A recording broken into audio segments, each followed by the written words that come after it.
Welcome. A little bit later today, but let's start. Welcome all.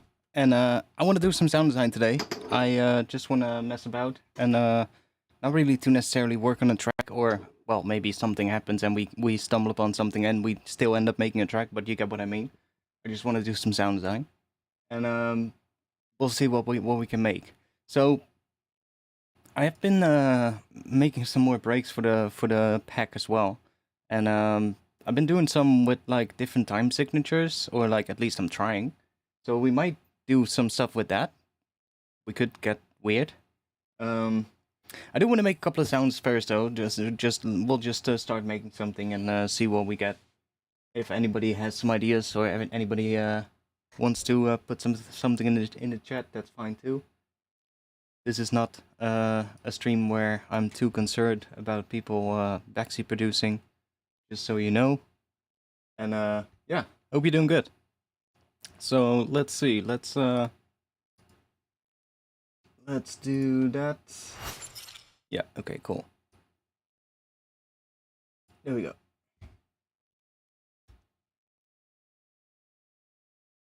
How y'all doing? Let's see. Let's grab an operator.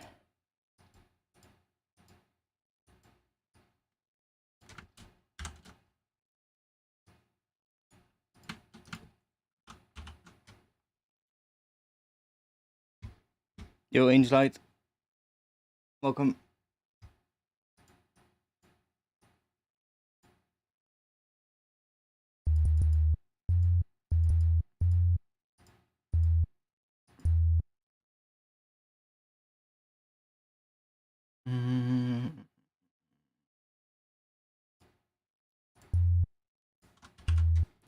Let's make little I want to make like a little, how do you call those things?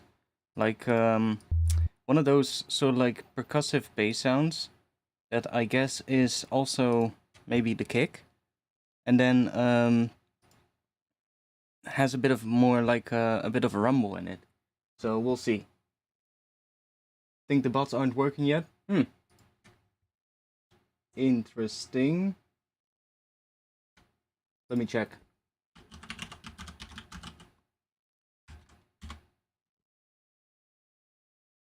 Let me check real quick.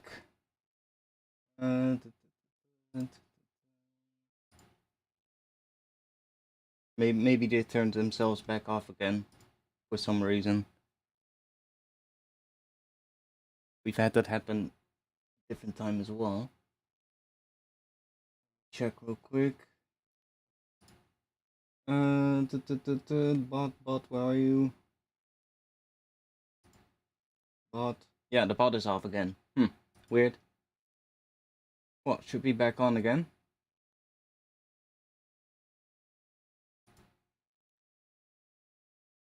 Let's test.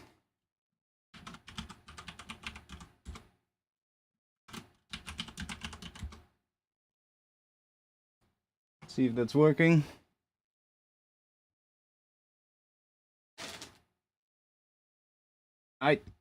Seems to be working. Nice.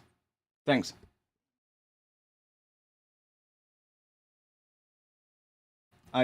Okay, cool.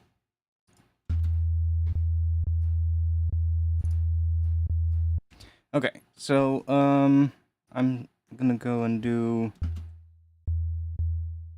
Maybe I should do this with Serum. Have a little bit more control over the shape of the envelope.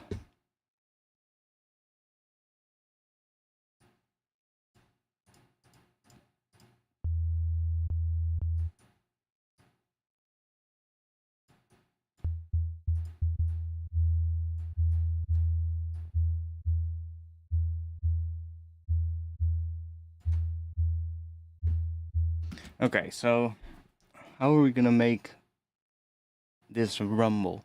I guess we could use some noise and then use that as an FM source. Then we should get that.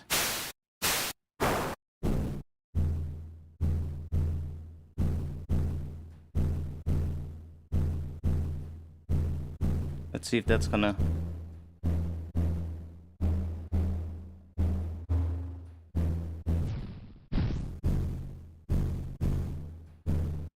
Let's try some other noise.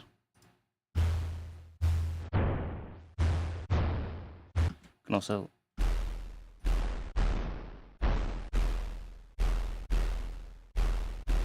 I just want to filter this, I guess. And we also want to add a bit of a trend into it. So, let's see. We'll just do that.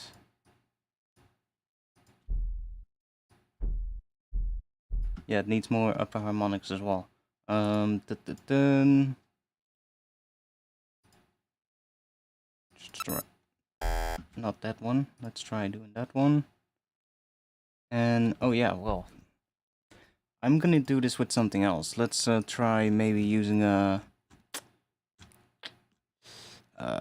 what do we have? Maybe phase blend.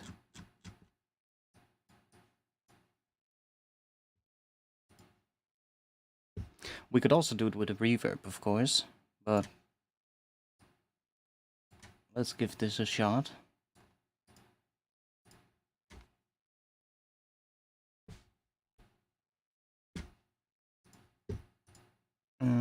Let's do...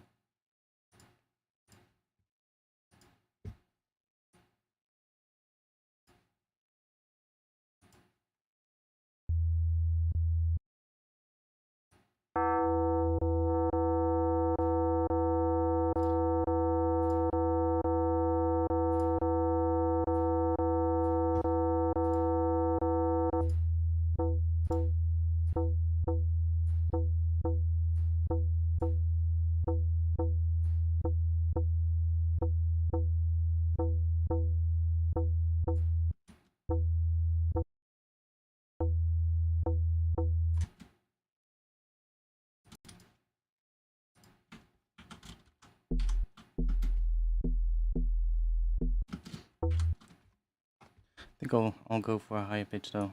Let's...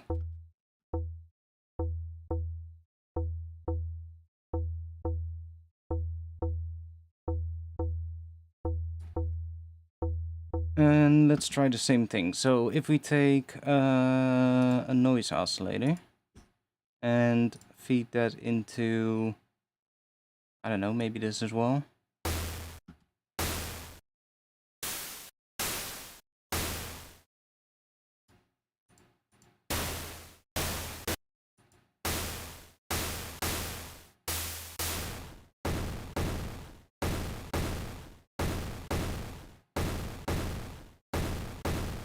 That works. What if we...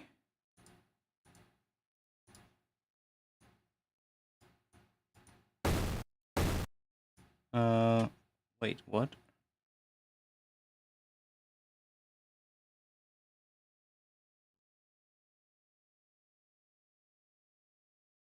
Oh, my bad.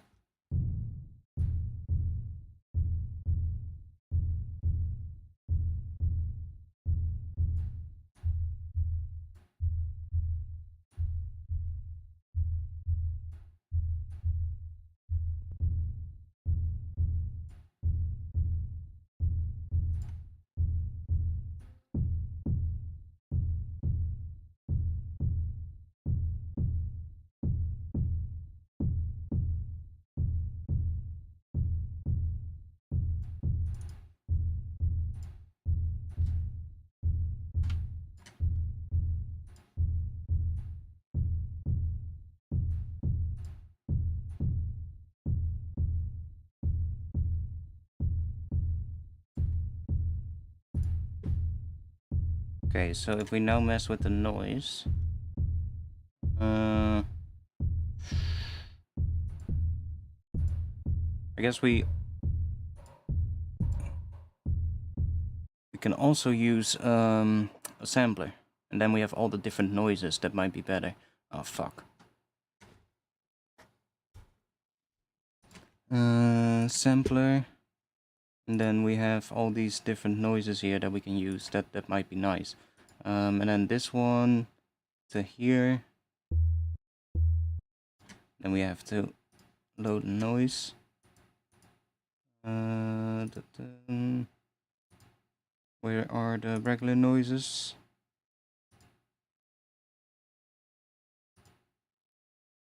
There's someone in here.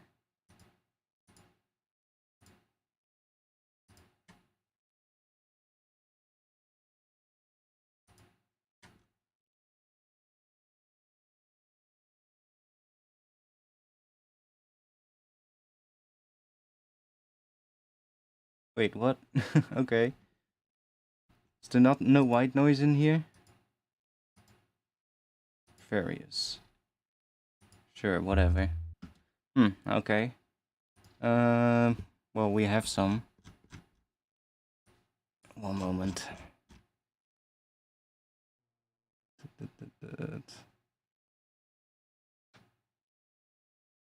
Let me just quickly add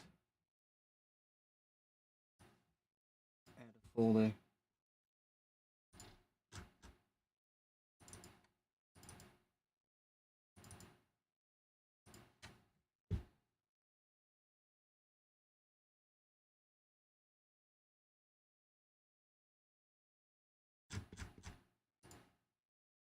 Yeah, okay. Come on, load them. There we go. Just add the folder from Serum. There we go. Now we got that in here.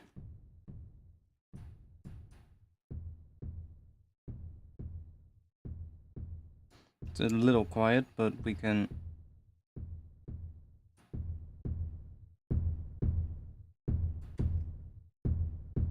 So now we can also mess with the start position to change the shape of the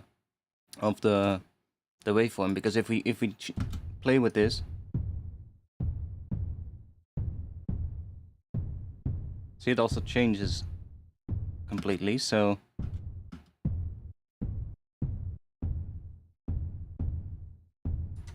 and if we change the pitch,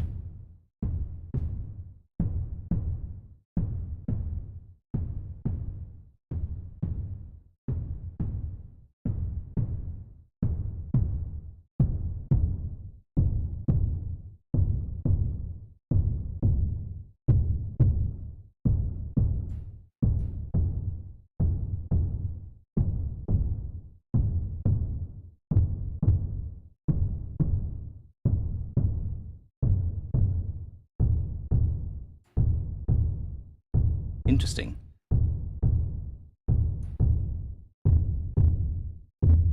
It's also getting really loud. Let's back it down again a bit.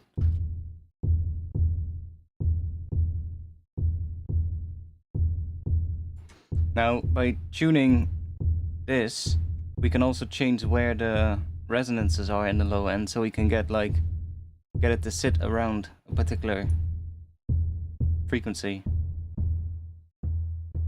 So it's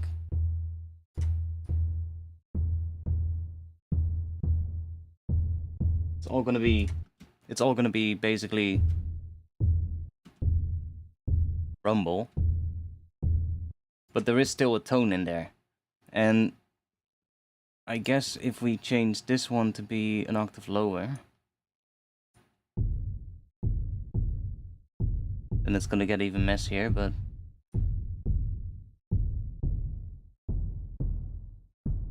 let's see.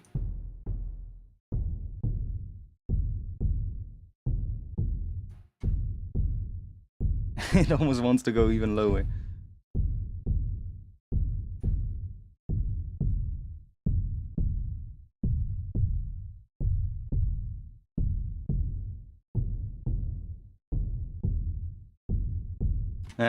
Was better with this one higher. You can always layer a sub underneath it.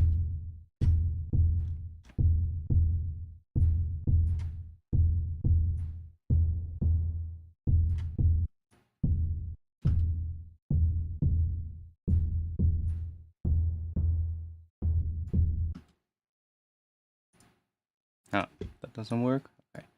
And I'll just do it like that. I also have some other ones, so...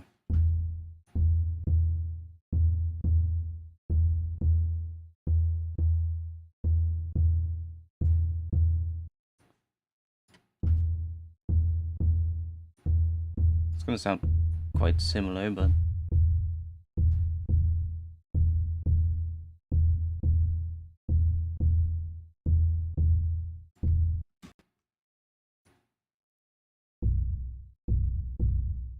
ooh, -5.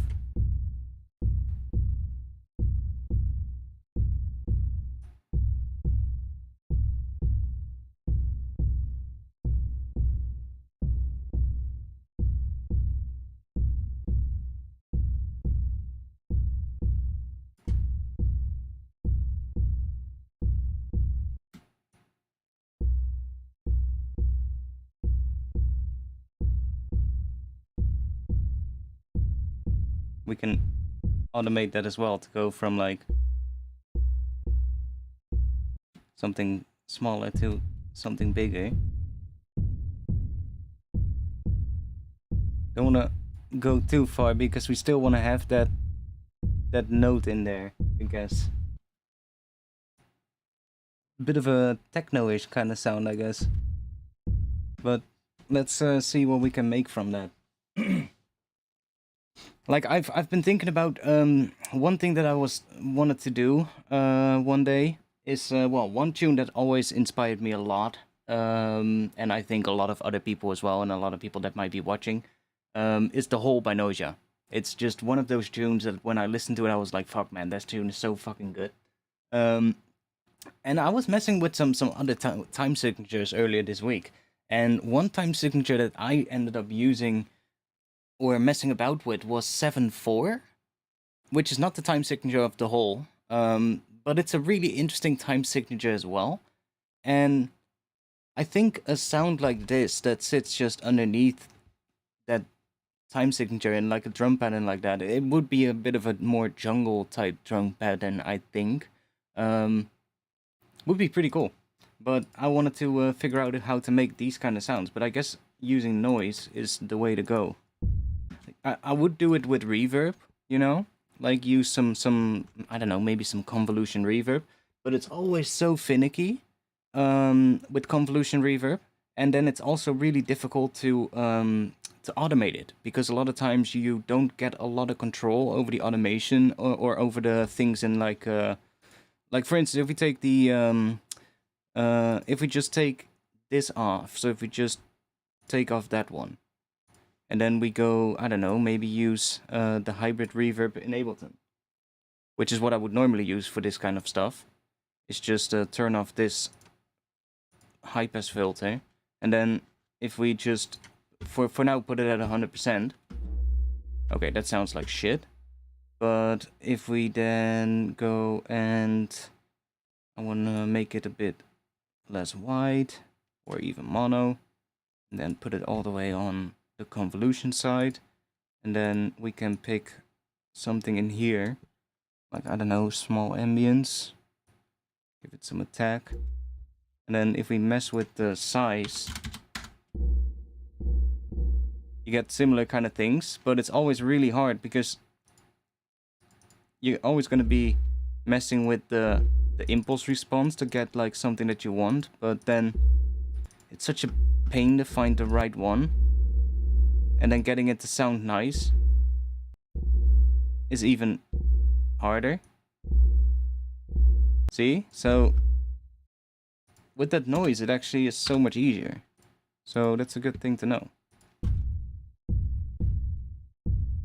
And they also have a bit more of an interesting sound. Now, I would probably start EQing it as well after this. Like, I don't know, if we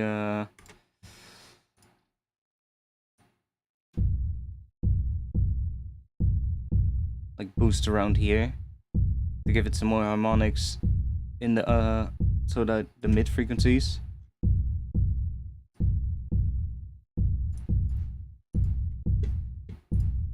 And we can also let's see, if we put a macro on, oh, that's the noise, right? Yeah, that's the noise. So if we put a macro on that,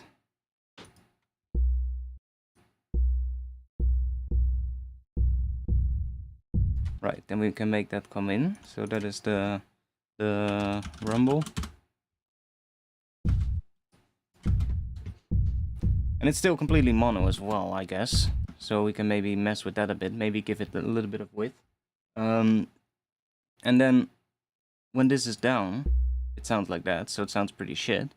But I think what could be cool is to have it shorter when it's... Or maybe not.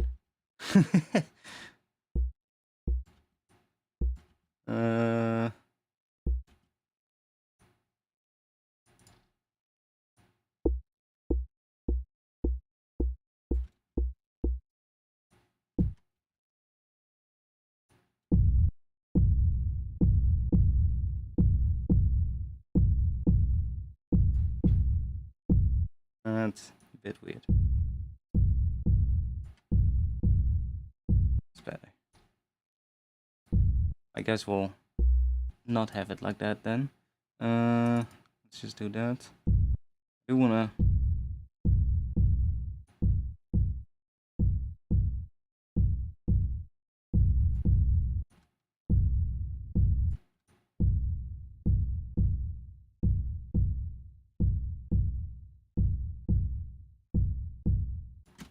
that maybe, and then...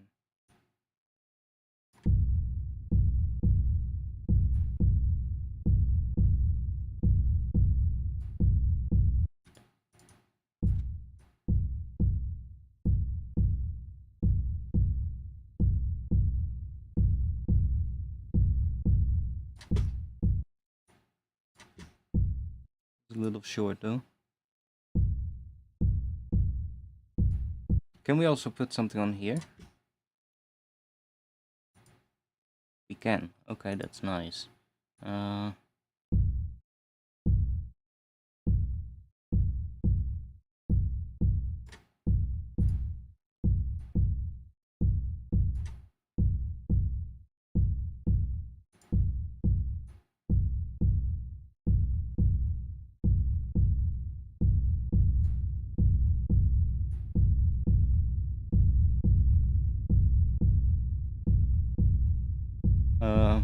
Why is it saying... Okay, we need to go up.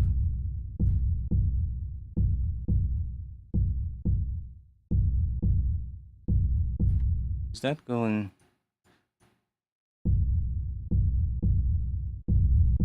Oh yeah, it is. Nice. I'm just confused because it's going in the opposite direction.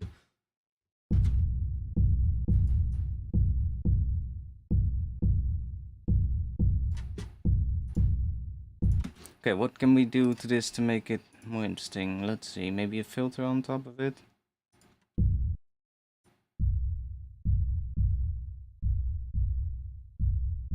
So we can go from that to...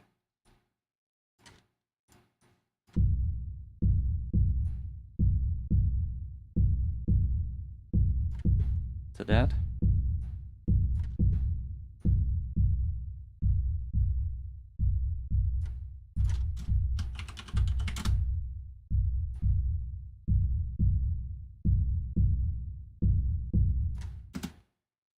And where's the undo? Here, yeah.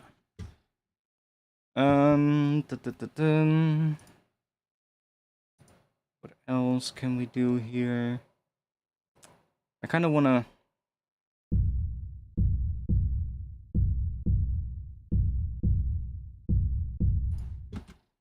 Yeah, let's just start messing with some drums.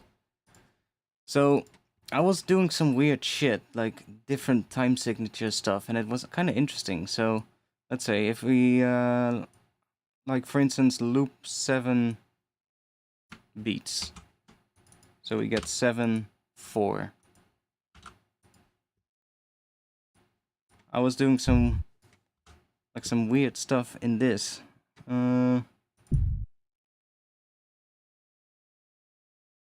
So for instance, we can do a section of 4 beats and then 3 beats.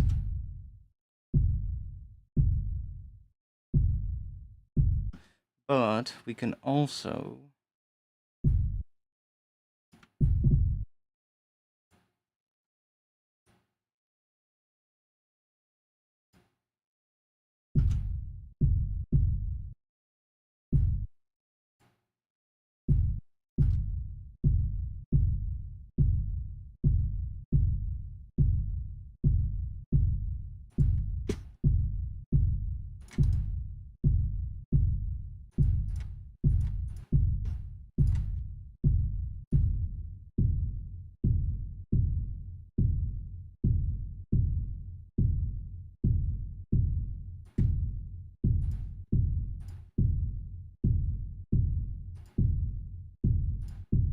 Okay, we need some thing to give us some drums. Yo, Greedo, yo, Guillaume, welcome. Let's see if we can make something work, and we might end up on something different in terms of the time signature, but we're just gonna try. Let's see what happens.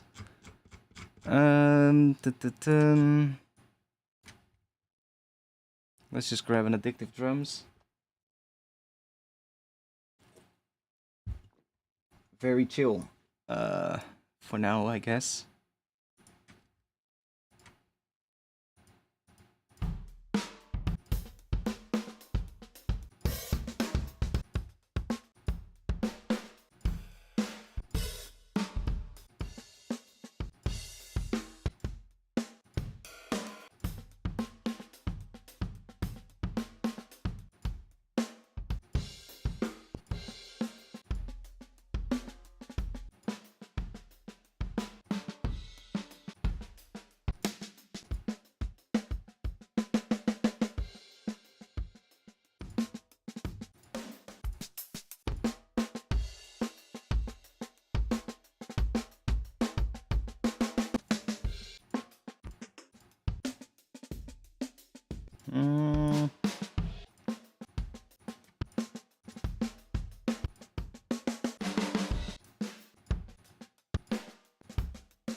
Let's start from that one.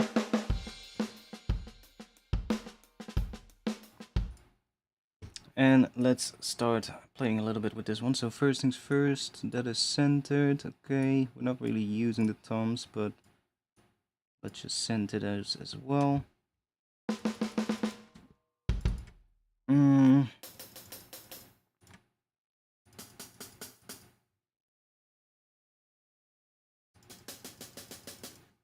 Let's go for that one.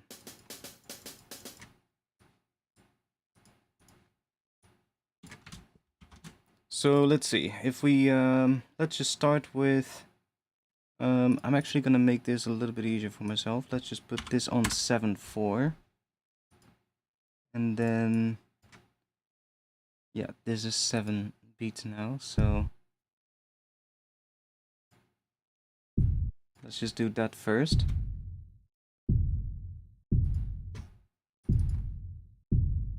Okay.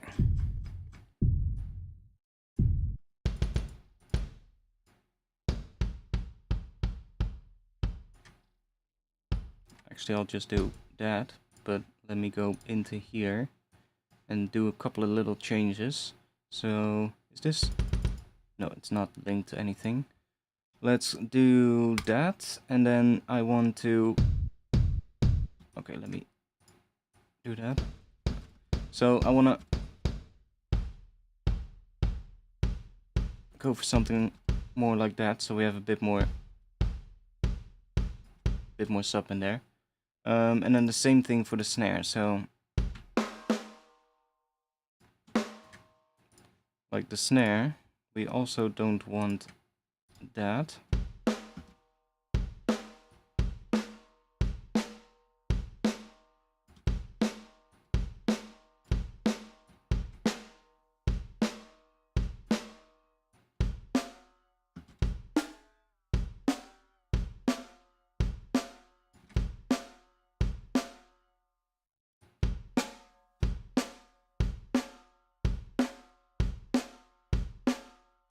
Something like that, maybe.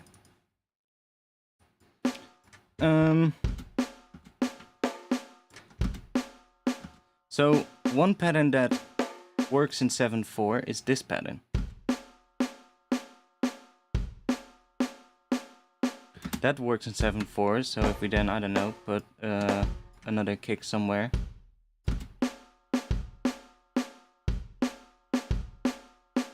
That could work.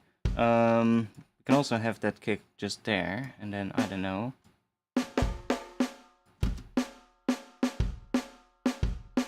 That's a bit weird. Maybe if we put that there.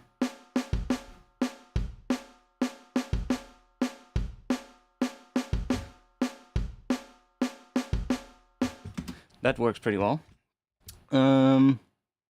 And then we can, let's see, let's put some hats in there as well.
It sounds weird at first, but you're gonna get used to it in just a bit.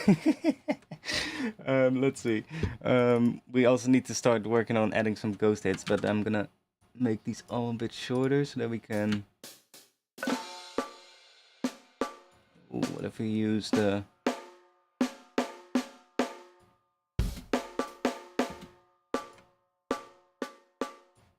And let's go in here. Let's...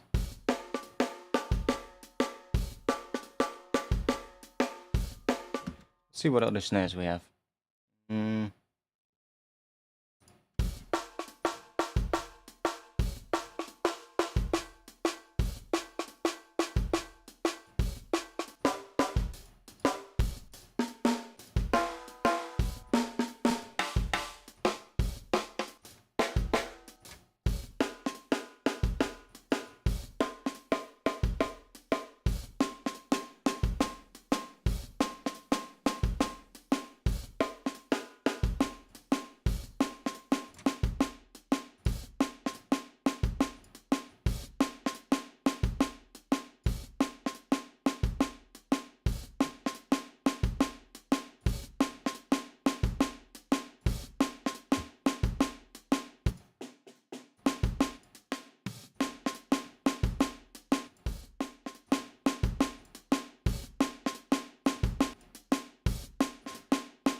I've used the Superior Drummer as well, but I like the interface more of Addictive Drums.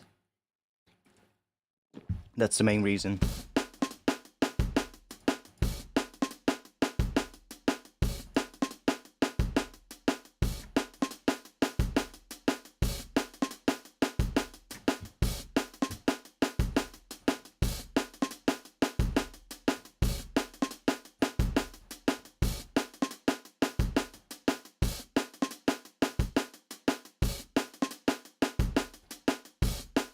Oh, maybe we'll go for a slightly longer kick.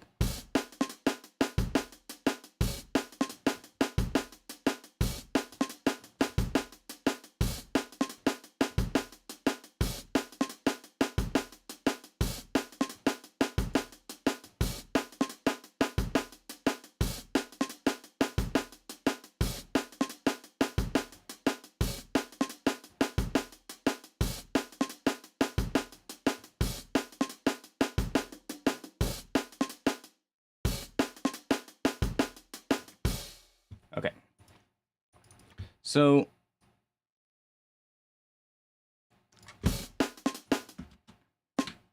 if we start adding ghost snares, we can really start making a pattern like this work. Like, see? If we start doing stuff like that, and then, I don't know, maybe...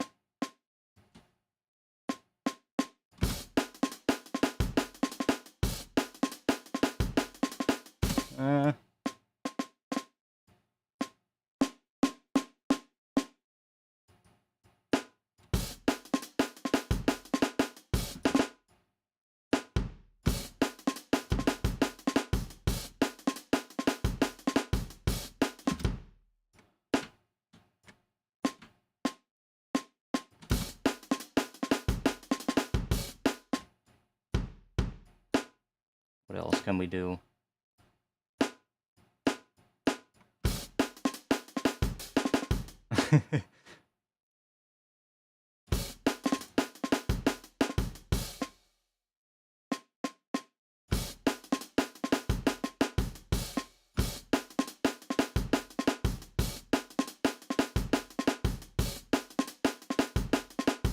Can also make it longer. Can also see if we can maybe do a twice as long pattern. Let's see what we get then.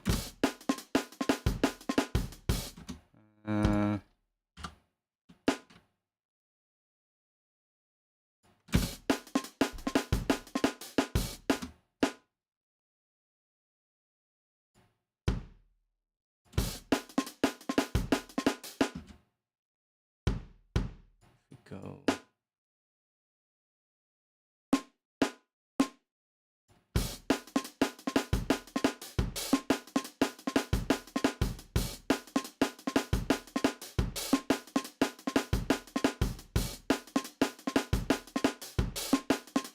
It's gonna be weird, but it also matters what the underlying thing is gonna do that you arrange to it. So let's see what we... There's no sidechain, by the way, so maybe I should just make this a bit quieter. But... oh yeah, and then this is... they're also completely different pitches. We need to make this one a little bit less crazy, I think. It is currently a weird pitch, but...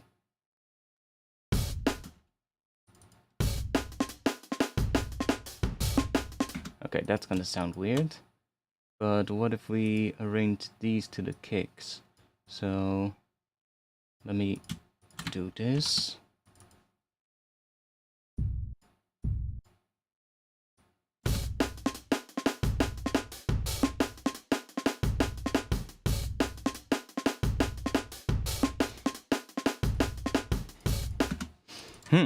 Interesting. I'm also gonna add some more...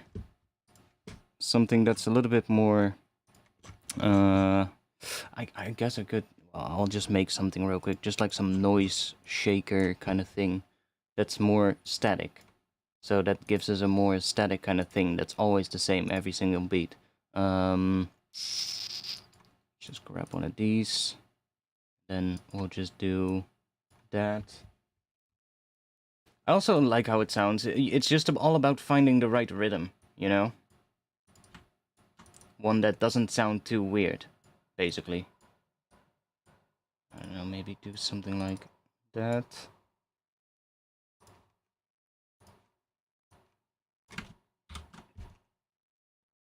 And if I... oh yeah, little tip. Like if we do this... it's gonna be slightly different every single time. Every beat is still gonna be slightly different, because the noise underneath it is obviously just playing sustained, right? And the noise is random. So, depending on which sample you choose, of course, it's still gonna have slight variations between every single bit. If you really want to make it consistent, just do this. So, re-trigger it every single beat, and then it's exactly the same. So, right now you don't hear it. You don't really hear a difference. But if you get like some crazy processing on it, then a lot of times you'll start hearing it. And then we can do 1/8 notes, so that we get that. And then we can run that through, I don't know, maybe a high pass. That one.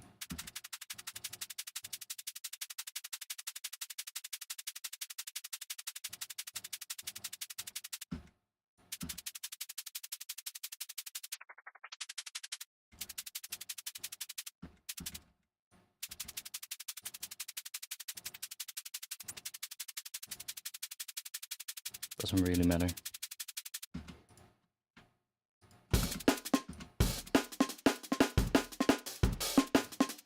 We also don't really have any transient on the kick, by the way, so that is also not really helping. We need to have a good kick in there. We can try it here with this bits envelope right here. Like if we add a bit of that and then make this a lot shorter. Sometimes that can work.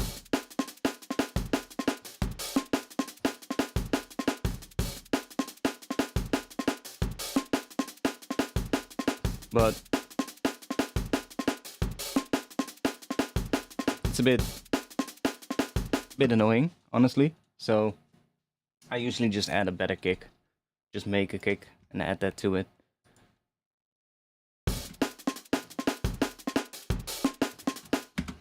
Okay.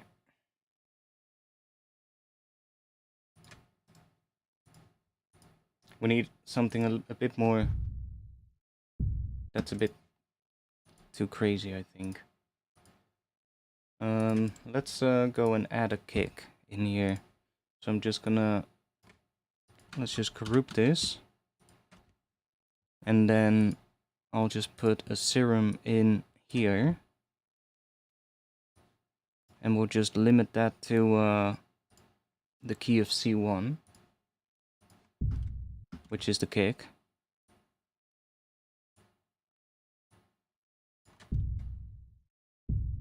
So then every time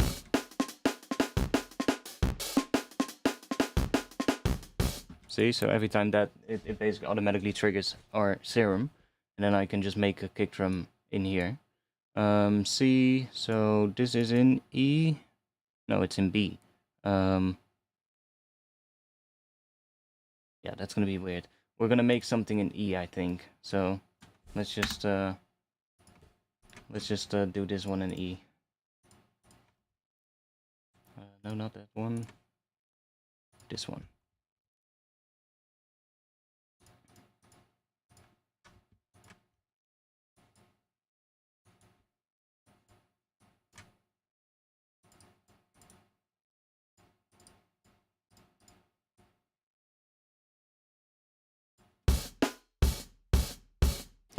So that is hitting C at the moment. So if we just do 4 up here, then that's hitting E. Then we can bring it down into the sub range to get a kick drum.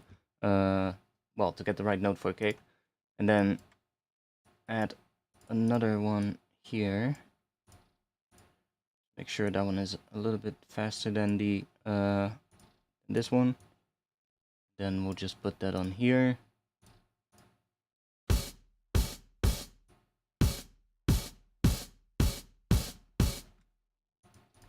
And it might be wise to do a little bit of sidechain between those two. But we can also try this. I'm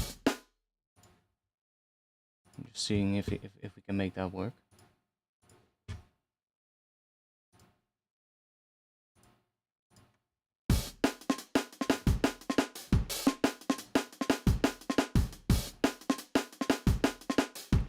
Hide that one. Okay.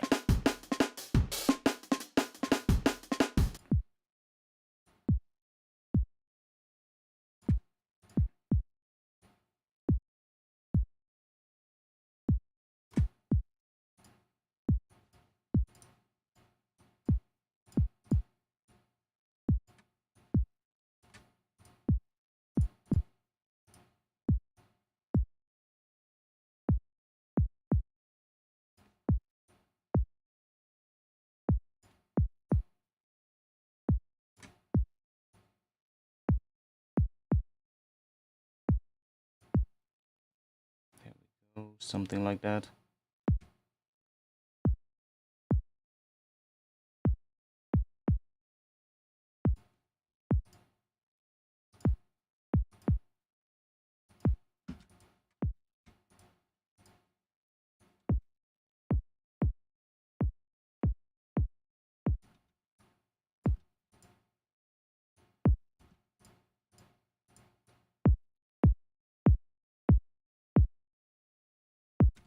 Oh, there's also a little bit we need to make, we just need to add a little bit of this. Or add a MIDI note length device in front of Serum here. And just give this a little bit more length. So that we get the full kick. It was cutting off the kick because the MIDI notes are so short. Okay, so now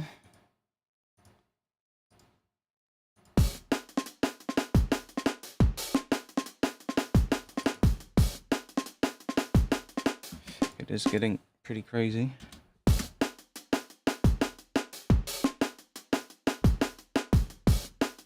That way it's a little bit easier to follow for now.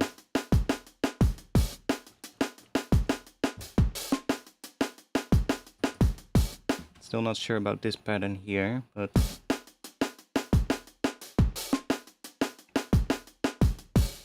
okay. I'm also gonna set this. Let's just set this to 7/4. Was it? Then this is, yeah. This is 2.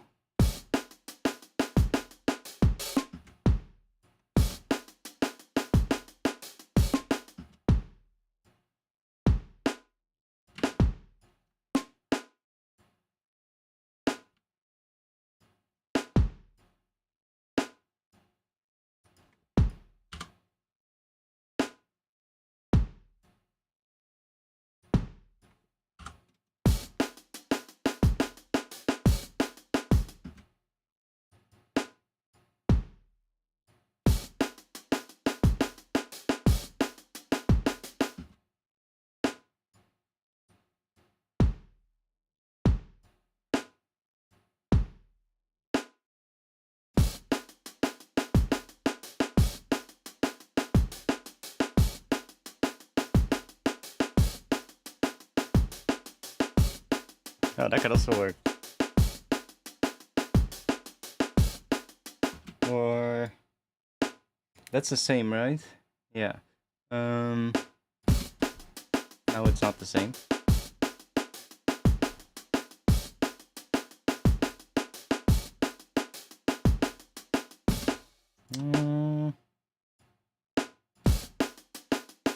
Then we're gonna get them all in a, maybe that.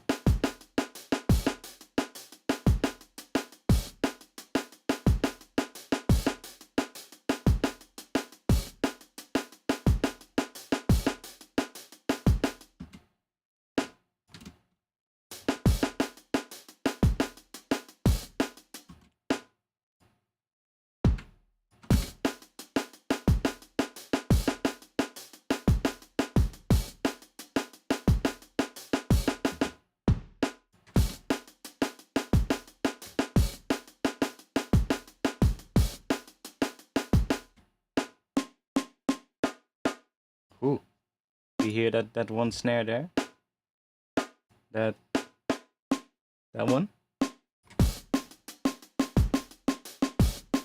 That's the different velocity layers inside Serum. So if I want to get that one, I can just leave these at 100% velocity, but then I can go into here, so that I get the loudest velocity. If I want that one to be the loudest velocity, that's what I mean. I can just bring this down a bit. We should get the same one. There we go.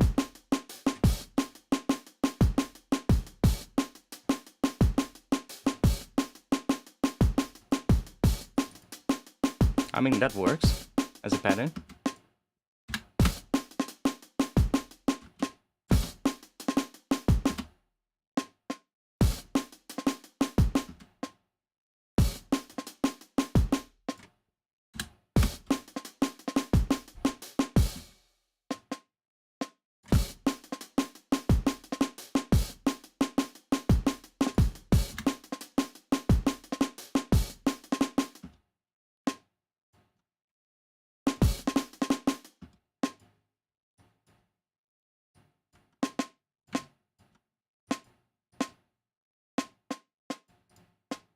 Little 30-second note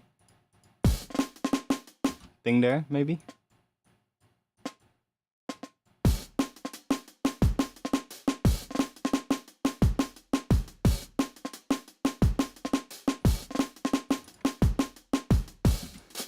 let's see what we want to do with the heads, because like if we make these really really static, so let's see what happens if we just have these hit every beat like that.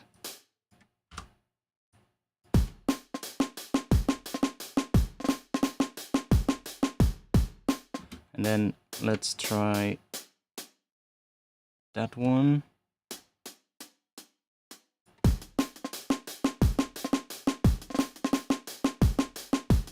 No, I don't like that.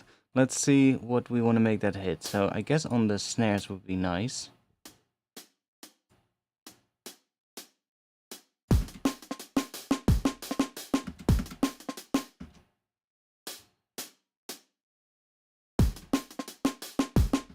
Ooh.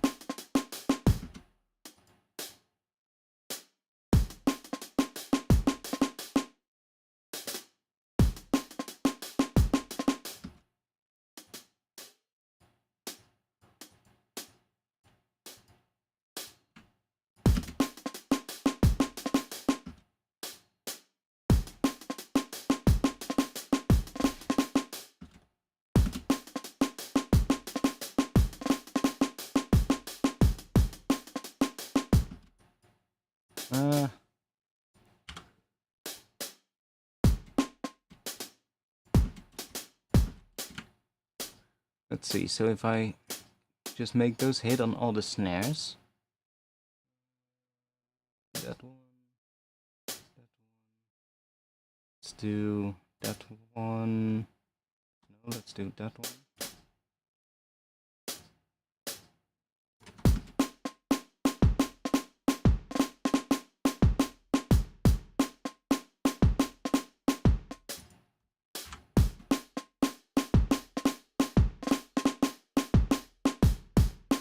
Yeah, okay.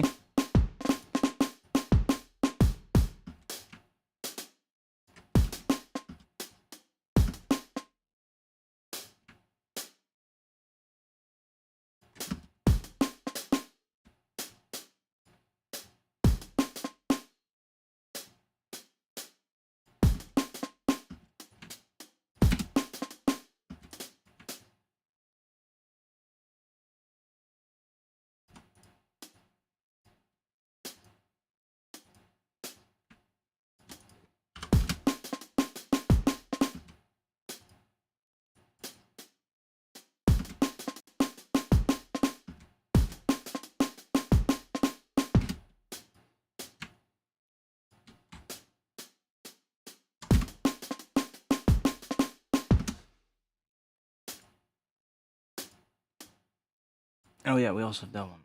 Let me put that there.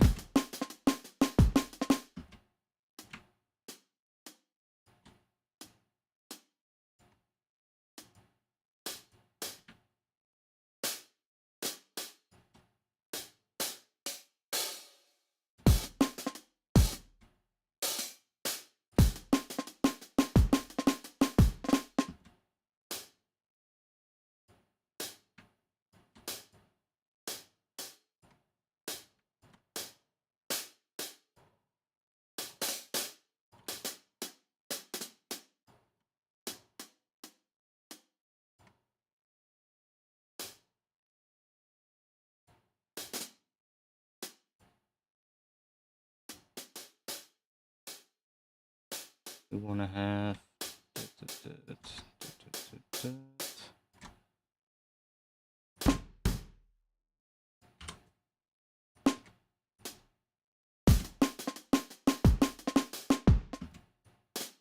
sure.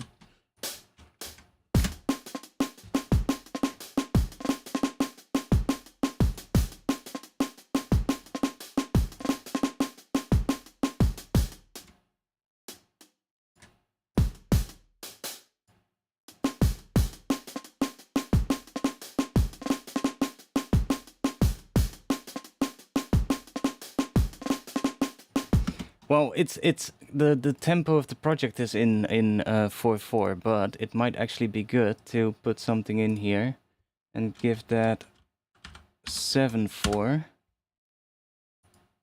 And let's see if we can make something in 7/4. So let's da-da-da-dun, da-dun, da-dun, because this would be underneath here would be 7/4. What this is, because in this one here you can see this is set to 7/4, but this one was still set to 4/4. So let's see if we can write something. How should we start? Should we just I say we start with like some kind of a high note, just sustaining. Let's grab a contact that is gonna give us what we need, I think. I just want to mess about with some different time signatures for a change and just see what we get, you know?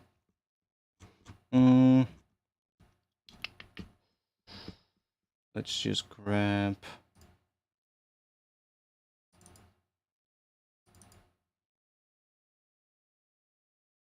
Don't know what this one's gonna sound like, but let's see.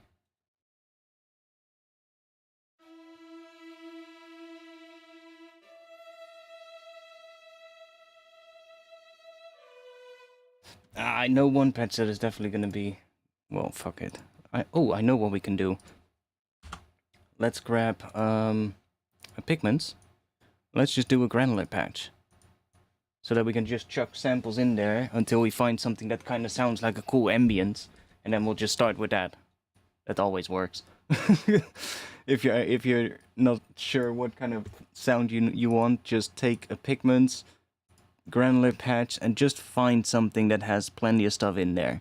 So, let's see. We can do... Oh, we can go in here and just grab a full track. I don't know, something from here maybe. Let's just grab a random one that has drums. Yeah, see, something like that. That's ambient. Then we'll just put like a note in there.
Would you recommend pigments or a face blend for granular synths? I don't know, they're both good. They're both good. I just like the interface a little bit more of pigments, but that's probably more because I'm used to it.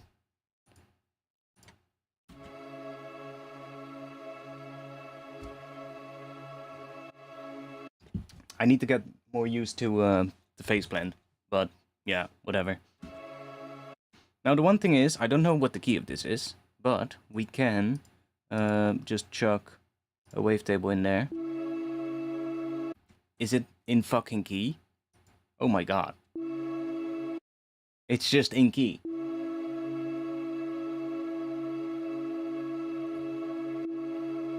Well, it's not, but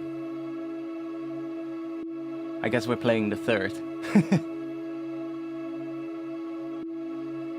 C sharp minor.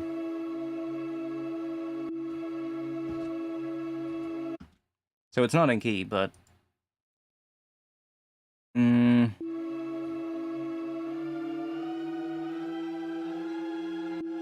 it would be in key, I guess. It sounds good like that.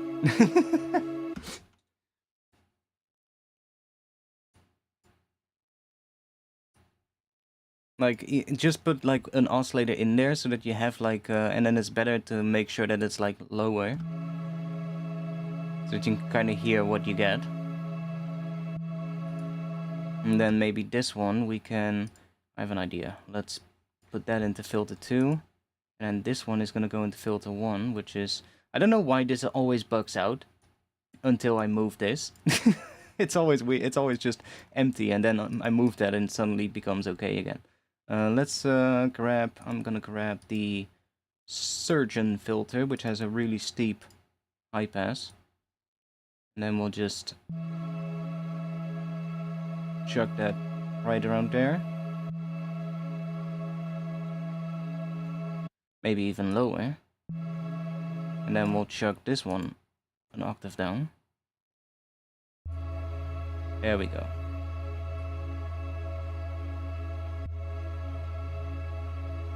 Oh, we can actually leave that one in. But now we can also start messing with this and...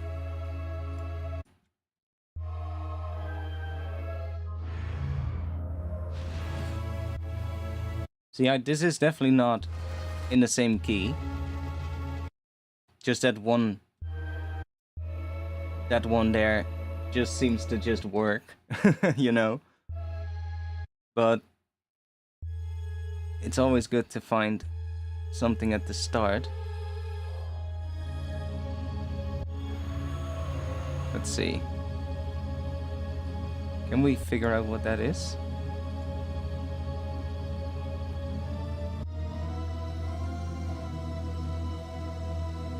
That's what it is. I think.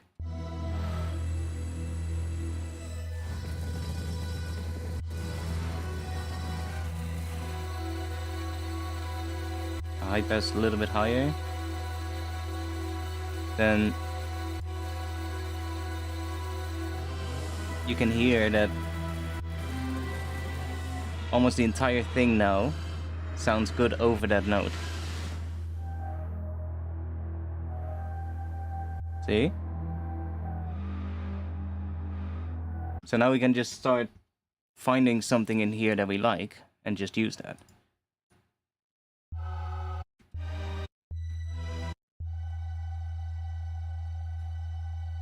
And we can also only use this for tuning, like, let's say we like that. Why not? I kinda like it. We have another one maybe somewhere.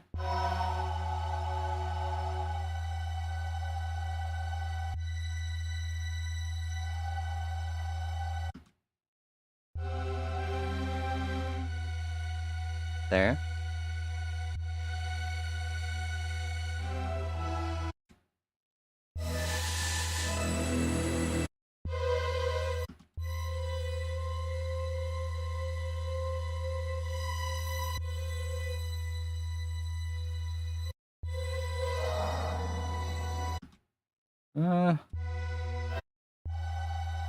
That one's kind of cool. So if we take that, and then just mute this now, we know that that one works and that it is in key. Like, what is that? That's hitting a G, which would be the minor third of E, I guess. Not sure what these other ones are. F sharp. Doesn't really know. Let's put some, maybe that on it.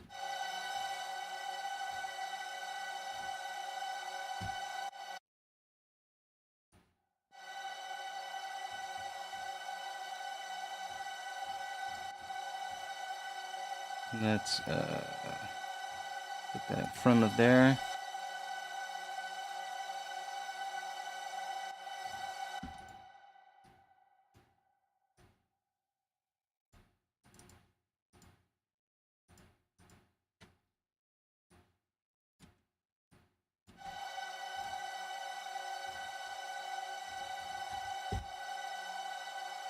Oh yeah, why is that?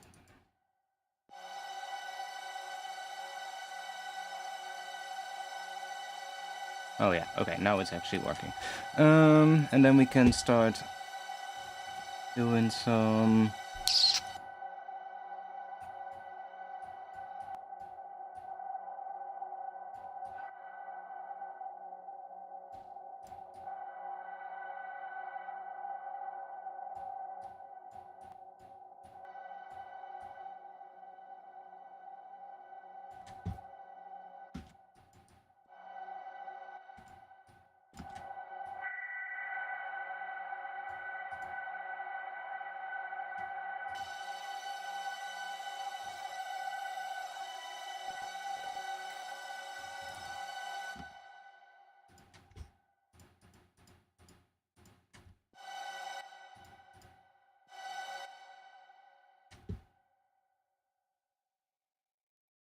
Should be working now.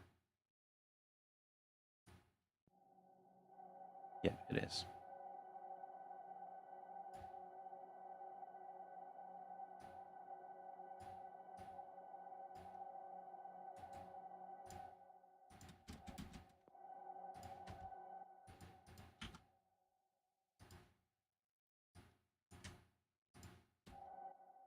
Oh, Pigments doesn't want to do that again. Why not? God damn it. That's so annoying. One moment, everyone. I need to restart Ableton and then it does, and then it works again. Then I can bring the... For some reason, Pigment sometimes does that. Let me quickly do that.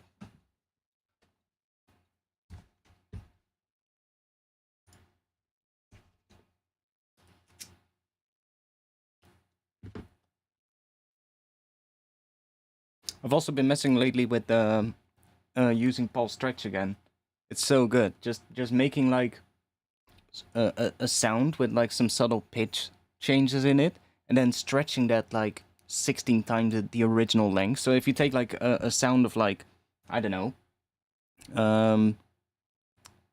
a flute or a string instrument or something that has like a little, you know, when string players play or like flute players play, they sometimes have these little how do you call those, ornaments in when they're playing, where they sort of like slightly bend up or like things like that at the start of a note or at the end of a note or somewhere during the note. If you then take something like that, of like, I don't know, maybe a bar long, and then just stretch it like 8 times or 16 times its original length, then that small pitch change that happened really quick suddenly becomes like something that happens over, I don't know, the span of 4 bars, and you get like a really, well, almost like a riser effect, because it just slowly bends up or down in pitch, right? Which can be really fun. I've been messing with that and just getting some weird shit with that. It's a lot of fun to play around. Let's see. Let's open up the project.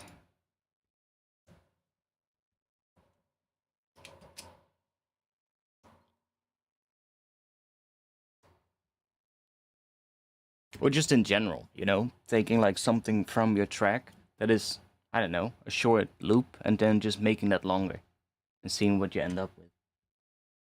Okay, let's see if it works now before I switch over. Yeah. Okay. It works.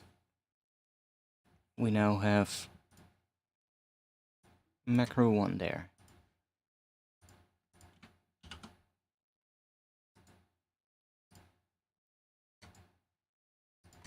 And that's our filter.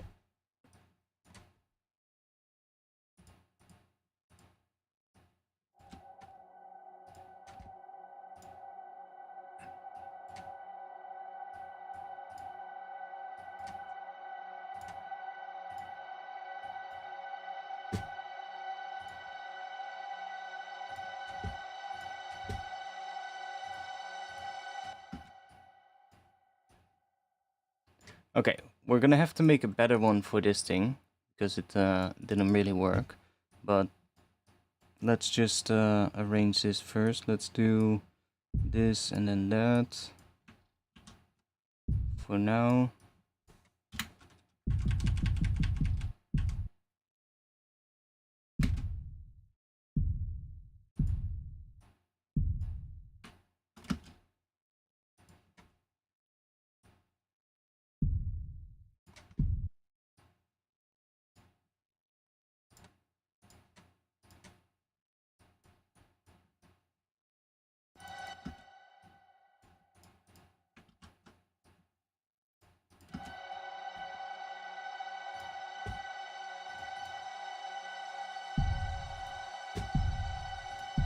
What is that? Oh, that's D sharp.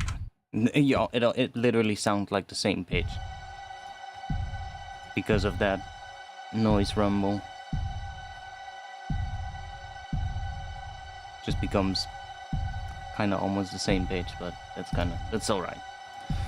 So let's see.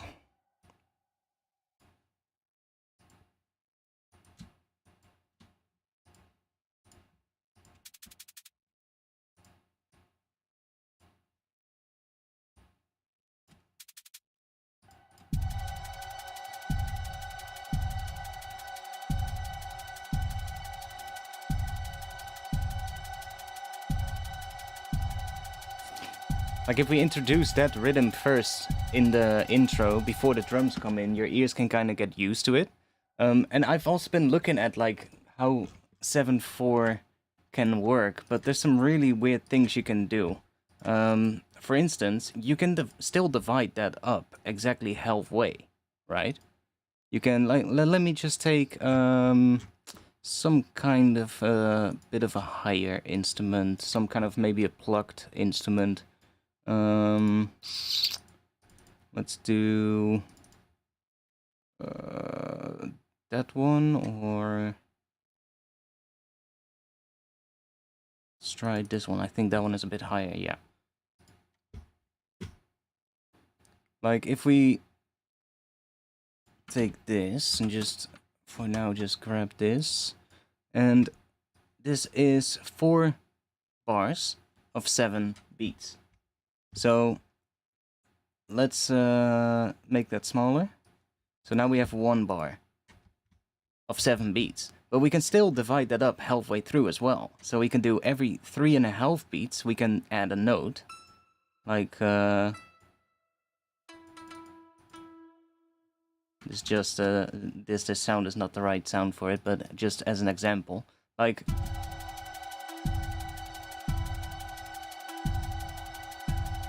now we have this doing that, which sounds like a completely different tempo on its own.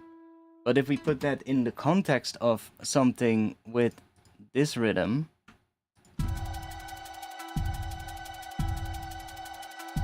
it starts sounding like something completely different, which is interesting. And just messing about with stuff like that can be really cool. Let's see. Let's grab a different one. Let's grab that one.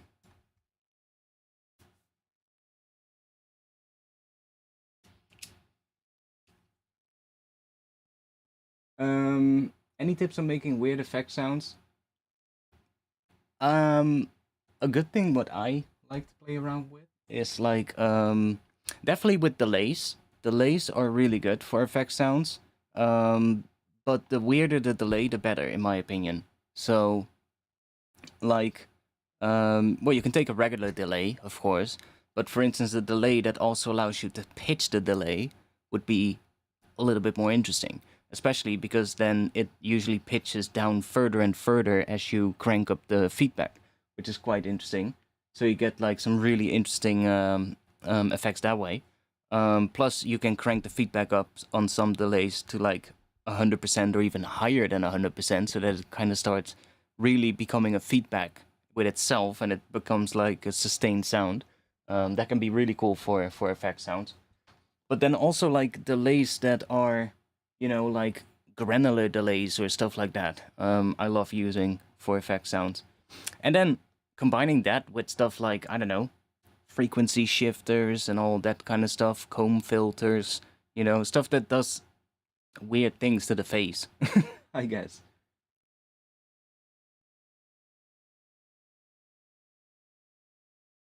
How would 7/4 sound in triplets? I have no idea.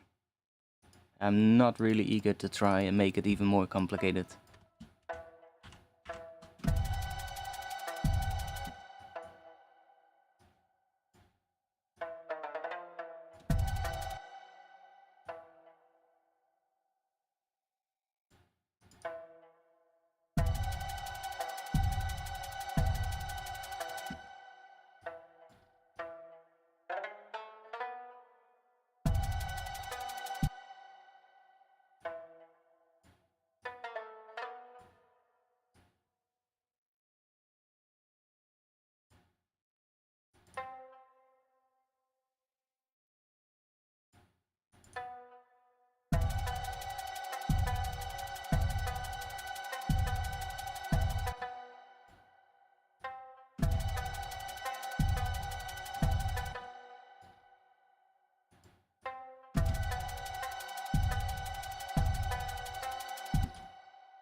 One that I like a lot as well, in terms of delays, is the Ableton grain delay. That one is really weird, but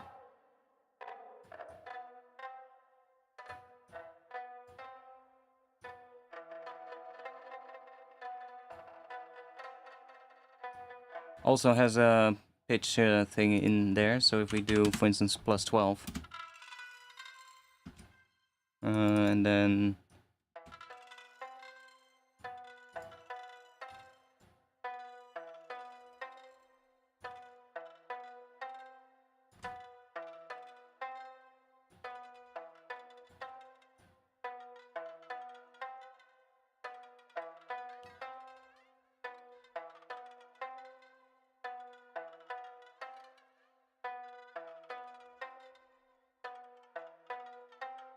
especially start messing with that frequency, that really becomes cool. It's a little bit quiet, but if we, I don't know, chuck, there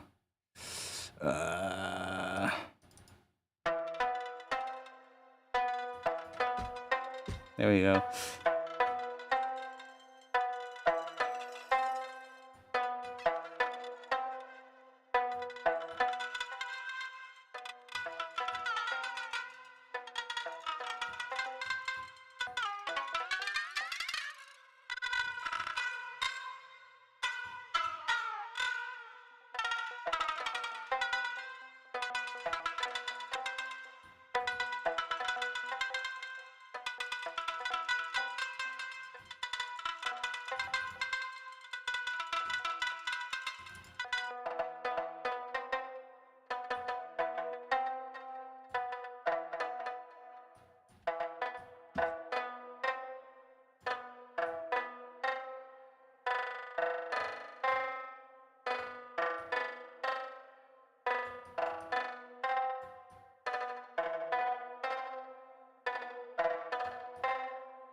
This is a really good delay. Like I also like sometimes using it with like 3 up, but that only works when you have a particular pattern. Probably not with this one.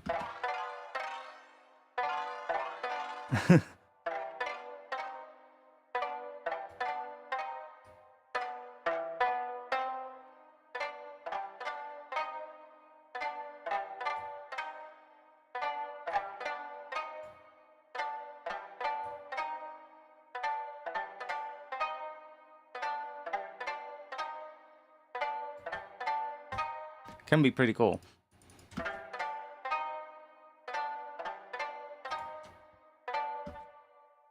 And then, I don't know.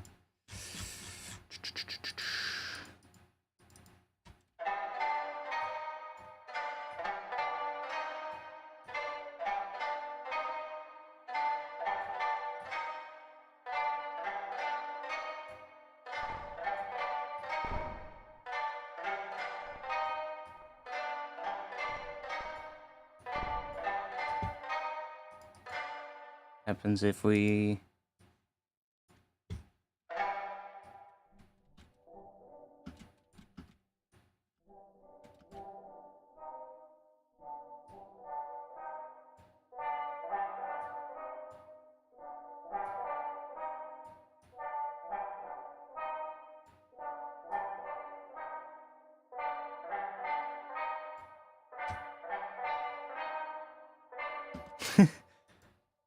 Interesting.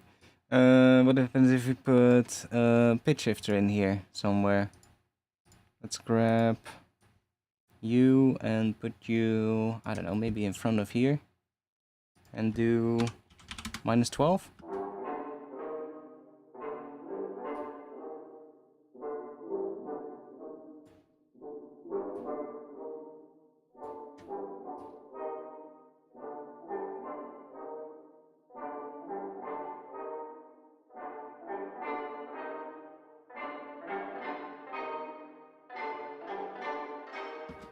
You get some really weird things.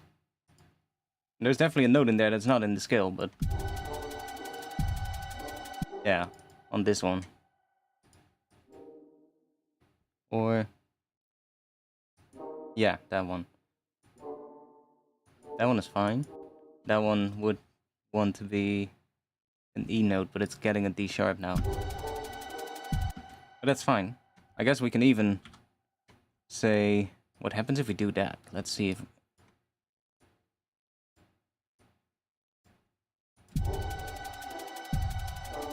That actually sounds weird.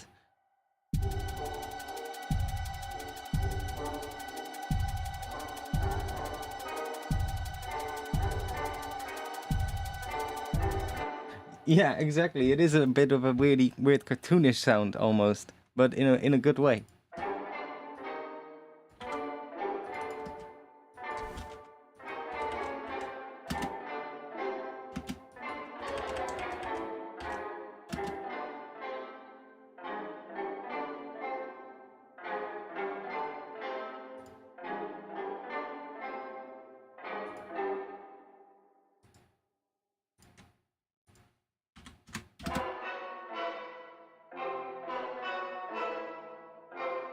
Ooh, we can also try doing -12 on here.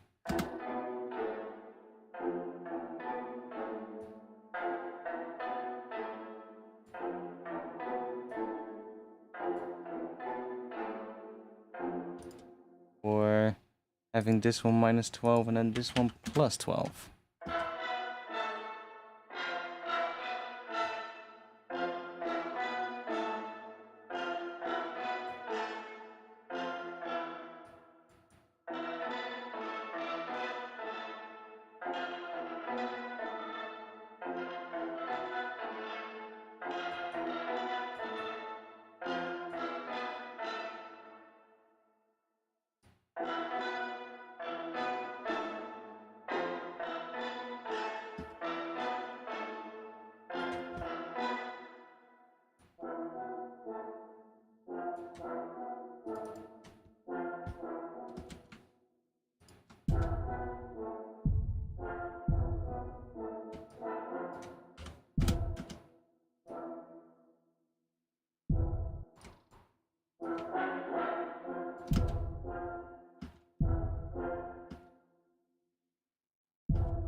That could be weird.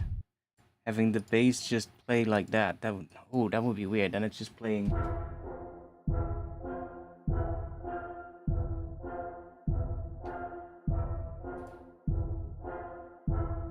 Then it sounds like a different tempo, like this. But then I guess when the shakers come in,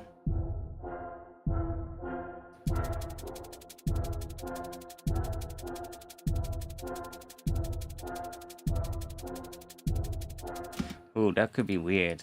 Let's see. Where are our... Oh, there.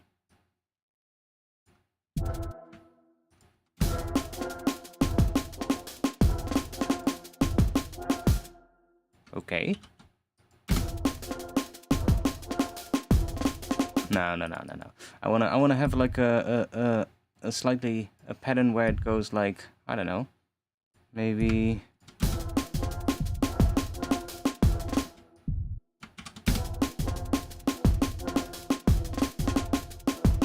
And this one is gonna shut up for now.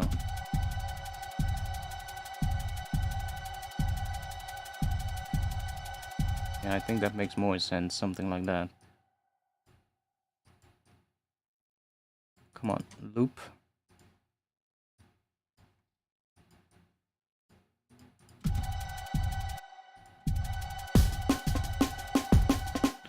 Let's mute the ghost snares.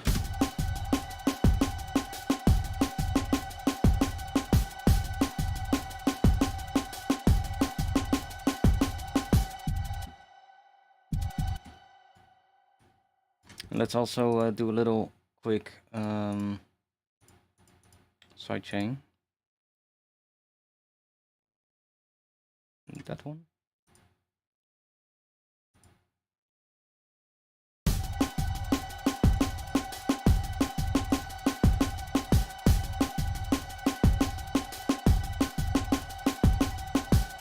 And the snare we can also do, I guess, if we... That is going to be our main snare. We'll just use C sharp and D sharp for the main snares, and then D sharp and E sharp for the go snares. Then I can create another chain here, and I can just set that to C sharp 1 and D1, and then I can just hook this up to that chain, which is this chain. So that is gonna come in there, and then we can, for now, just add some really quick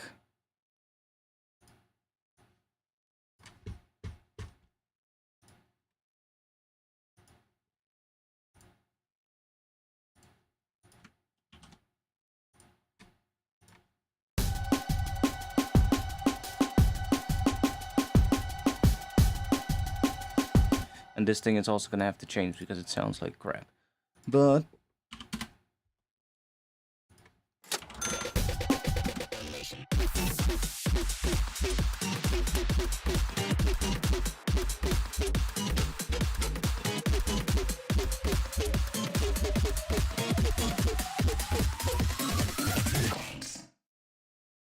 Just back from Copenhagen. What have I missed? yo, Medic, how was it in Copenhagen? And thanks for the 150 Swedish crowns. Thanks a lot. How was it there, mate? Did it a notification?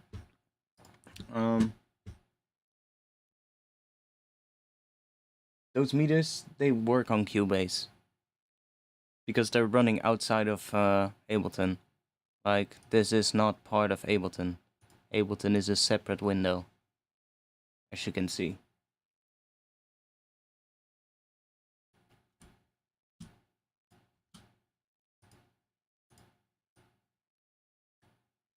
I just hide the title bar behind Minimeters. Minimeters is great, yeah, it's really good.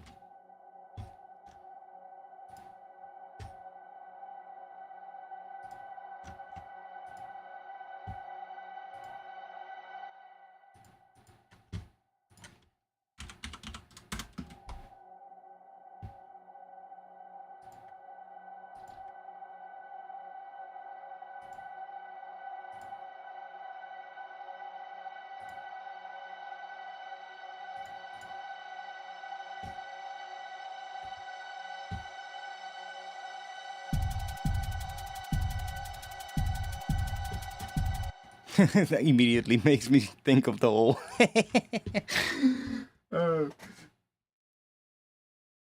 Justification with the kids. Zoo and amusement park. Shopping. Ah, sounds good. Sounds good. So it will show audio from YouTube as well? Yeah, it will. There's two ways of running this. You have a VST plugin, which you can put on your master track. But that also sends audio to the standalone version of the software. So I would advise you to try making it work with your audio interface. So if you have an audio interface that has a loopback, then you can basically just send that into Minimeters. So if I go into my settings here, then you can see it is listening to my loopback channel from my motor. So it's just taking the output of my interface and it's just looping that back into Minimeters. But if that doesn't work because your interface for some reason doesn't have loopback, or the loopback is shit, like I guess the Focusrite one, because I still get a lot of people with issues saying like, yo, can you help me? I'm trying to stream, or I'm trying to share my production stuff on Discord with like somebody else because, you know, I'm trying to do a lesson with somebody. And a lot of times when people have issues, it's always the Focusrite ones. So if that is one of your interfaces, then you probably want to put it on your master track, because there's also a plugin for it. So, what was it called? Yeah, direct millimeter server, and you put that on your master, and then it sends the audio to this one, and then you just need to select. In here, I think there's an option, yeah, millimeters plugin. You just select that one. But then the downside is it will not listen to what is running in YouTube or something like that. So if you have it set up with loopback, it's great, because if I'm for instance watching like production videos on Patreon of like people that I follow, I can, while I'm watching the video and seeing them produce, I can also see what is happening in the stereo field and all that kind of stuff, which is kind of nice. Especially when they're talking about things about like stereo and all that kind of stuff. It's nice to be able to visually see it as well, what they're talking about.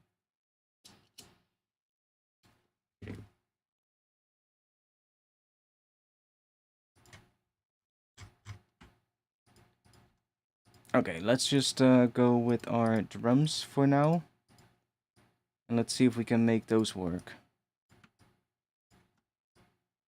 And then we'll see how we'll introduce it later. Why is that first kick not playing though? Oh, only because I started from there, then it doesn't play, but when I do this, it does. Whatever. Do you set it up every time you load Ableton though? I most of the time just have this running. Honestly. Unless I'm like, I don't know, playing a game or something, then I'll have it not running, but like, normally it's just open. Unless I'm like, I don't know, doing something else and I need to watch a video on full screen or something, then it makes no sense, but... It's not that big of a deal though. Like if I close it down now, like I close it down and I just start it back up, it remembers the position anyway. So it's like, it's not that big of a deal. You just need to make sure that you set it as the default position, which, how do you do that again? I think you just click that, I don't know.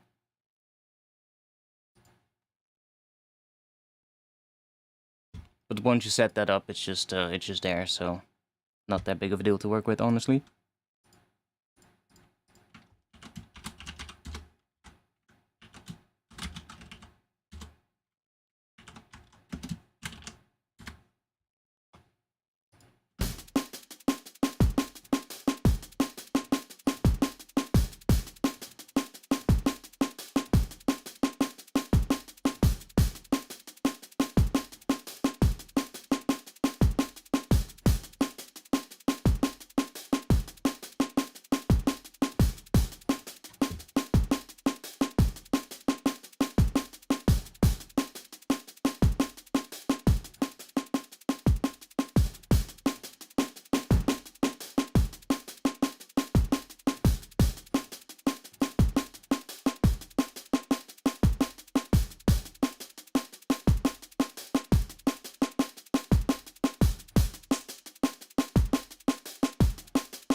I would like some more high-end on that.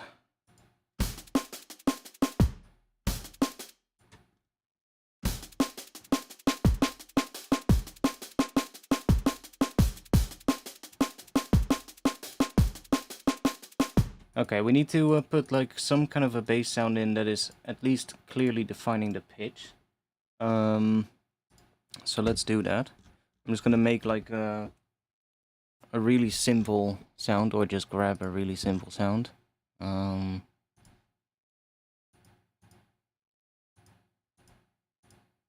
Those are not simple. Let's yeah, maybe some 808 thing.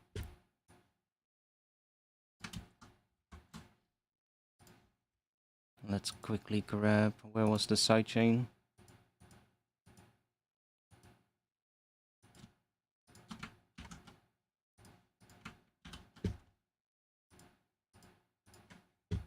I'm not sure if we need sidechain on the snare for now, but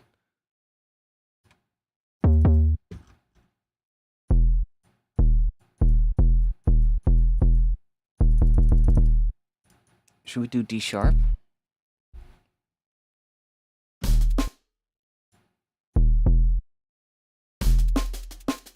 Let's go E. We were doing E already.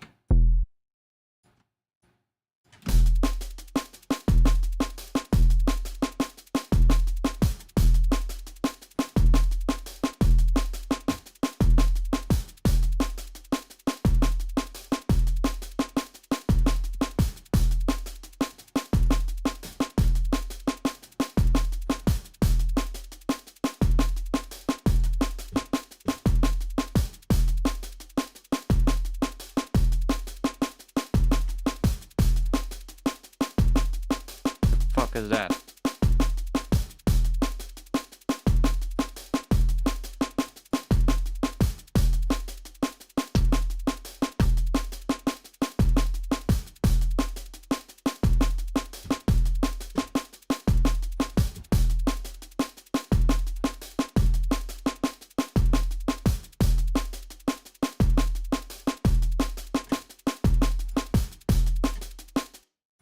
Okay, let's see if we can get the snare.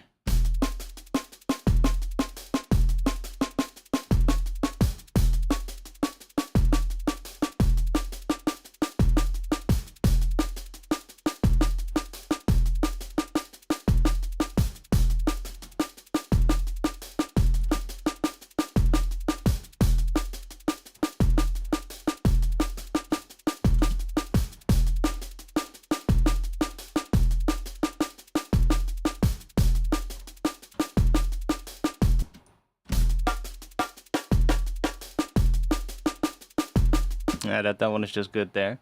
Let's try maybe bringing this down a bit. And maybe bringing... Oh, why are you...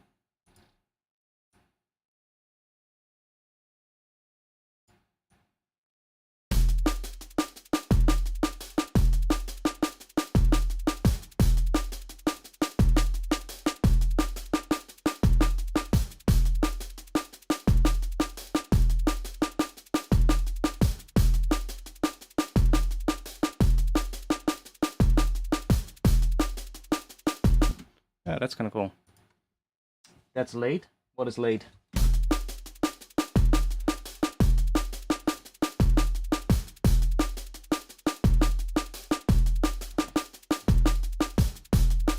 Okay, let's go and grab...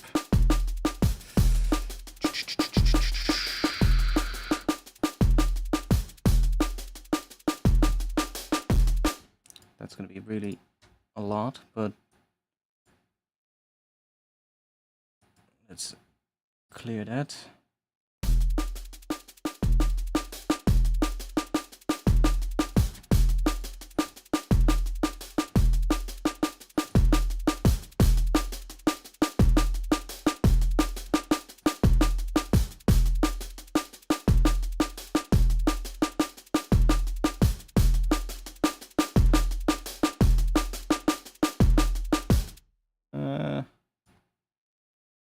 Maybe we want to do it only on the break.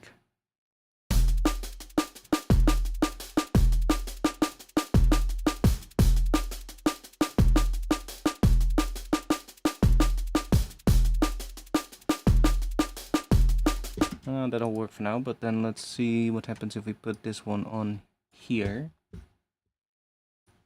And then let's go and delete. Oh, we can just double click it, of course. That's much easier. So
just so it's a bit louder.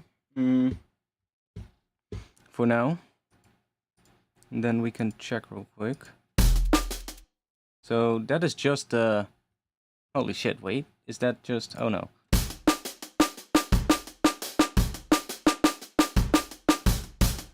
See, there's still quite a bit of low end in there as well. So we might want to do some EQ. It's quite distorted at the moment, but...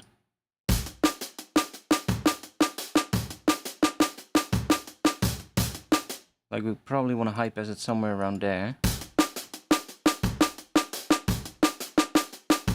Because we have that separate kick as well.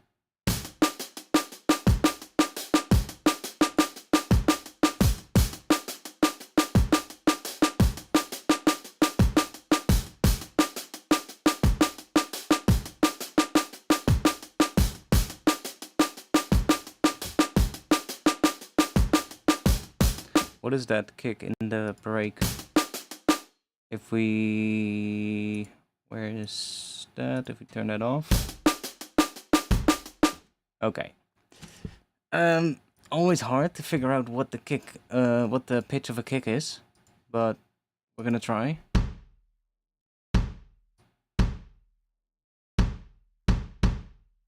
That is D sharp.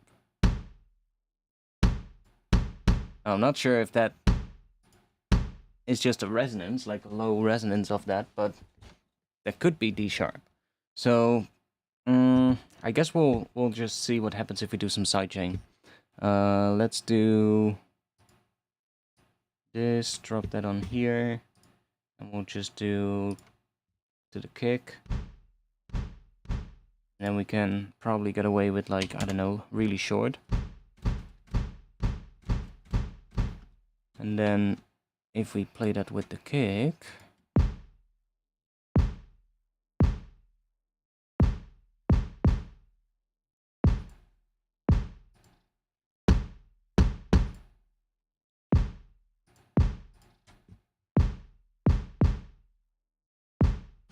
the serum skin is called anthracite, but it's not really available anymore.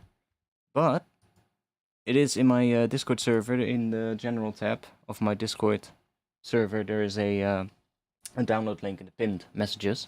So if you want to have it, then that's where you can find it.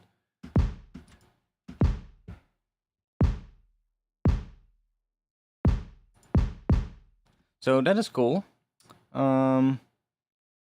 But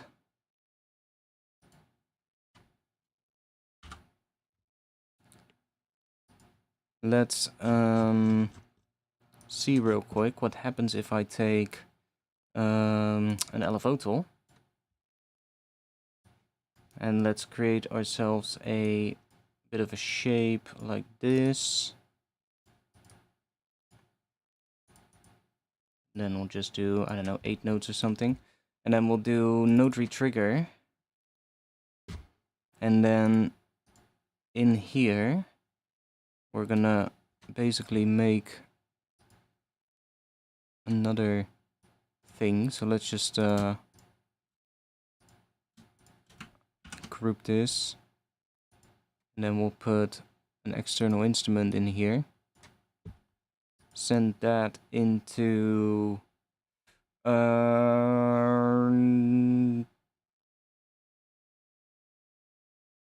wait, what?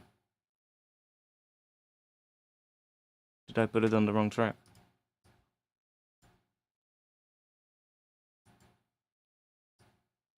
Huh? Where did I put the elevator? Not on the right track, I think. No.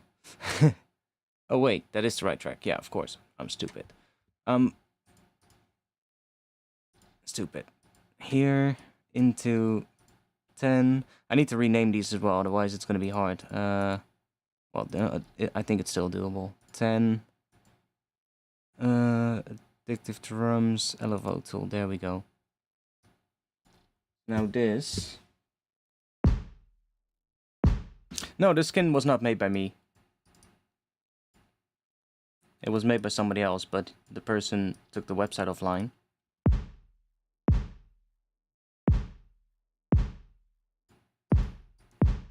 And because I got so many people asking for it, I was like, you know, let me just upload it, at least in my Discord.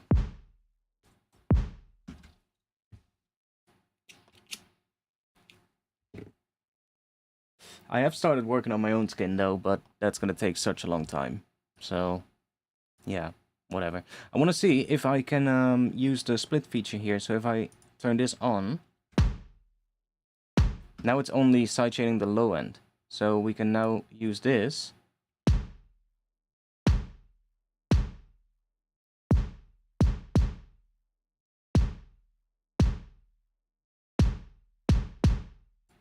And that way we still get the click part of the kick.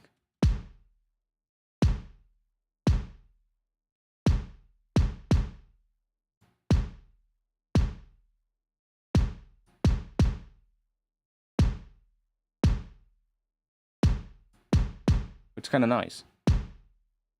Because our kick didn't really have much of a click. It had a little bit, but like not too much. Like if we just see, it's just a very standard kick. But that way we can use the click of the break, or basically just the high end of the break. And if I then go back and do this, then we should also get the hi-hat still.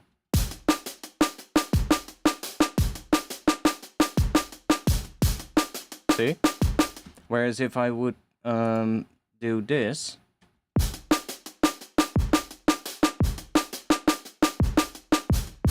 see how all those hi-hats also start cutting out, which might not be what you want. Now what I would usually do is when I'm happy with the drums, I would usually split them up. So I have the kick separate, the snare separate, and the hi-hat separate, so I can do sidechain independently on each one of them, because the kick will only have to be sidechained to the synth kick, right, and not to the snare, and stuff like that. But for now, this is the quickest way to do it, I think. That is still gonna be slightly better sounding, because then we don't lose the hi-hat completely.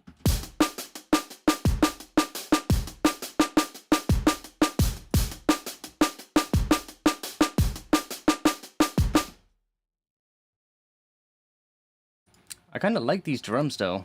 It's gonna be weird. It's gonna be. I like it. I like the pattern, but it's gonna be really weird in a tune. Okay, that sounded weird.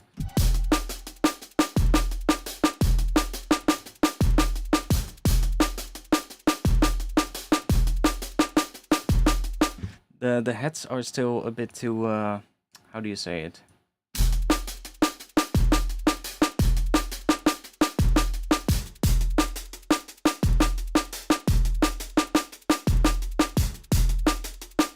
Maybe that, or we can try using the smaller version, this one.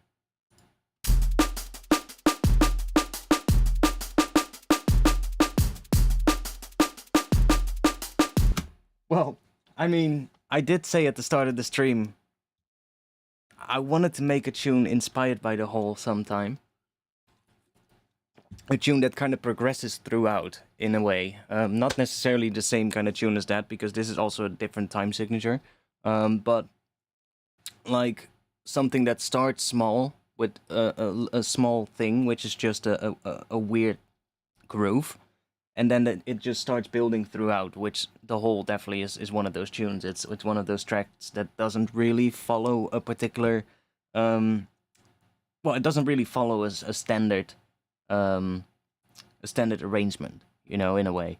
Whereas most tracks these days have like intro, build up, drop, breakdown, drop, outro, or something like that, right? And it's always a variation of that, and it's usually 16 bar, 32 bar, something like that, right? Always in equal chunks. Whereas the whole doesn't do that. Like, it already, of course, is different because of the time signature being really weird. That one is even weirder. It's like, what was it again? 17/8 or something like that? Which is even weirder because the one issue, like, the whole is great as a tune, but it's not the best tune for the dance floor, because it's such an odd rhythm. Because it's based on 8 notes instead of quarter notes. Because it's an odd numbered 8-note rhythm. You get that skip in the beat, which when you're dancing to it, you'll actually start dancing to first, like, I guess the beats, the downbeats, and then you start dancing to the offbeats in the next bar, and then you go back to the downbeats in the third bar, which is kind of interesting, but can also be really tricky on a dance floor for some people, because they're gonna be like, what the fuck? Because you're in your brain, you're gonna try and dance to the beats, right? And then when that beat skips an 8-note, it's really difficult. Whereas if you're working in like an odd time signature but based in quarter notes, you don't get that. Listen, like if you just listen to this drum pattern, it's still like a similar kind of thing where it does a more jungle type drum pattern, right? It's not like a typical drum and bass pattern, but it's more like a jungle kind of pattern where the drums are hitting like on the 2 and then the offbeat between the 3 and 4, and then even again on the next offbeat, right? So you get like, which is more like, I guess, a jungle type thing, but then without the ghost snares at the moment. But if we add some ghost snares, especially if we add some more right here, right, you get that really jungly kind of vibe. But if you listen to this and you kind of bob along with every beat, because it's based on quarter notes, so beats, right, full beats, even though there's only 7 in a bar, every time you're bobbing your head to that beat is still gonna line up. So even though there's only 7, the next one that would normally be beat 8, but then it's gonna be beat 1 of the next bar, I guess, is still gonna line up with how you're dancing to it or bobbing your head to it. So a variation on 4 is easier to dance to than a time signature variation on like 8 notes. Especially if we're talking in like ones that are like odd time signature ones. So, you know, like oddly numbered ones, like 7 or 9 or 11. So that could make it easier to dance to in a way, which is interesting.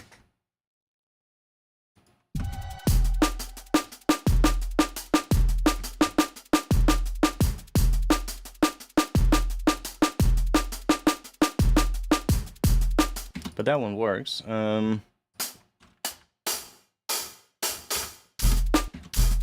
I get so annoyed by that kick. Why is that? I don't know, but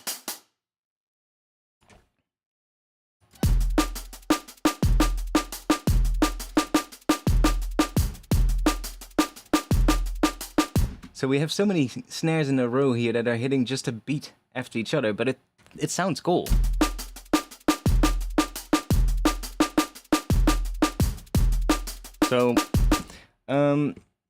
So where's that? This is the bass, right? Yeah, this is the bass. We can also have this one hit an 8-note after the second kick. That could also be fun. Then you get a bit of interaction between the kick and the bass, where the first one hits on the kick.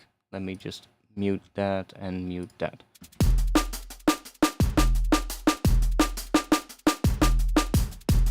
Right, you get a little dung dung.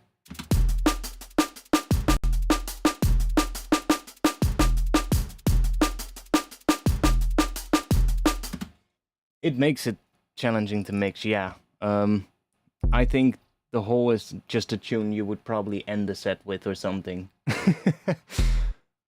I know Noisia did that for a while.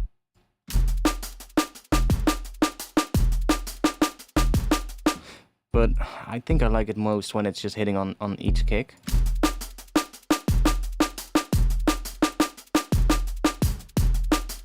Except that one. Okay, I guess we need to start doing some ghost snares because that's gonna make it a lot more interesting.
That one is a bit weird.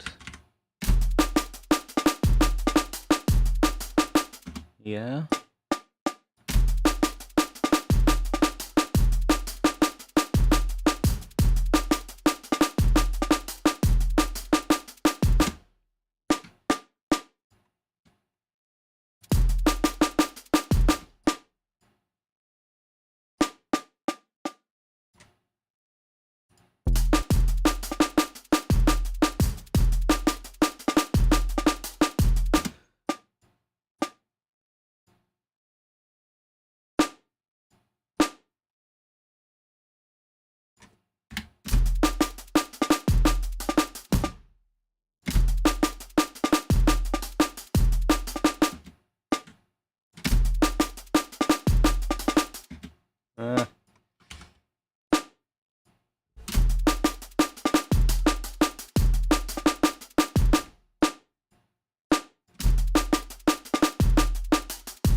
What are we gonna do here? I guess that. Just gonna have that, I guess.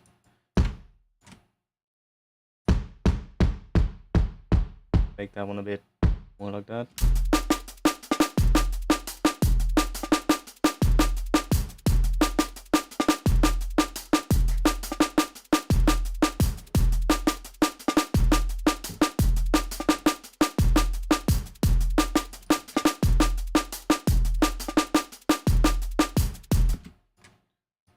Okay, what can we add?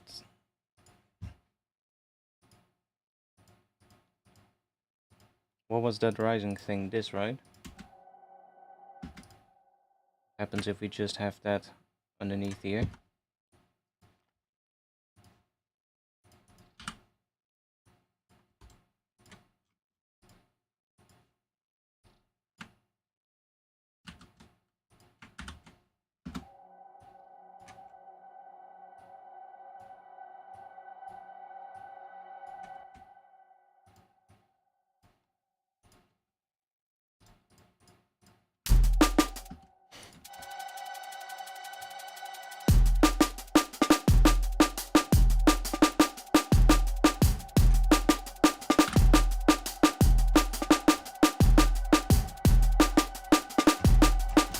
We're gonna have to do some sound design.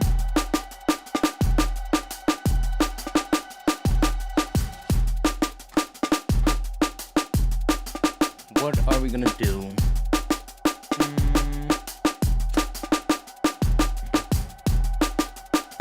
I'm thinking what we can add. What could be cool to add to this?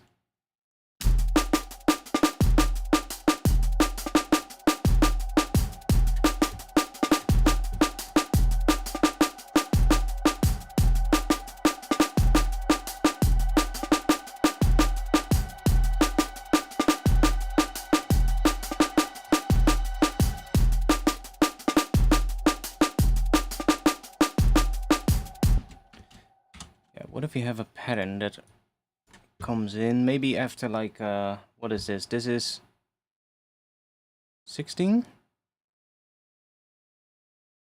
How many bars is this? 14. What? No, that makes no sense. Yo, what?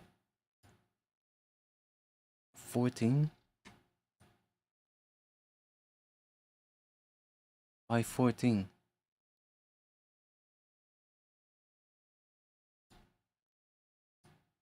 Two.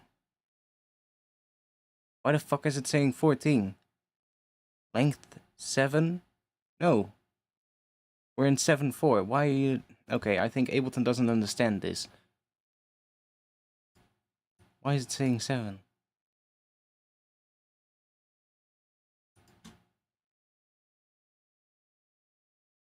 What? This is not 7 bars, Ableton. Ableton thinks, and look at the bottom left, it thinks that this is 7 bars, this selection. This is 4 bars. Ableton thinks it's 7. Ableton doesn't understand. Okay. That's weird, because I had it working earlier, and it did it right. But for some reason it's saying it at 7 bars. Well, whatever. That is 4. So this would be 8. So let's say after the first 8 bars, we have something come in. Maybe not with that one, but let's see if we can make something. Let's do a new preset and let's go for that one. Give it a bit of that, maybe.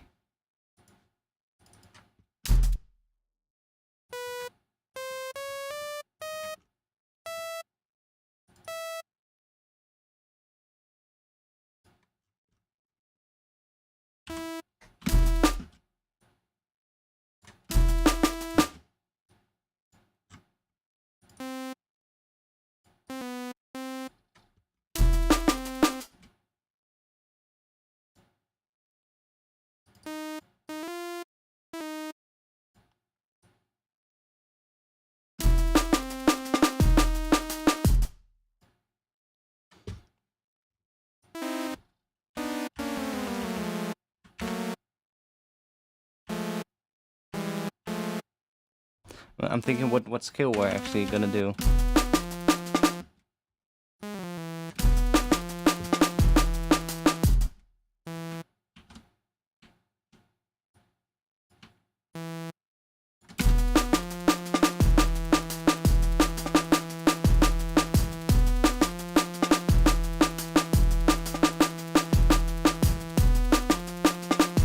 That's gonna be... Let's see what we're gonna... I'm just gonna set up a patch real quick. Do a little bit of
Let's try adding some. Toot, toot, toot.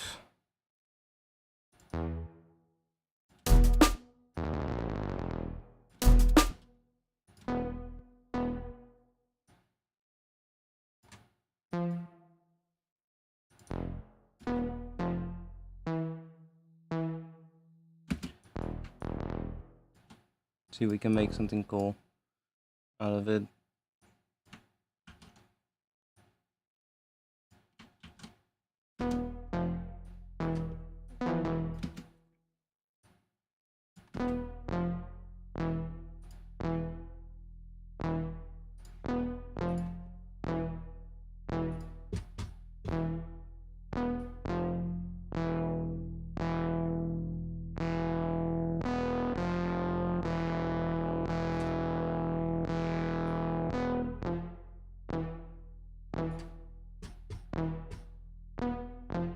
Okay.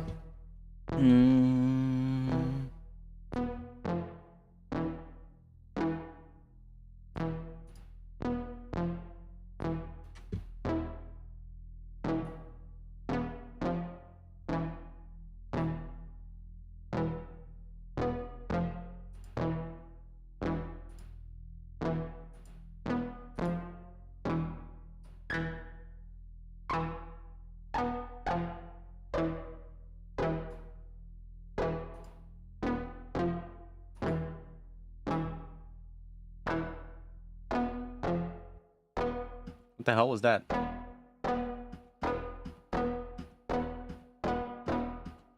You heard that one, right? Was around here.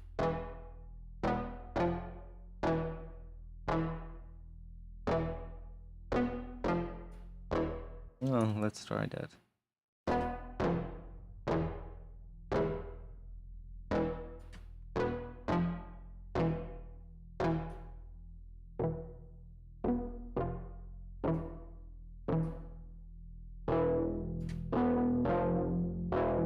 Gets a bit weird.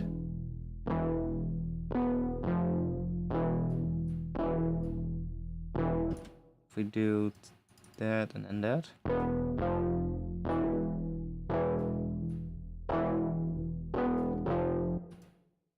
What if we only use one oscillator?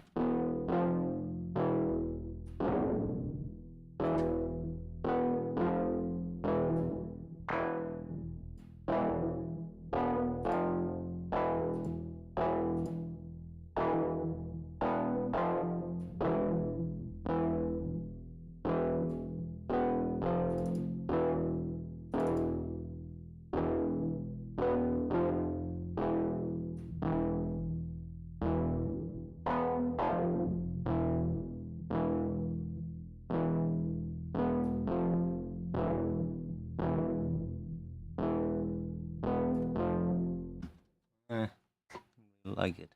Let's see.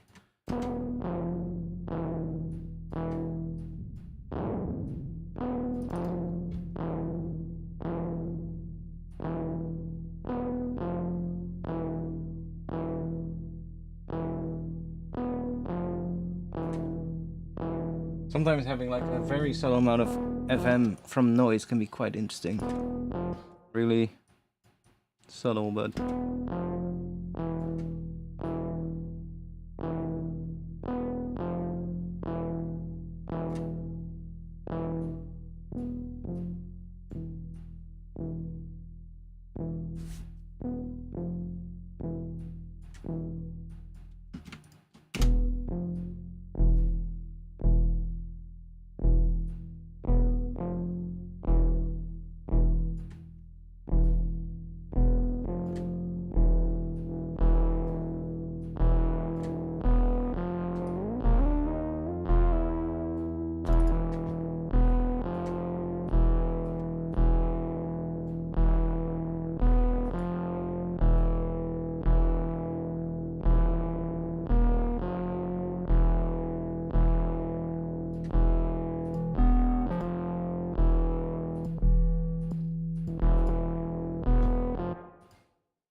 like that actually.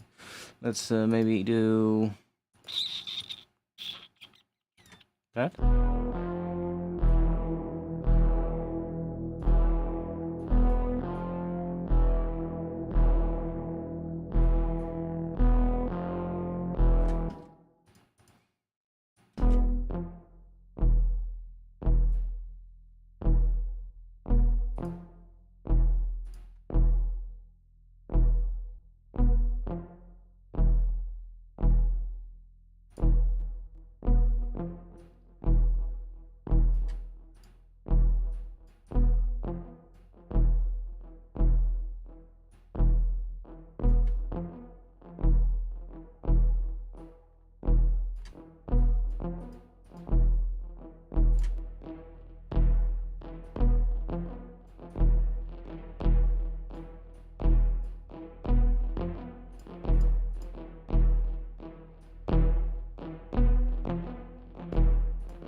Sounds so weird, but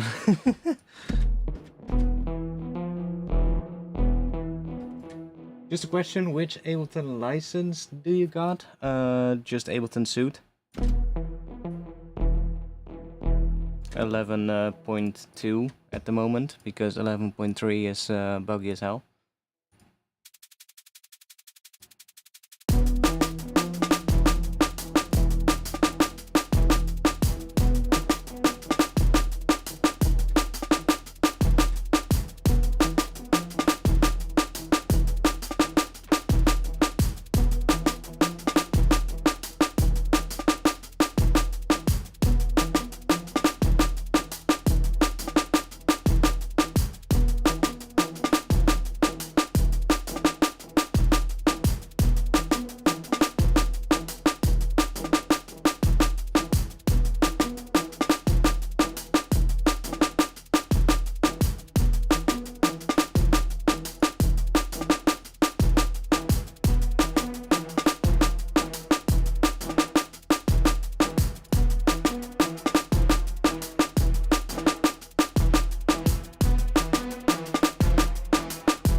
Oh, that's kind of cool.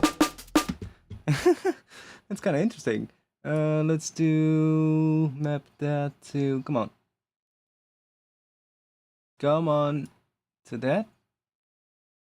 Oh no, you don't do it that like that. Nah, we're not in phase blend. We need to do this.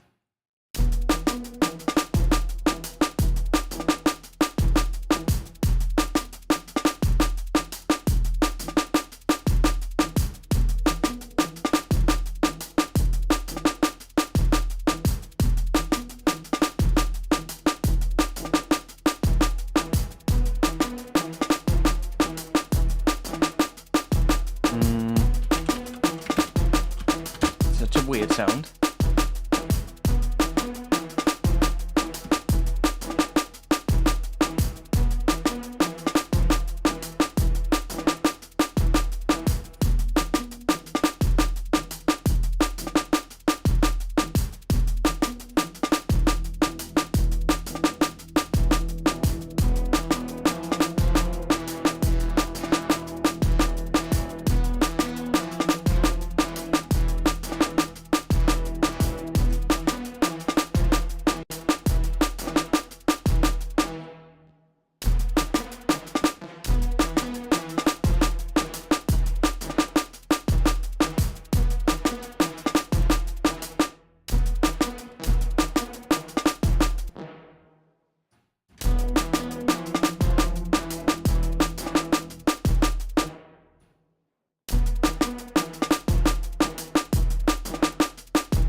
cool.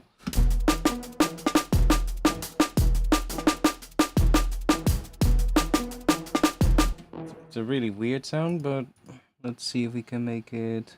What if we give it a bit more attack on the...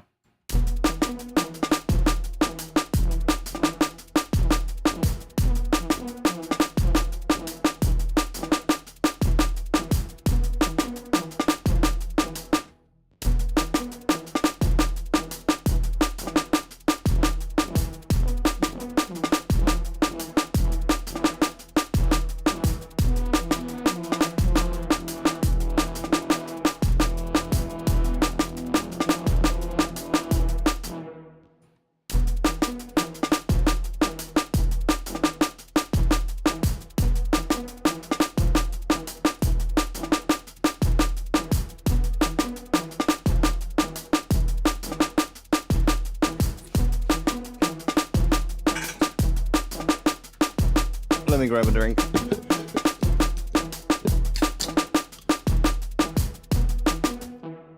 Should be fine. Should be fine. As long as it's not too much quieter than my voice, it should be fine. I mean, I don't know how loud we are in the master, but let's see.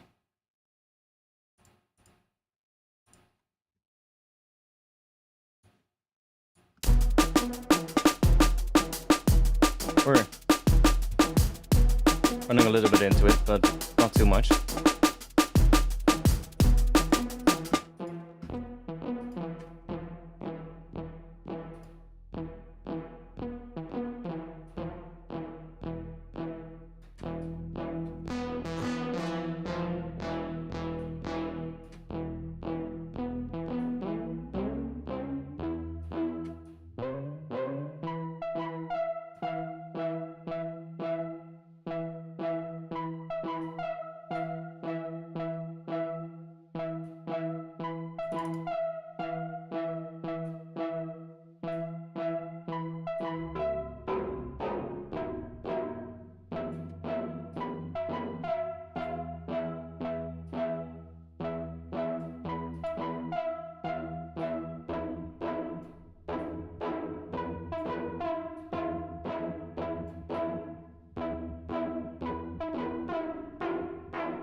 Let's just say we have that.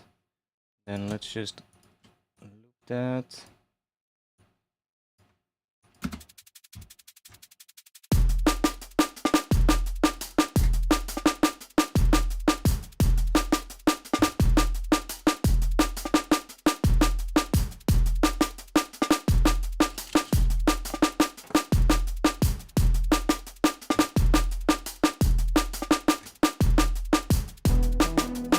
Okay, I don't like how that comes in. Let's see if we can make a more interesting pattern.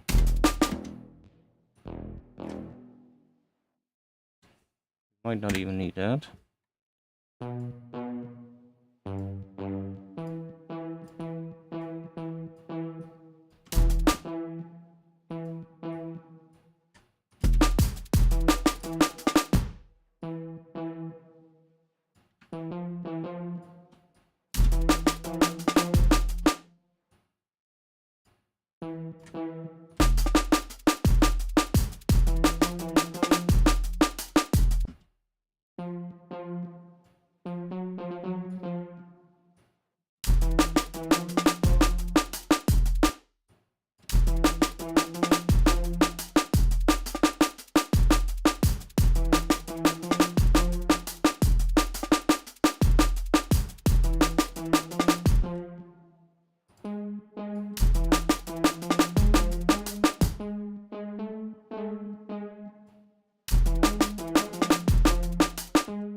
Can do some weird patterns. Well, what skill? We need something else.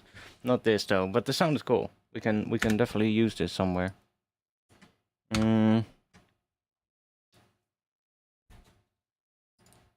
Let's do some more sound design. What do we need more of in this? We need some atmosphere for sure.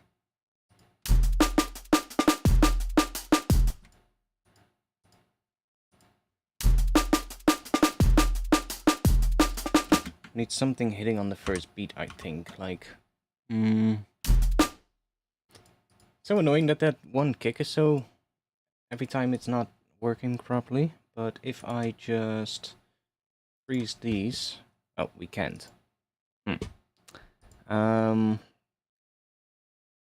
Maybe it's fixed if I do this. Is it fixed then?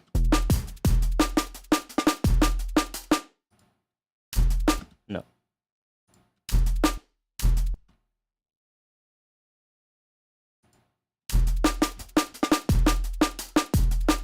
Well, whatever.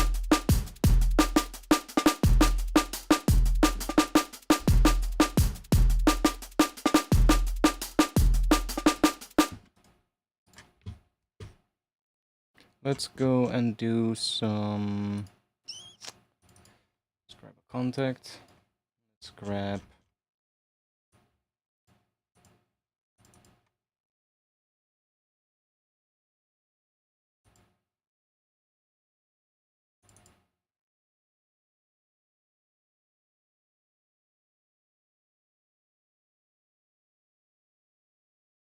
one of these. Let's just grab that.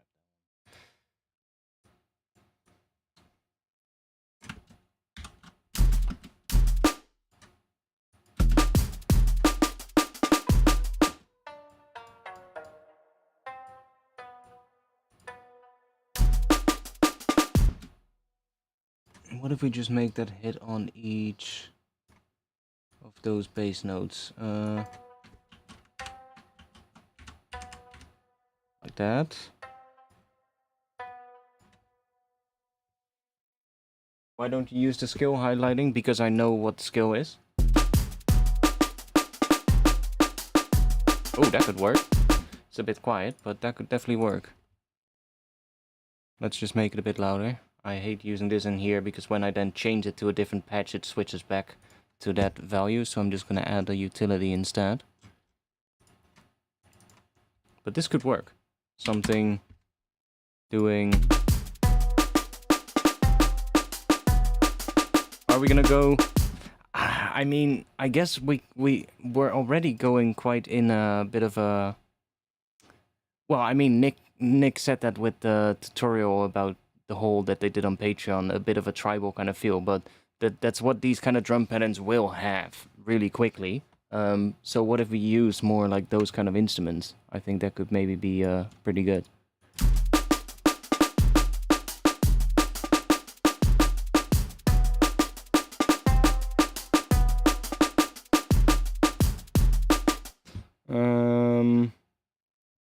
Then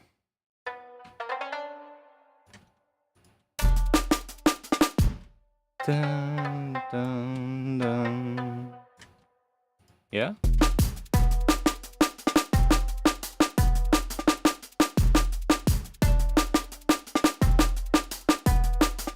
I'm gonna do that.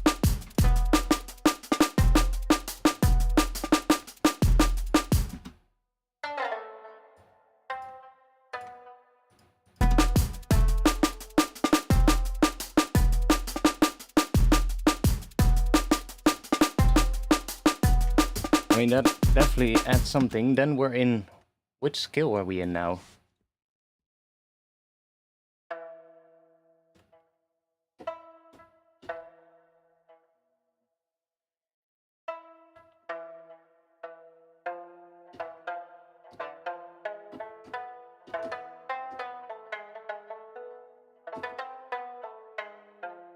I think that.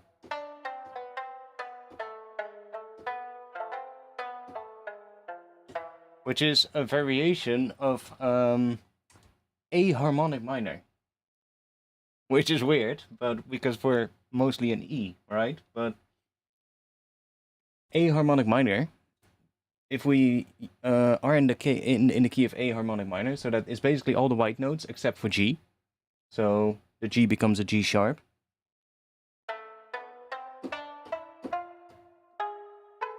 Oh. Right, so that last one, that is that G sharp to A. But then in the key, if we then play it from E instead, so we start on E now, but then play the same notes, we get it as the third note in the scale. And we get that, which is major Phrygian.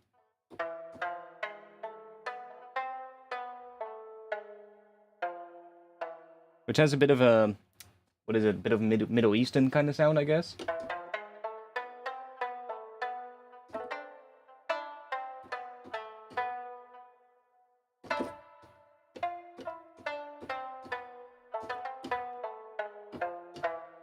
So, that is basically a mode of A harmonic minor. But because, why does that work? So, the fifth of A is also E. So, well, I guess, well, it doesn't really matter, but yeah, it's just a different variation on that scale, I guess. It's just a mode of that scale. But I guess that's the scale we're in. Like, we can do so many different things on top of this. Like, if we are in E, because this is just playing E in the bass, right? It's just, where is it? This one. It's just hitting an E note. So we can play different things on top of that. We can do, E minor.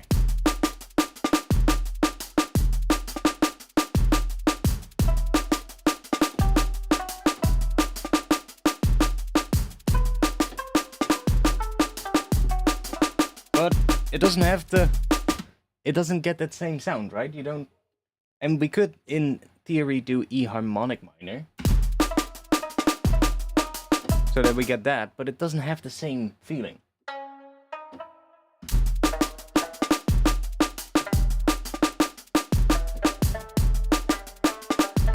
It just doesn't have the same sound. We could also play, let's think.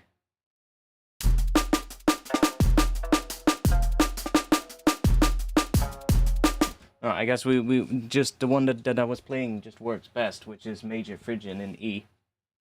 Which just, oh, okay, that also works.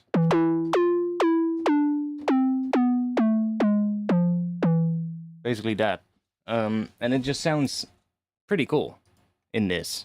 So, oh, the sidechain, oh, that's only for the snare, that's off, that's fine.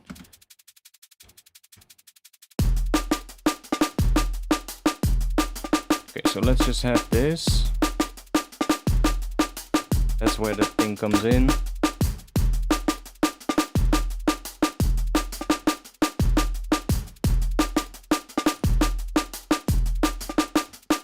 Oh, did I remove them all? Oh no.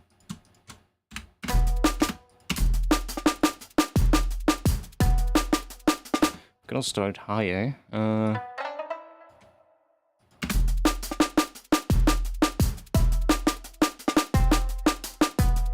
yeah. And then not that, but dun, dun, dun. Maybe that.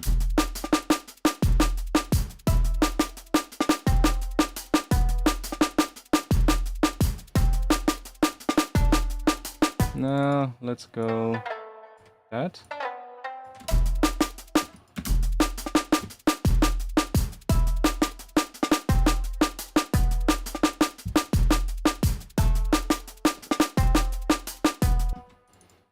That works.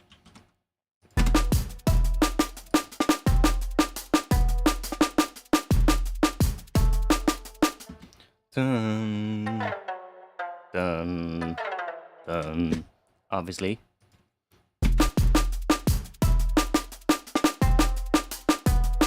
To finish off that pattern. You hear this in so many different styles of traditional music of a lot of different places.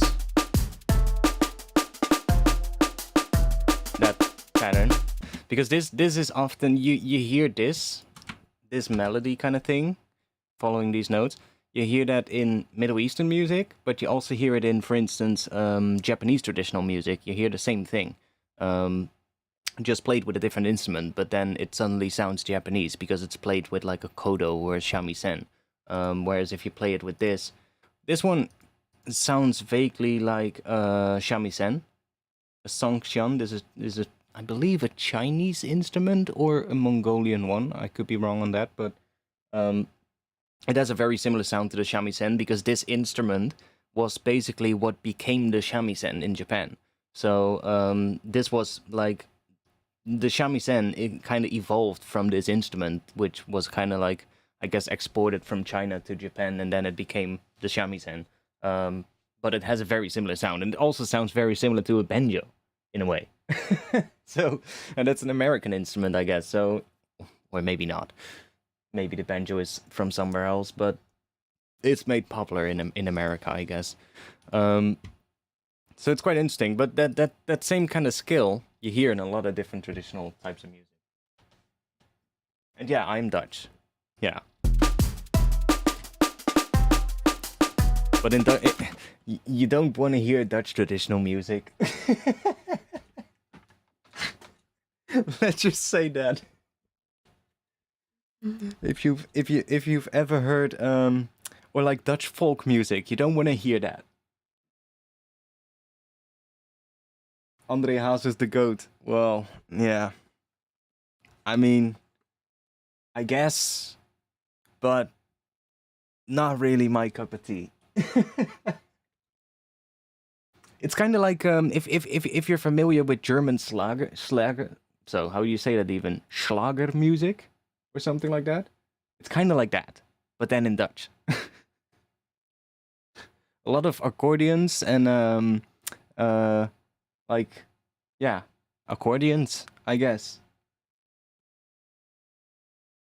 Yeah, no, Dutch folk music is hilarious. It's so stupid.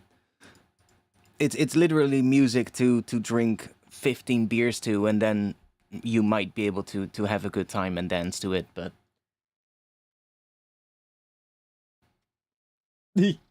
yeah.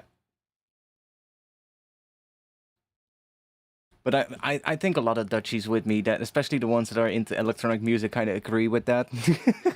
That are, I mean, Dutch rap. There's definitely some good Dutch hip hop. Don't get me wrong, but just like with most hip hop these days, finding the good stuff is well, you have to weed through a lot of shit.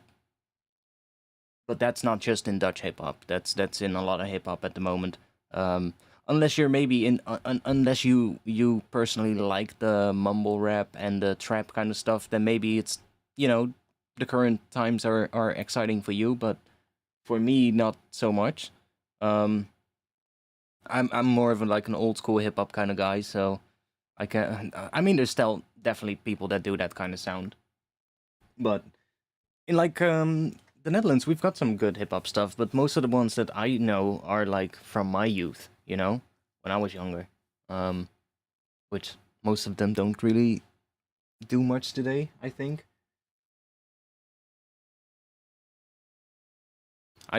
Honestly, I'm not really up to date with Dutch music to begin with because I don't really listen to it.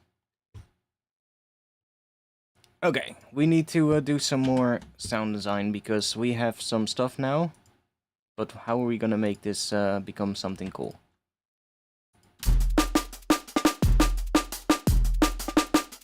Holy shit, I haven't seen that name in a while. Can't be. Fucking hell.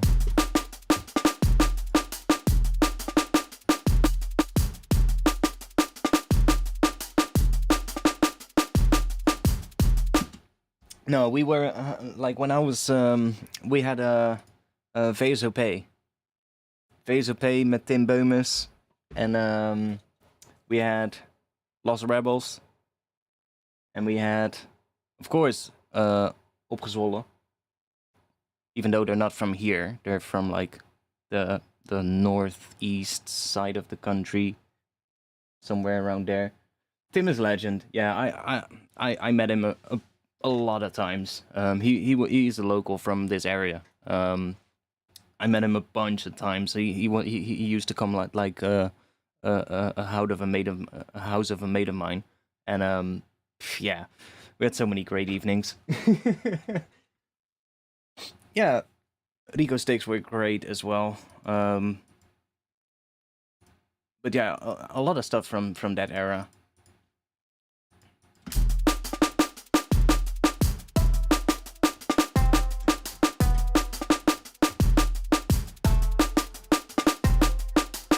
What was this? Oh, that thing. Yeah. Let's just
okay, maybe that would work.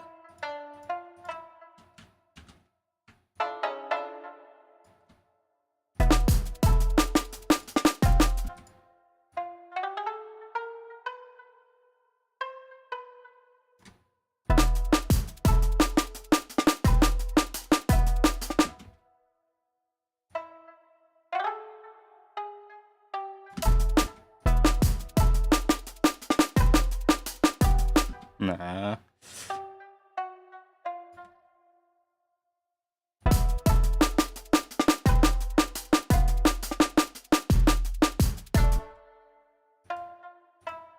Yeah, that could work.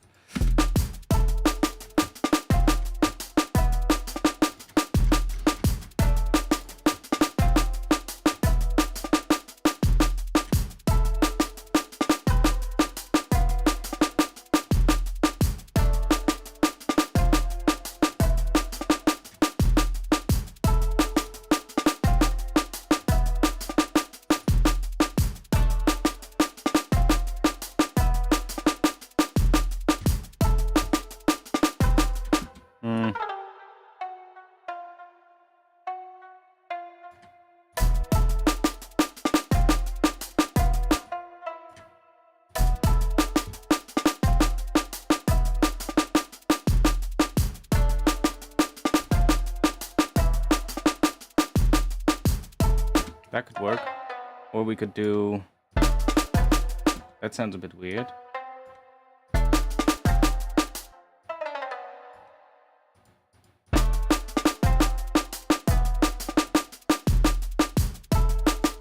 Okay, well, whatever. We need to do some sound design. What are we gonna add to this to make it a tune? I want to make some atmosphere. We need to make some really, how do you say it? Really like an atmosphere that starts small and really grows throughout. I think that is what we need for this.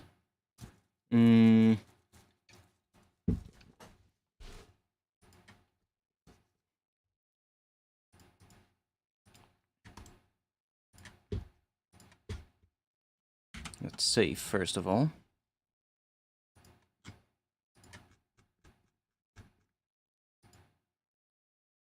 And let's let's open up an Omnisphere. And let's make something in Omnisphere for a change, instead of going through presets and waiting for ages for the presets to load, because Omnisphere is always slow. Let's just make something, because Omnisphere has a lot of really good sort of like sound sources. So if we just put something in here, and let's just make a long note in E. Like that. And then let's go in here. I'm gonna leave this one in here, so that we have something as like to tune to, and then probably choose just a sine. So we have something that tells us what the tune is, and then we can turn it off, and then we can turn it on when we need it to tune stuff. But let's go in here, and let's do that. And now we're in the sound source browser. So here you can basically go through all the different sound sources that come with Omnisphere. So not the presets, but like the things that make up the presets. That what the presets were made from. So we can click that, or click autoplay. And if we click here, that's really quiet.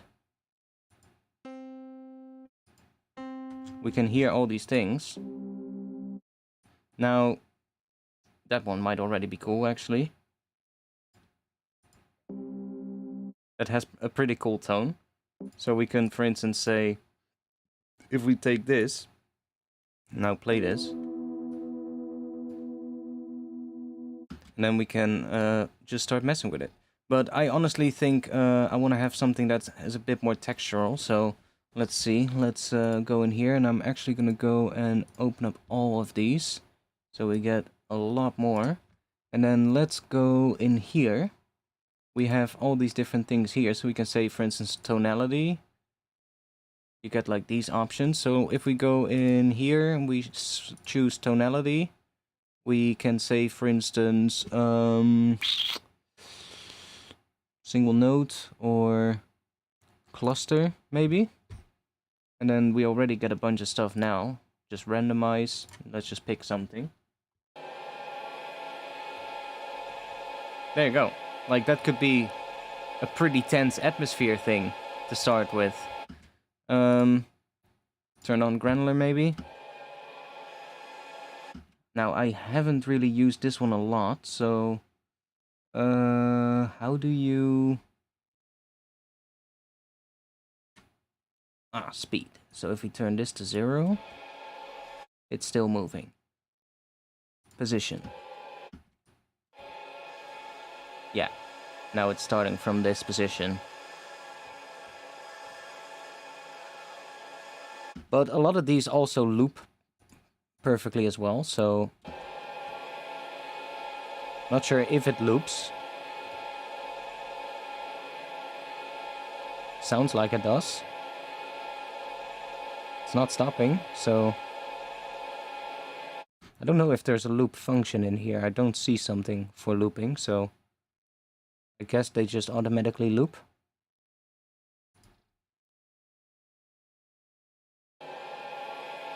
But you can start making like some pretty crazy atmosphere with this. Let's turn this off.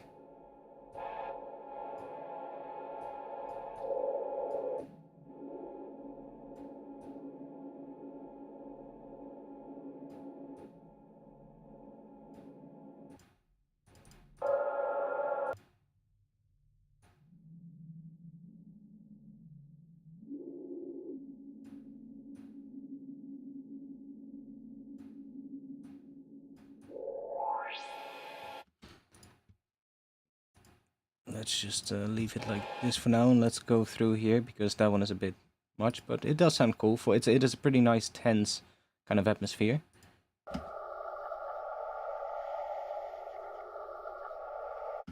Oh, that's kind of cool. What if we... Can we also, like, literally use this as a sampler? That would be great. I guess we can if we...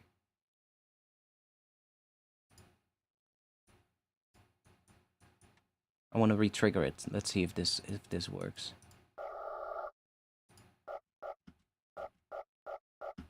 Can we... How do you extend that note? I know that there's a way to do that. To make it go over to the next one. Shift click, no. Ah, there we go. Double click. See, we can make like a looping kind of atmosphere. And then we can use the start position here to find something that we like. And that can be pretty cool for like making atmosphere that you want to be a bit more rhythmic.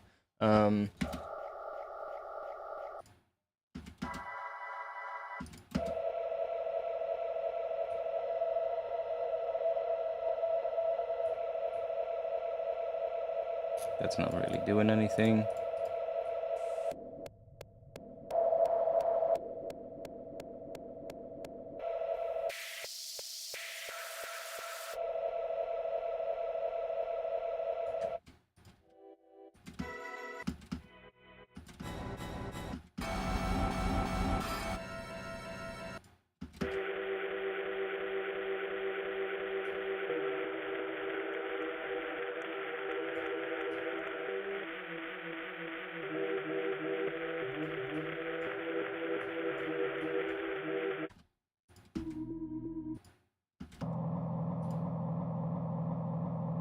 Let's go back in here.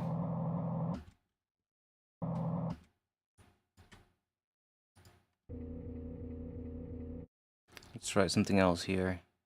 Discordant. What is that gonna give us?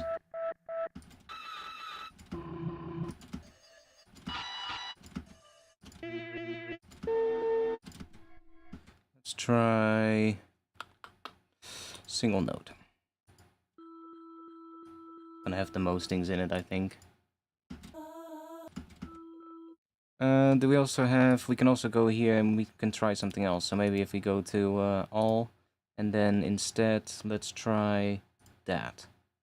And we get all kinds of that. And we also have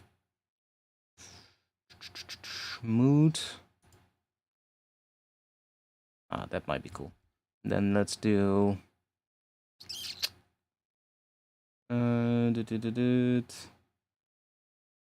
dark, maybe?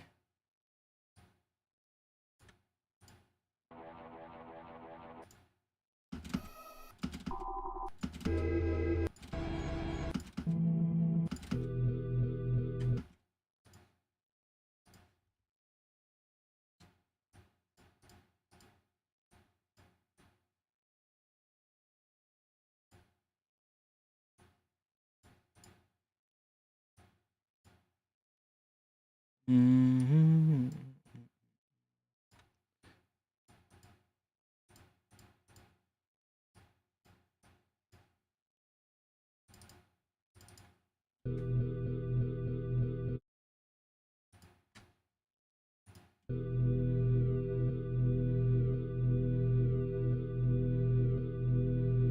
Now it's playing the same pattern. It's doing the same 7-beat pattern now.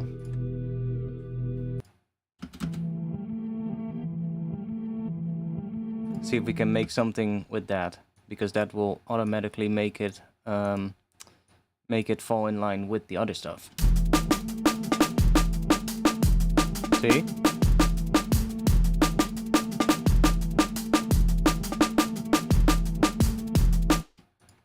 Ooh.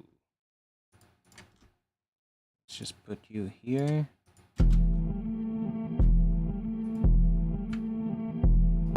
And let's only put the kick in here.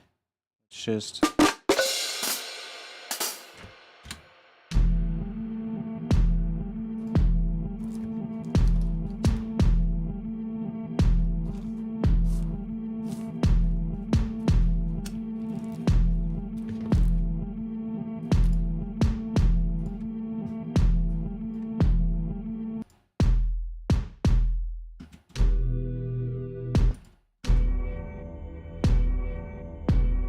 Ooh.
Ah, that's why, because that one is a different... Yeah, and there we go.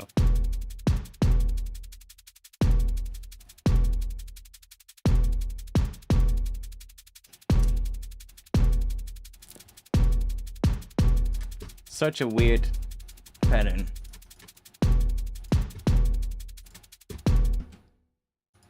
See if we can add maybe a little bit of some other...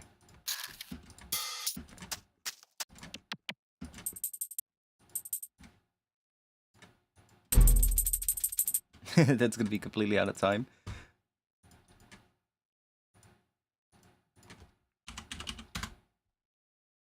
It's 175, right? Oh no, it's 172.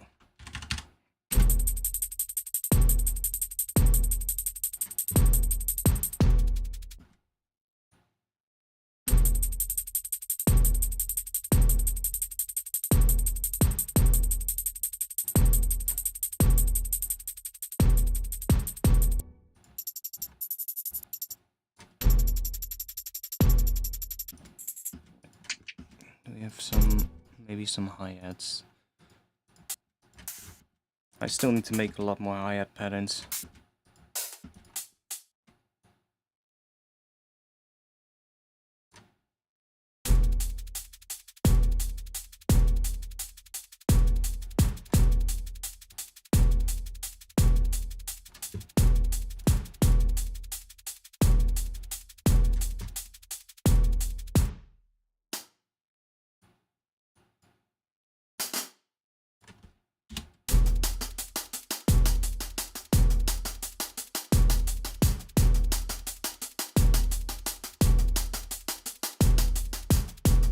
I do like the tone of that extra hit on the kick.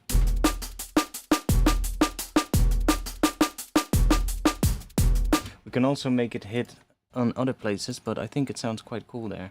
Oh yeah, it's just a sustained note. I'm not sure about the sound of the snare though, but we'll come back to that.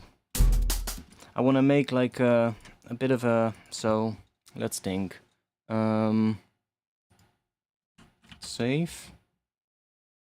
Let's move these all a little bit out of the way. Let's move them all down there. So what are we gonna start with? That's the question. What are we gonna start with? That?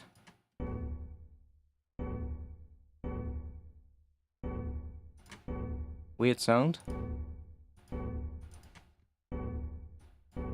Also has a lot of low end.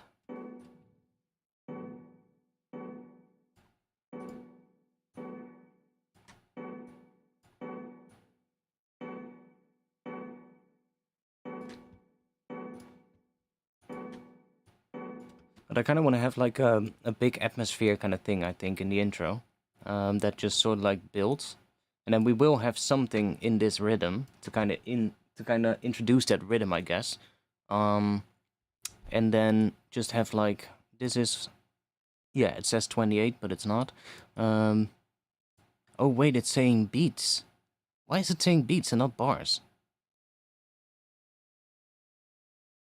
I guess because it's 7/4. That's weird though. Because it knows how many bars it is. But anyways, this is if that's 28, that would be 4 bars. No, this is 4 bars. Yeah, it's saying 28 bars, but that's not correct. Really weird. 1, 2, 3, 4, 5, 6, 7, 8. So there's 8, and then we can that. So after 16 bars, that is how long? 16 bars would be 39 seconds. I assume that is correct. I assume it does know how many seconds this is.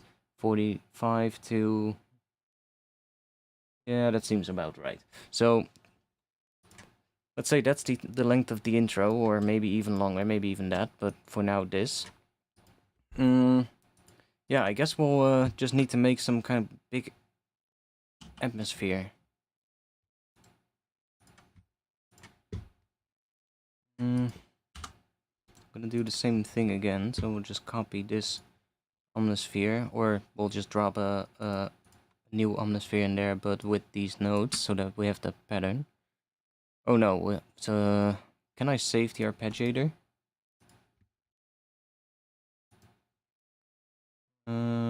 Presets. Save. Nice. We'll do 7/4 rhythm. There we go. Okay. There we go. Because I do want to have an atmosphere that follows along with that rhythm. By the way, chat, if you have ideas, today you are allowed to let me know what your ideas are. Today you're allowed to backseat produce. Okay, so I also have a bunch of I can also go in here, and oh no, it's not giving me well, maybe if I just do that, yeah, then I get all my custom ones. Let's see, we might have some interesting ones in there. I don't think it shows all of them. Let's just do this. We're gonna go and go for want mood or tonality. Let's do mood. Or we just leave it on all and we just randomize. That's always good. And see what we get. So let's turn the ARP on. Let's turn that on and let's load our preset, which is here. And then I think that is correct. Yeah.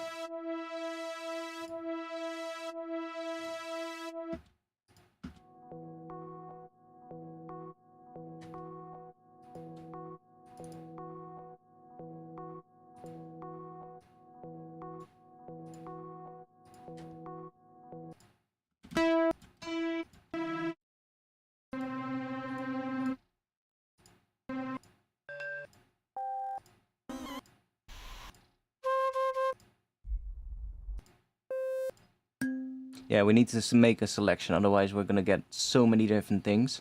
Mood. Can we also do maybe pad type?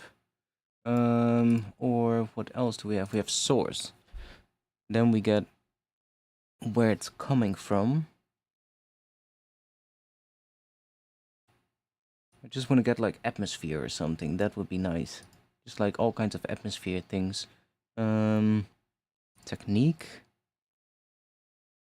Bowing. Oh, bowed maybe. That could work. Let's try that maybe. Let's do this. See what we get.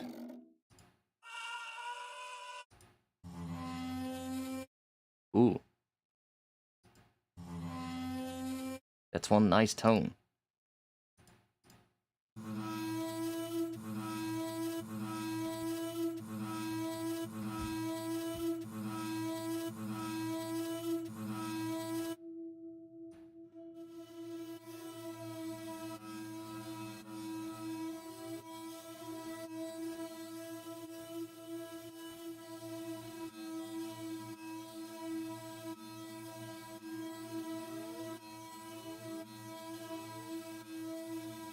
How do you set the length of the grains?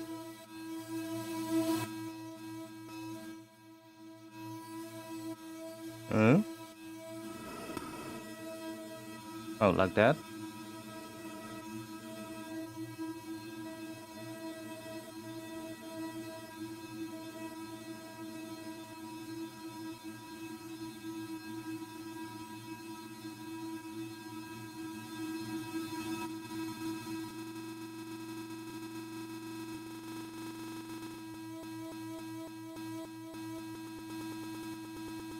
Trying to see if I can...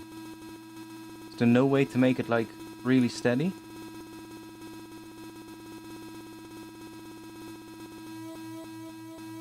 Okay, so it's always a bit randomized. Okay, that's fine.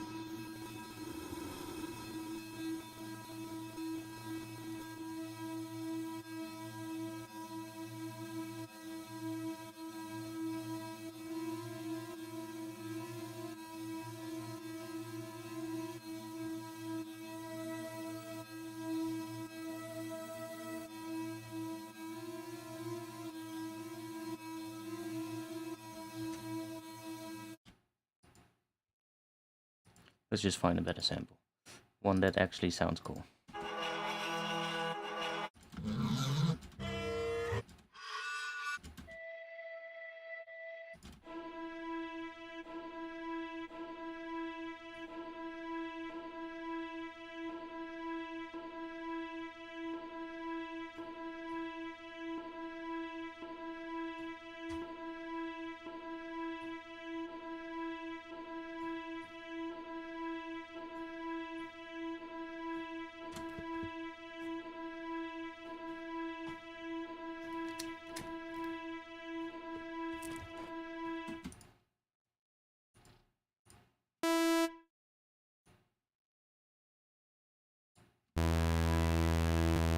Oh, we might have to...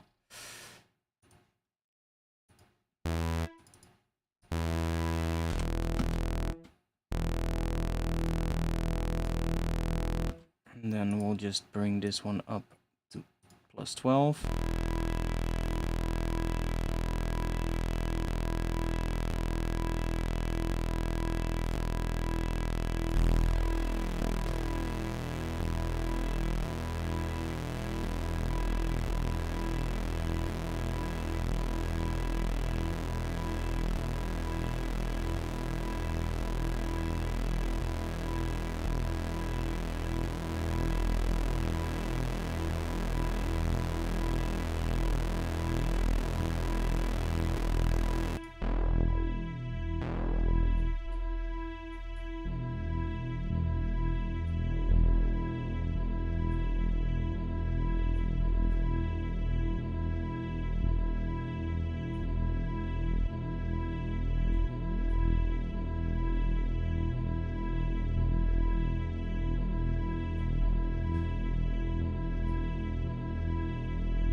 I might have this one as just a separate patch so that I can just have it sustained. And let's find something else in here that kind of layers with that other one. So let's go in here and let's just do that for now. What is that one actually? Oh, it's doing that. That's cool. And let's go back in here. And let's do that. And let's go for something else.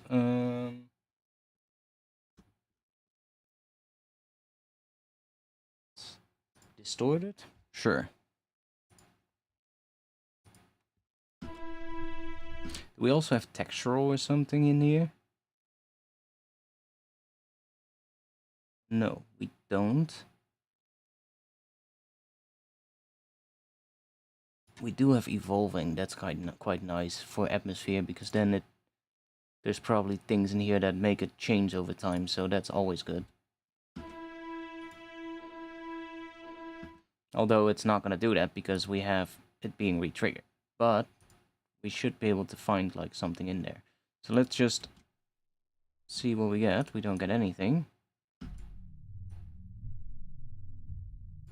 because it's so low. Let's bring it back up.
Interesting, but not what I want.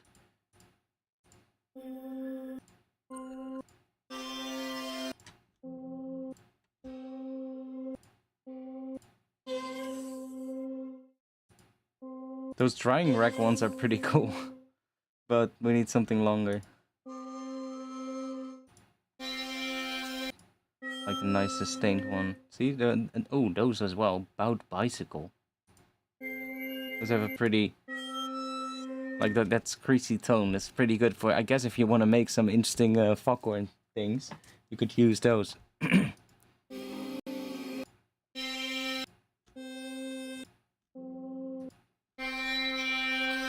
Okay, can we get some other things? Oh, we're still in bout as well. So if we just take that out and then go for,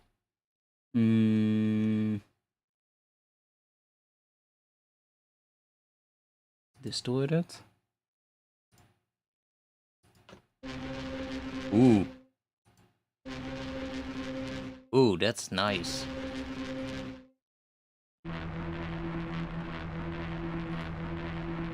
Ooh, that's nice.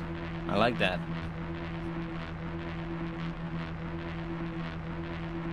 I like that.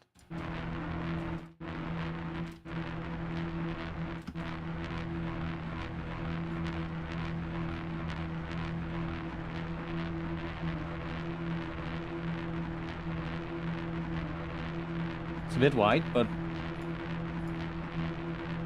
Oh wait, did I do it in the wrong one? I did. Well, fuck it, we're gonna use this one. I was supposed to do it in the B1, but whatever. This one sounds cool. Can we make it...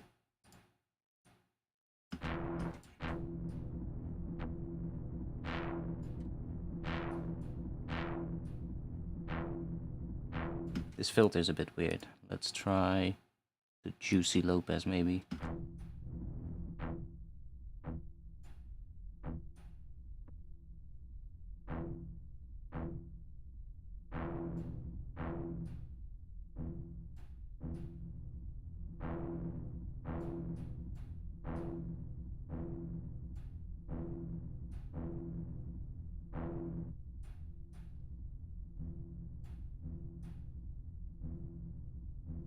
Maybe really subtle like that.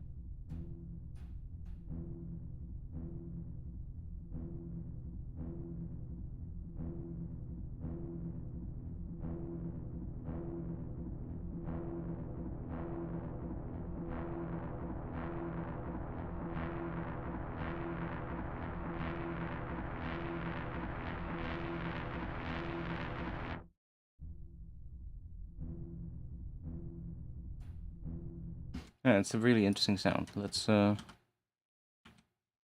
grab that then. Can we do this? No. Do we have to enable host automation? Then it works. Nice. So we can automate it now.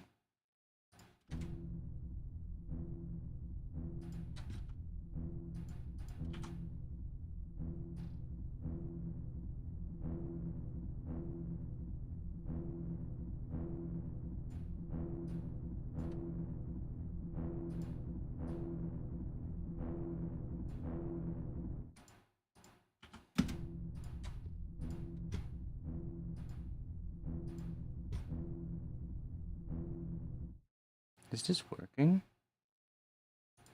It should. I'm not sure why the 2 is highlighted.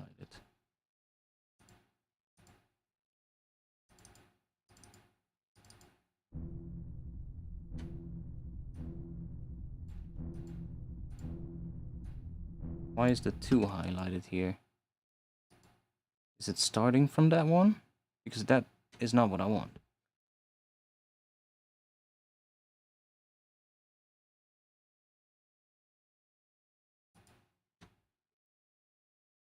Why is that?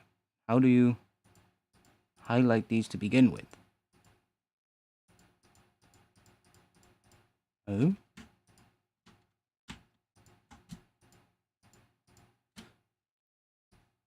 Like if I play it, does it...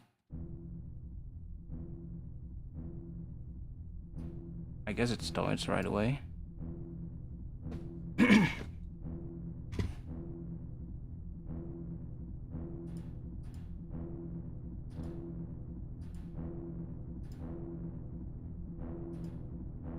Oh, we weren't in the right one, I think.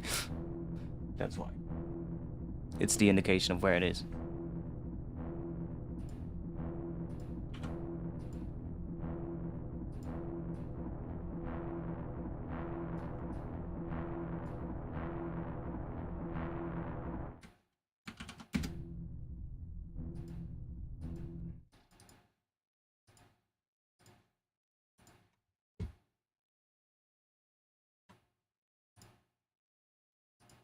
Okay, we need to add something that is going to indicate the rhythm a bit more.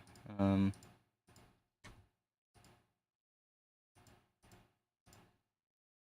can we use?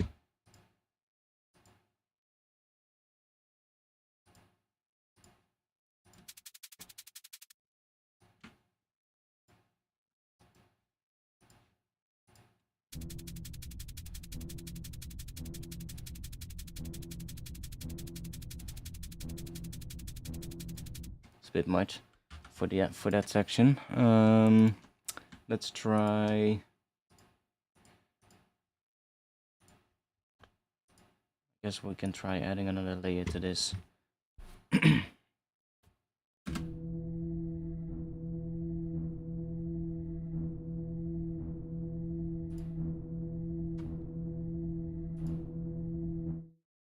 Let's go.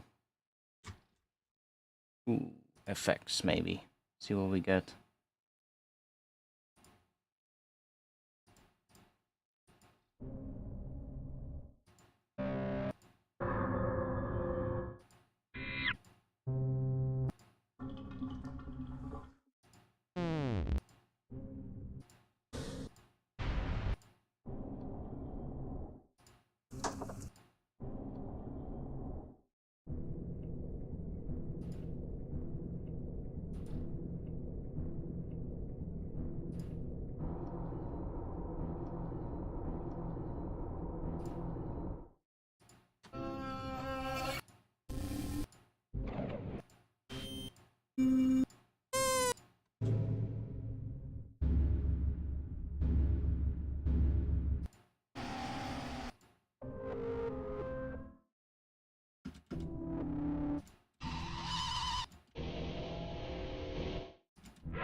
effects. The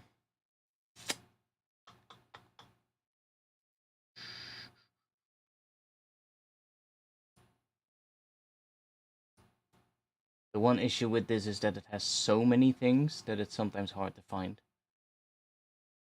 what actually you're looking for. So could maybe work.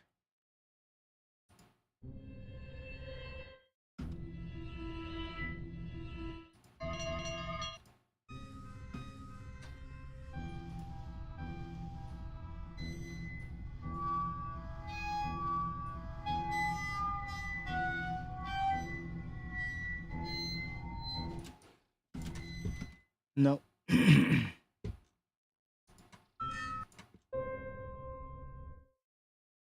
mean, piano can also work.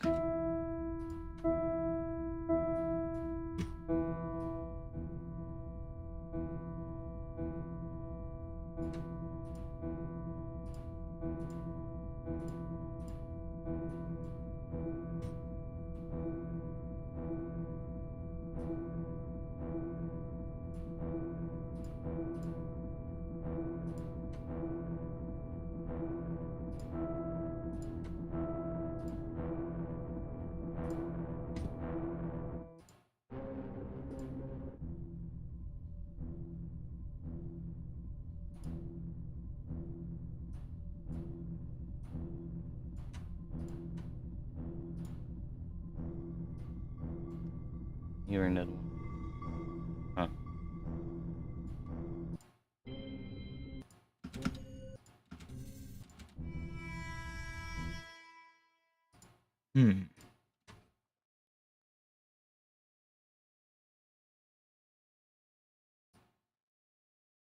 Fuck on the sphere. I mean, we'll leave the this one because that one sounds cool. So we'll leave that one in. Let's go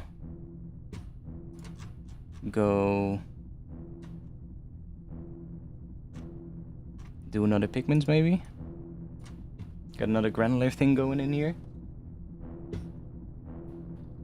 Is the chat still alive, or are you guys just completely silent?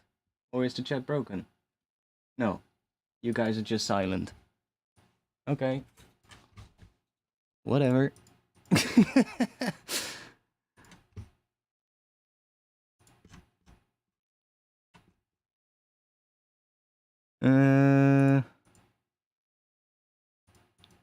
Let's see.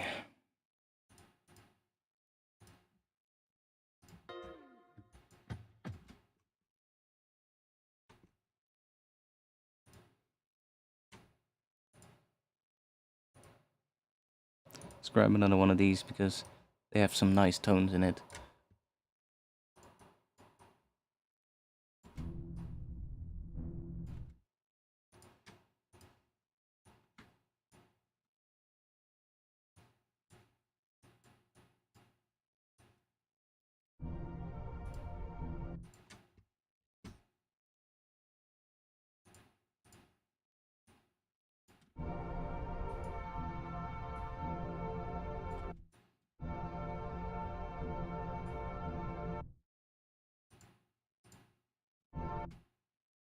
Let's find something with a bit of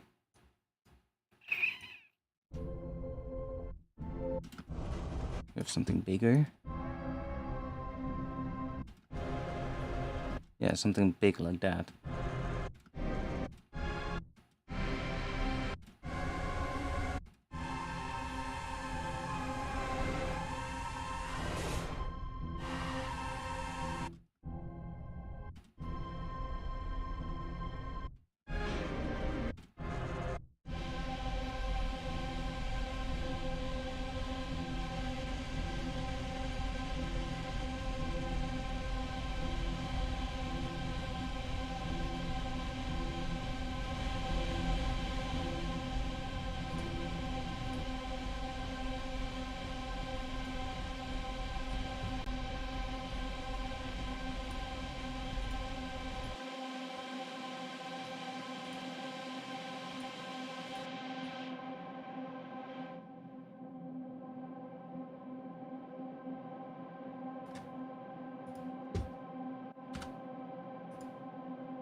Okay, so this is not the same page, but we can check.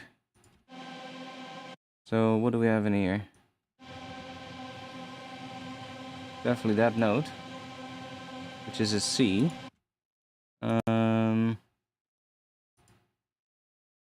If that is C,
okay, kind of works. So it still sounds a bit weird, but we just need to get started with this and build some tension. We can maybe bring this one back, which sounded like that. So what if we just have that one hit on the bass notes, like that?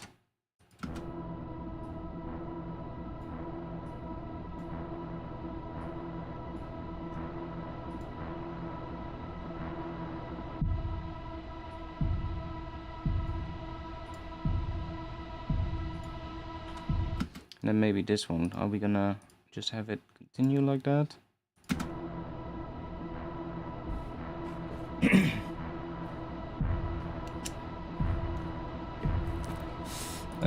That one is a bit weird here.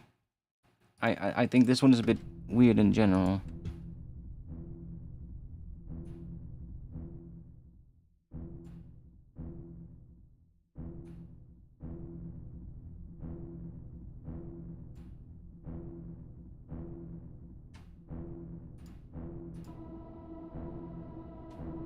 Give it a bit more volume movement.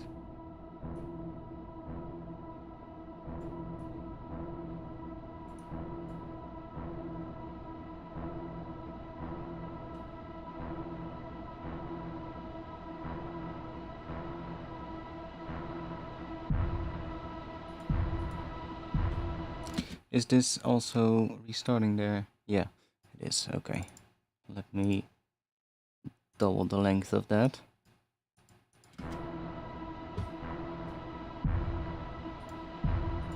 And then this one is doing the same thing, so let me also double the length of that.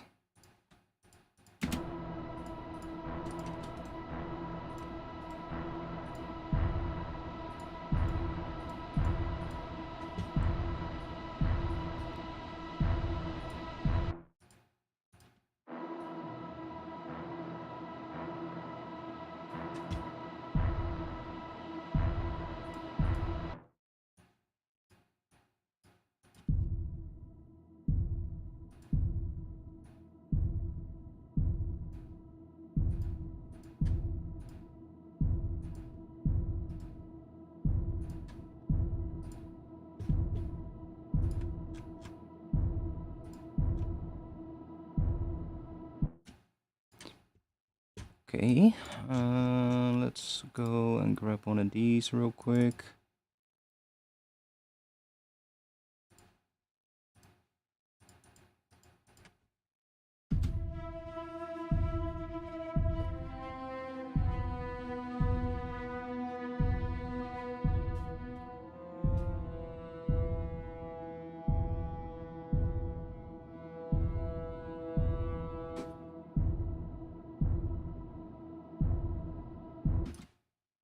What else do we have? We want to bring something in here for sure, so let's see what we can grab from these.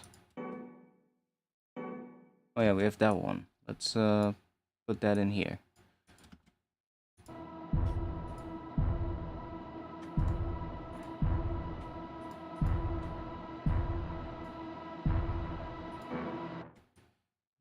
Let's have that continue.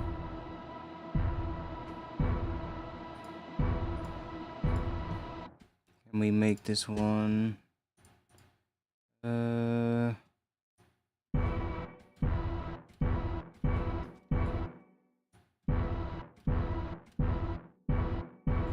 don't like that one. Okay, let's mute that.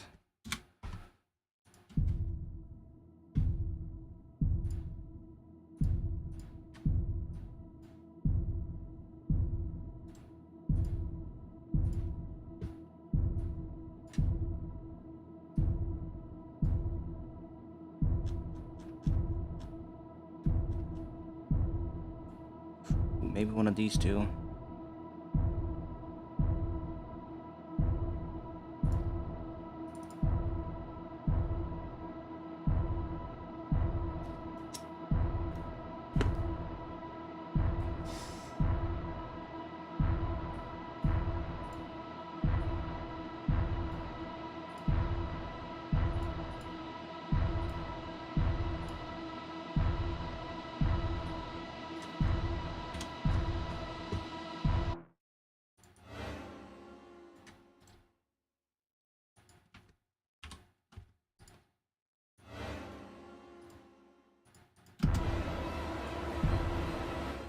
It's gonna be really crazy. We wanna get something a bit lighter, I think. Let's try one of these clusters. Light. A few, but let's see what we get.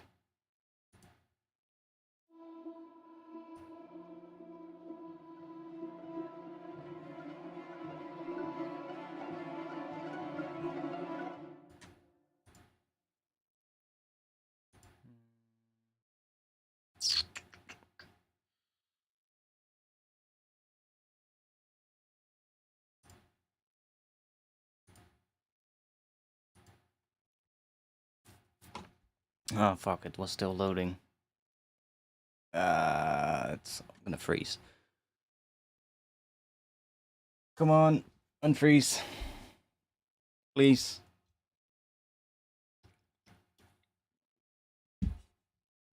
Save.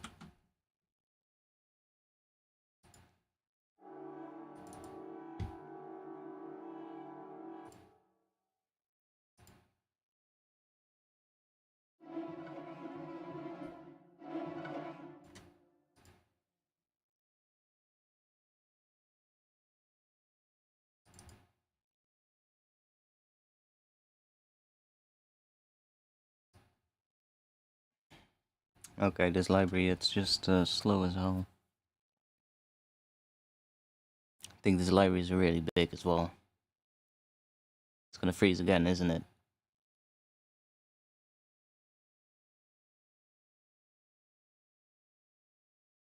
I think so.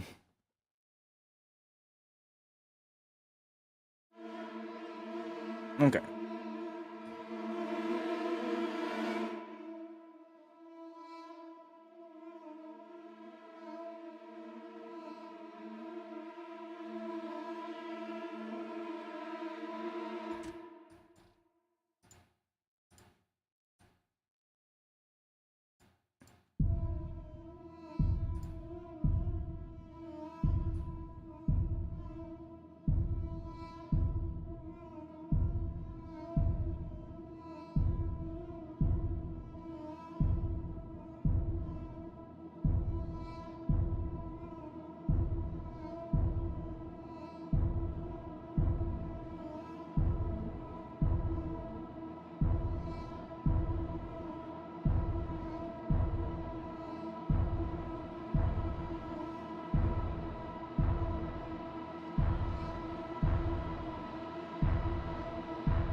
Is it not doing anything? Oh, the note stops. I thought it was still rising. My bad. I'm stupid. There we go. So I can map those as well. I can just go in here and say X mix and Y intensity. And then we have this. So we can just move that around. We can just automate the Y, for instance.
Fucking 3 million wasps.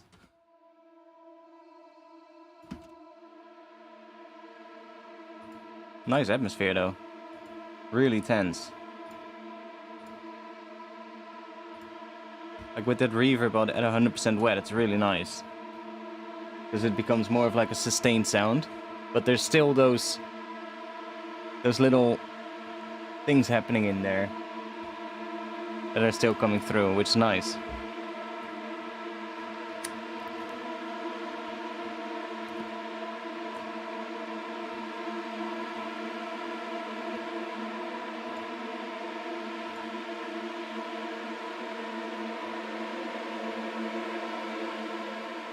That's a nice atmosphere.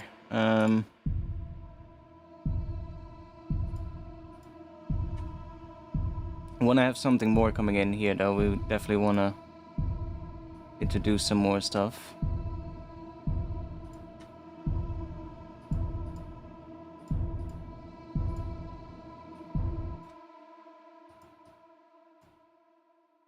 Because we also like I feel like every like this section and then here something needs to come in so that your brain knows that is the start of a new section. Because otherwise it's the longer this drags on, the more your brain is gonna think that this one is the first beat instead of this one.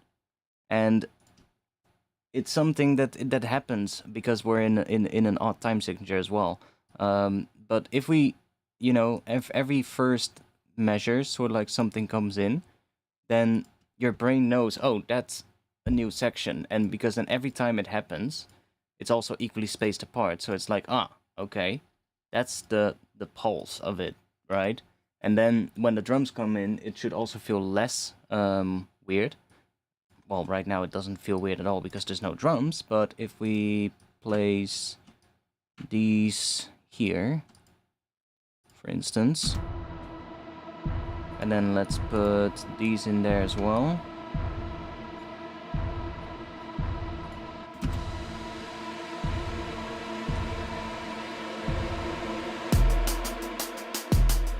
And then we need to bring these back.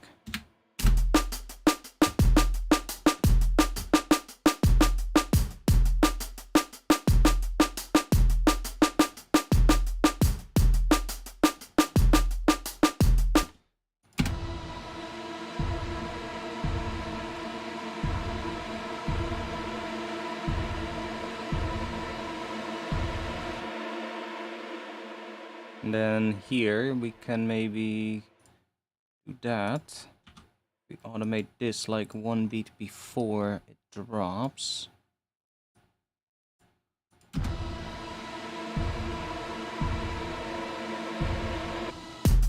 Oh, there's more stuff still there. Not sure. I think there's maybe a reverb on there, so let's just do it with an automation.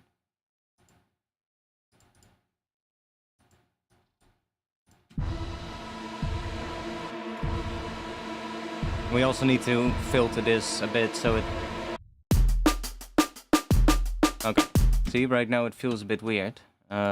Especially if we listen to it for a longer period of time.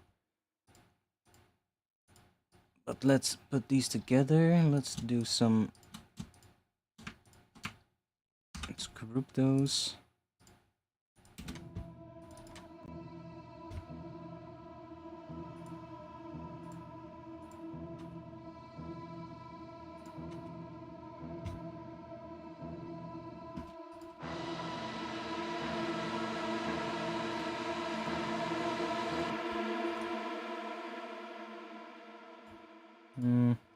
Let's go into this one. Maybe just put an auto filter on here and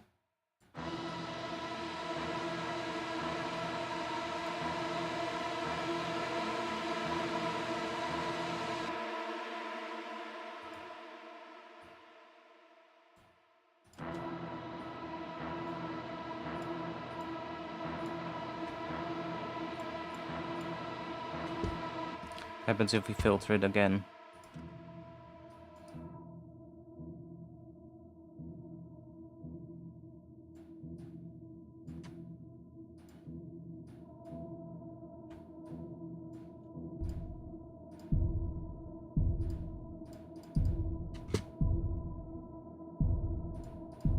What happens if we put some OTT in front of that?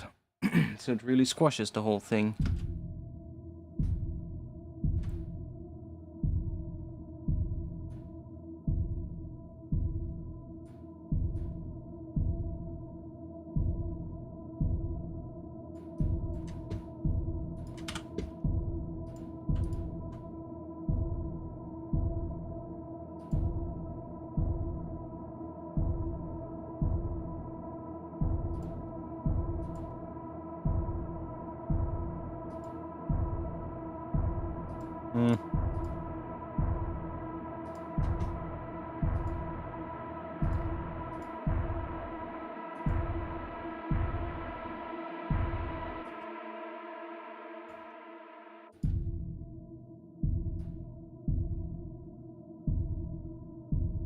We already have low end coming from here, so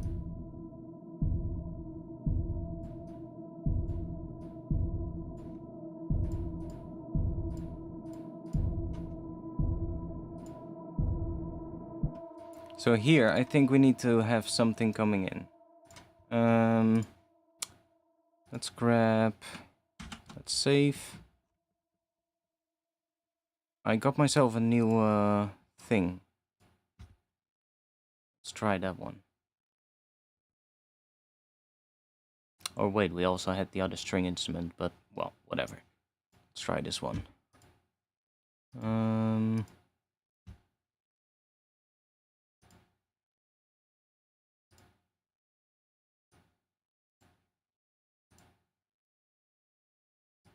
Let's try that.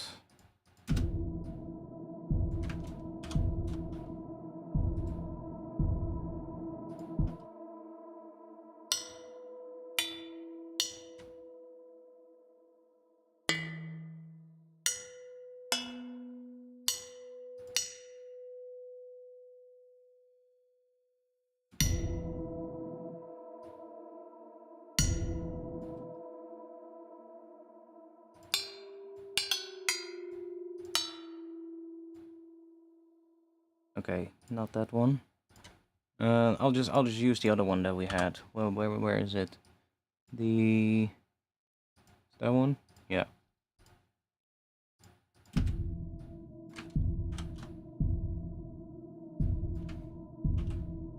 So let's see.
Mm. There's also a note in there in this thing that is out of tune, which I don't like with this scale. It's, let's try. Not sure which side it is. Let's see.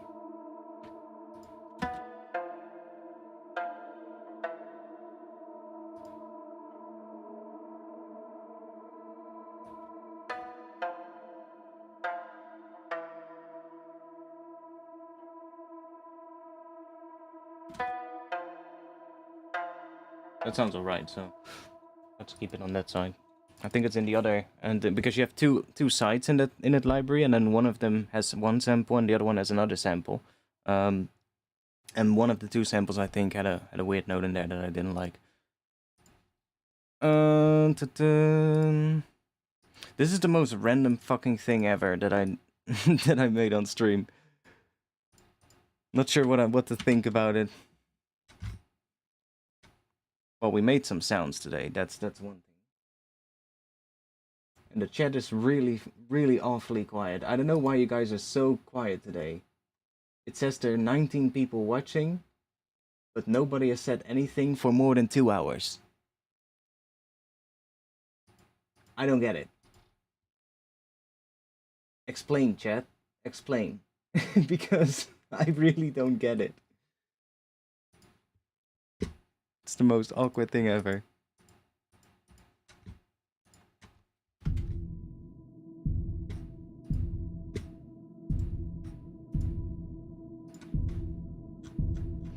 And try something else. Maybe some horns on this could work. Make it a bit more epic.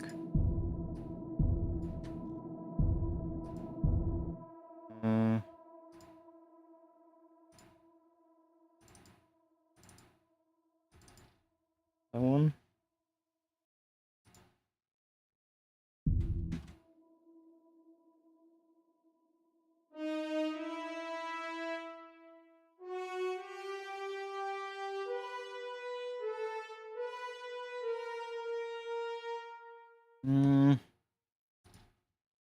Maybe we'll grab one from here.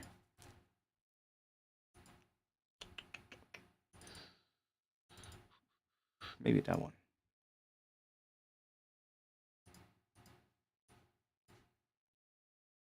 And then I want that one off. I just want to have that. And this.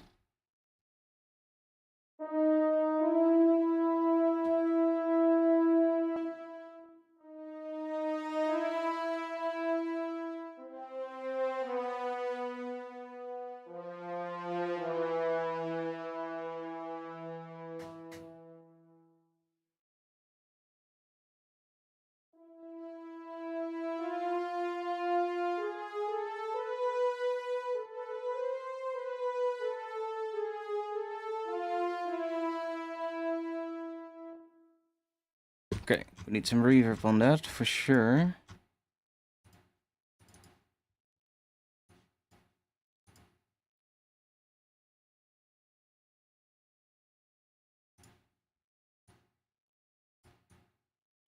Big one.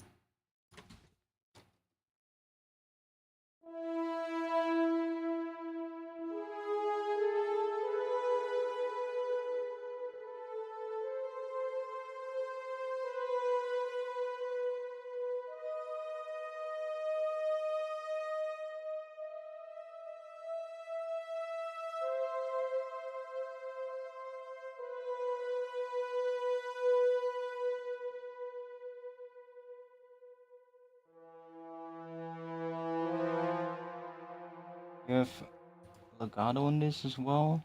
Oh, we do. Nice.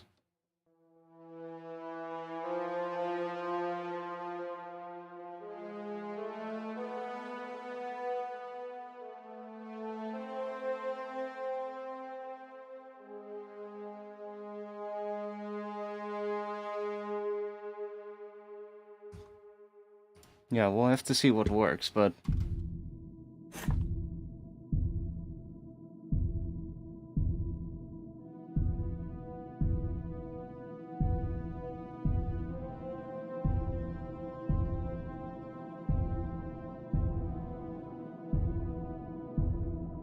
And I really need something to indicate the start of the first bar. Let's just put a hat in there. Just a hat. Like a simple that just does like the start of the bar or something. To make it easier, because it's such a weird timing. Let's find a hat. Hat. Packs, drums, hits, hats. Let's do here maybe? Something like that.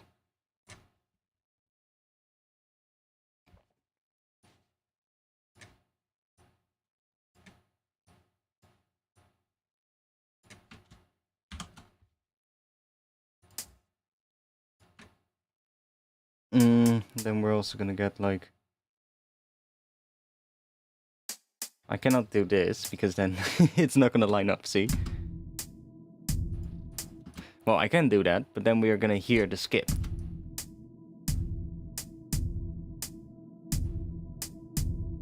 That's what it's doing.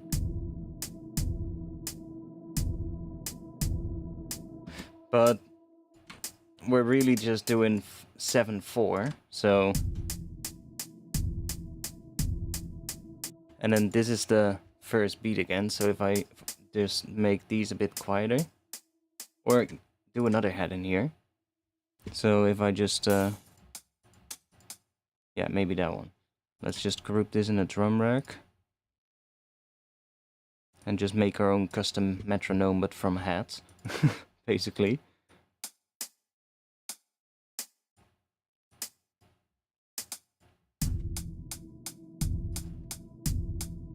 We need one that's more different.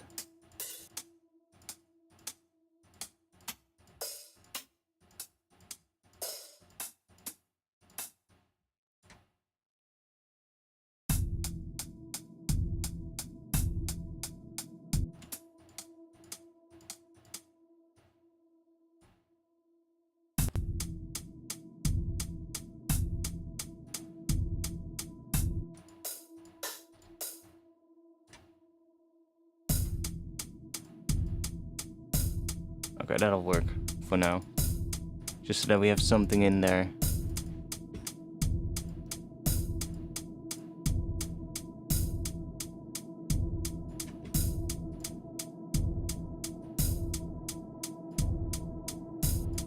So that we can hear where the first beat is.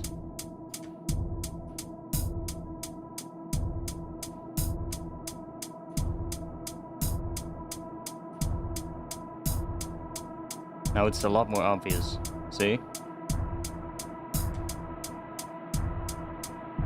If we have something in there that just hits on every first beat of every bar, then it's gonna be a lot more obvious what the tempo is. So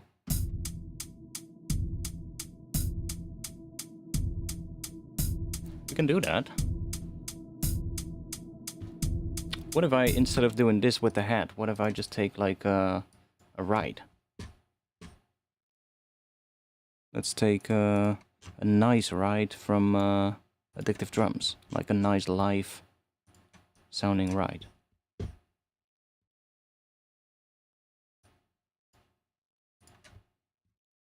Seriously, I'm just looking at the chat and I'm just thinking to myself, that conversation about Dutch hip hop, how long ago was that? That's literally the last thing in the chat.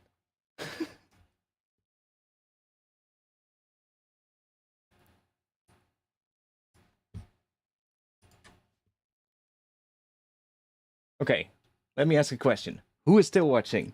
Come on. Otherwise I'm gonna stop streaming. If nobody's gonna say anything, then I'm gonna stop streaming. I give you 5 minutes. Everybody, come on. I give you 5 minutes, otherwise I'll stop. And I'm just gonna continue off stream. I need some interaction, otherwise I can't do this. Let's see.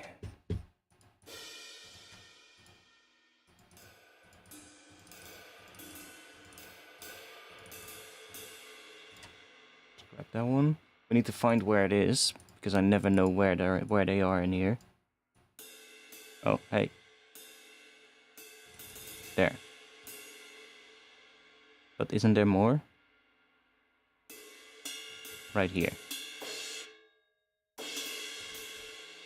Let's just grab that one. Yeah, I mean, finally it worked. Holy shit. Is that what I have to do to make people talk? God damn it. That's funny though. But still.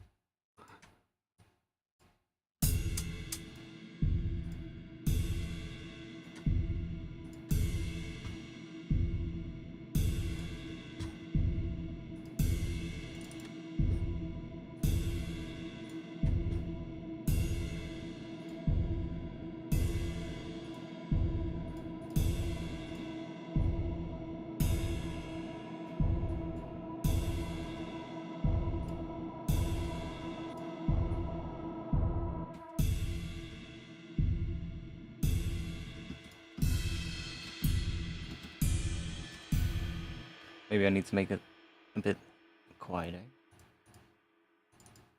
Because it's hitting at the loudest velocity. Yeah, we want to get something more lighter.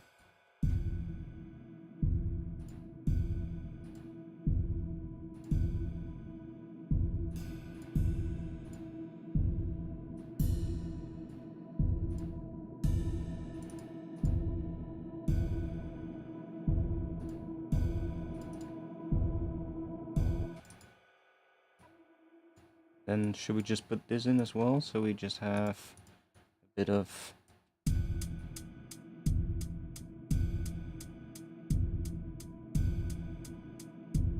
For now at least. It's a bit boring maybe, but...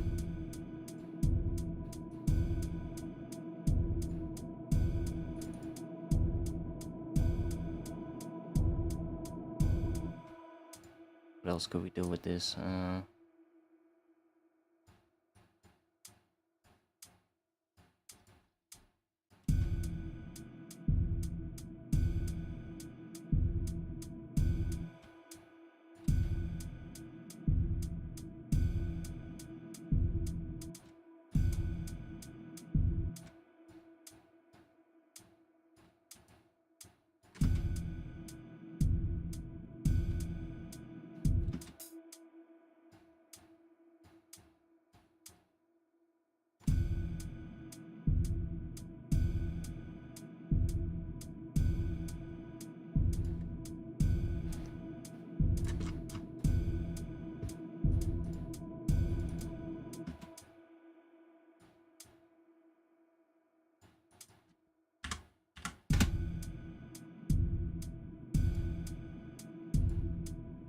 Sure. At least we have something to indicate the rhythm. Let's go and that.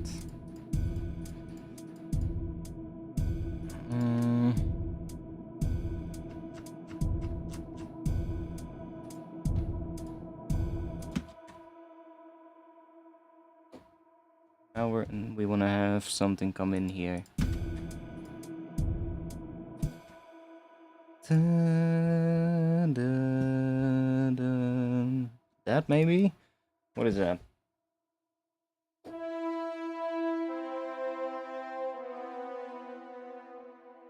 Exactly right. That.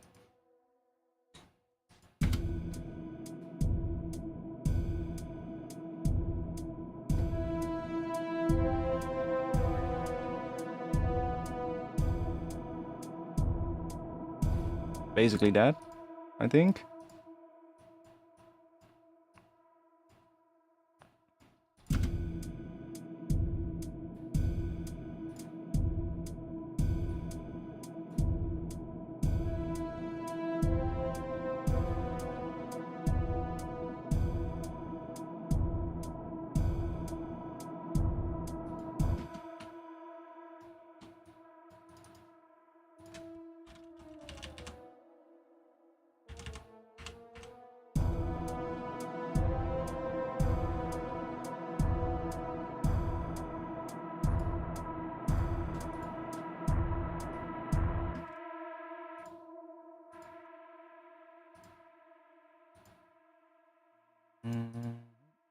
Mm.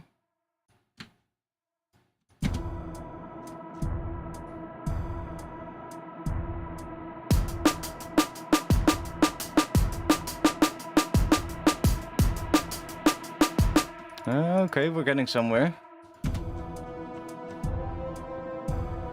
Okay, this one needs to be slightly different, but this is doing kind of what I want. So I want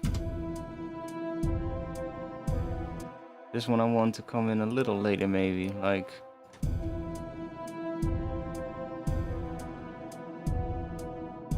And then we'll maybe have this one also extend a little bit more, but.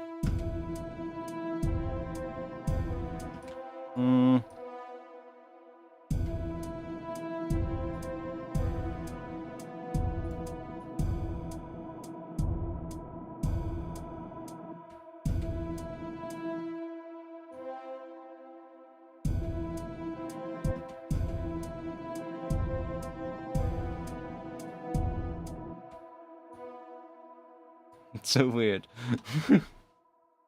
7/4 is quite weird and interesting, sort of hard to follow, but at the same time followable, and the drum groove sounds are very nice and firm. Yeah, because it is an odd time signature, so that's why it's a little bit hard to follow sometimes. But because it's an odd time signature in the measure of 4, it is still doable and danceable too as well, because you can kind of still just like bop your head as if you would do to, let's say, a 4 to the floor track, right? You can still kind of bop your head in the same way to it. It's just that it's just that it loops every 7 beats, but instead of 8. But it's not like there's it's not like you're doing like 7/8, for instance, where there's like an extra 8 note. So well, yeah, it's hard to explain because I'm not the best one to explain this, I guess, but you get what I mean. Like if it's an 8 notes, right? Like if we are in 8 notes, for instance, so yeah, that would be 8 notes. So like 1, 2, 3, 4, 5, 6, 7, 8.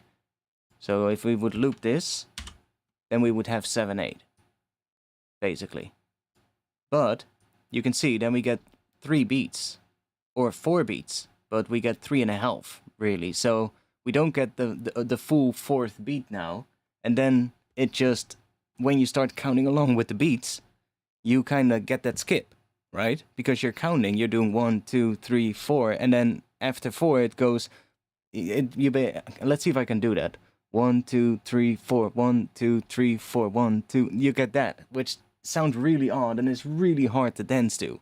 And that is, I think, the thing that makes the whole from Noisia also so hard to dance to. Like, it's still doable because it's such a groove that's, well, you can kind of get into it, but there is that extra 8 note in it that has that skip in the beat, right? It doesn't sound like there's a skip in the beat because of how the drums are arranged, but if you start dancing to it and you start kind of dancing to the beats, you'll notice, if you really pay attention, that you're going to be dancing to the downbeat first, and then after, well, what is it, 17 8 notes, I believe, you're going to be dancing to the offbeats. And then after 17 8 notes, you're going to be back dancing to the downbeat, which is like, because it has that 8 note, it's based on an 8 note odd time signature, but this is based on a quarter note odd time signature. So then you get basically just 7 beats in a row, but then you can still dance to that really easily, and there's no skip whatsoever. I count the beats like, no, I would count this in 1, 2, 3, 4, 1, 2, 3, and then loop that. That's how I would count that, because that's also what the bass is doing. The bass, if we look at that, like this bass thing, whatever, if we can call it a bass, but that thing, which sounds really weird because there's a ton of sidechain happening on it, but that is basically just, you can see it here, groups of 4 and then a group of 3.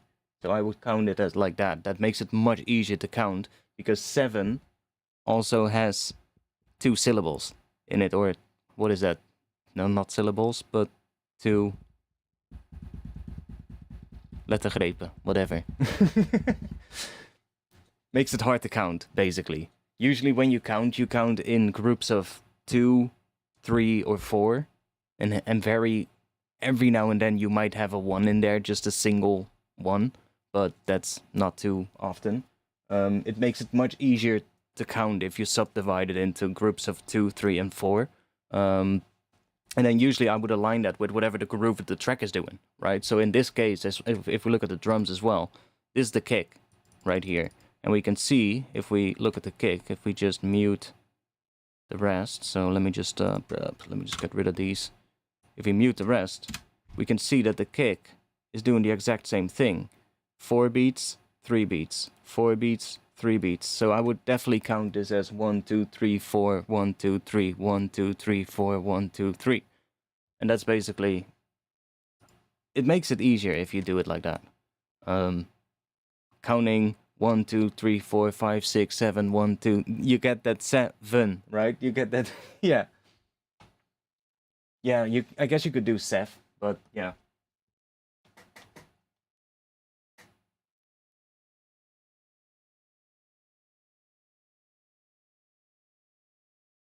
Might be helpful to divide the 7 beats into short and long phrases. Yeah, like I was saying. Exactly.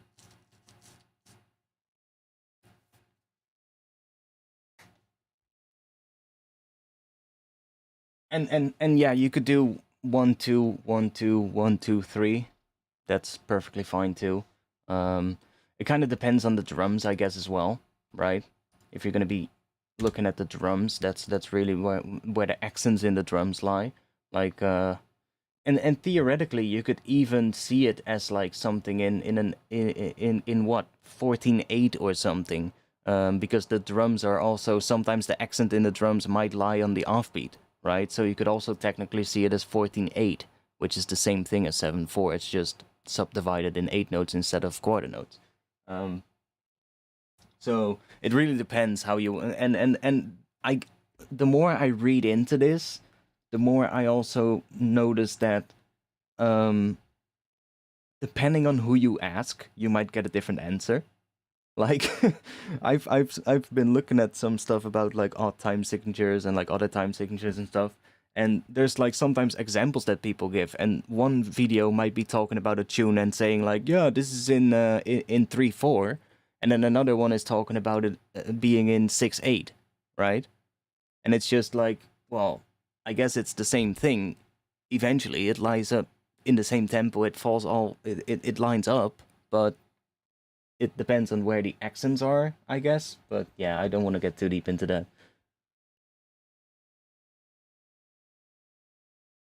You at least understands where the one said. Yeah, that's most important. That's also why I added this thing, this ride in the intro, because I was having a bit of an issue with just the atmosphere, and nothing else. It's a bit hard to hear. Like if you just have this, eventually, like let's just let this play. And when the drums come in here, make the hats, let's turn those on as well. And then I'll start it from the beginning. But see if you can see where it begins. Oh, you can see it, but now you can't.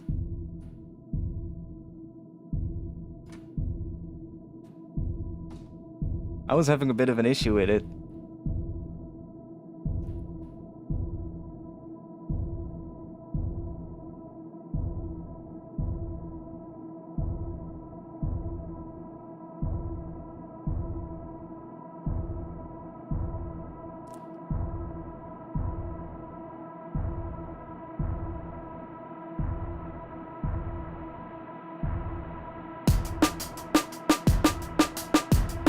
Okay, I had it right this time. I had it right, but I'm not sure if you had it right. This is hard, to be honest. Yeah, see? It becomes a lot harder if there's nothing indicating that first beat. It does sound quite exciting when it then comes in, I agree. But for me to make it easier to write this at the moment, I was just like, nah, let's just add something. But now I hear it like that. I'm actually kind of tempted to have it really sparsely in the intro like this. I kind of like it.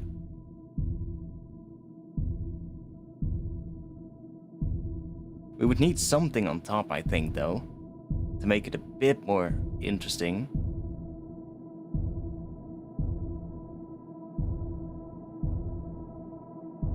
Ooh, what if we have like a little bong, like not this, but what if we have like a bit more of a subtle brass stab, like not a big ass fucking bang, but just a subtle brass stab, nice low one, but a subtle one. Me too. Yeah, I kind of like it like this. Ooh, what if we?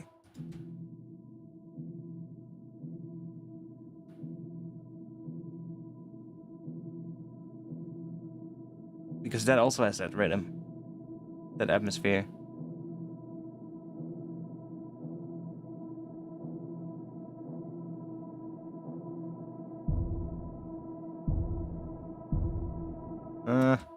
It's kind of nice when it just starts like that, I think.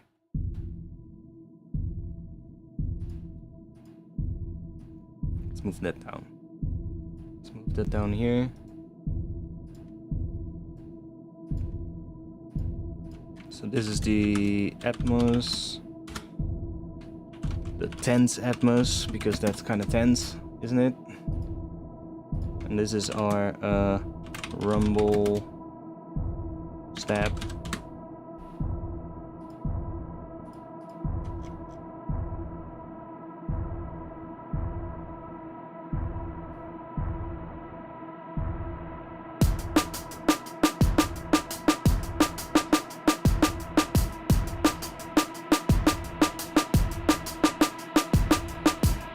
I think I want to make the drum pattern this long because I don't want to have that kick drum there at the end. I think I only want to have that here. So let's go in here and let's that's also going to make the pattern just feel a bit more like it's rolling, like it will actually loop every 4 bars, and every bar is 7 beats, right? So we're gonna duplicate this.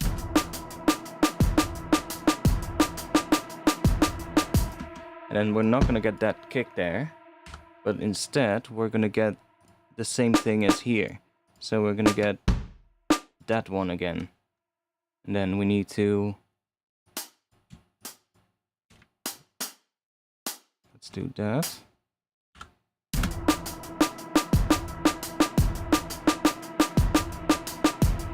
Yeah, there we go. There we go. That's all we need.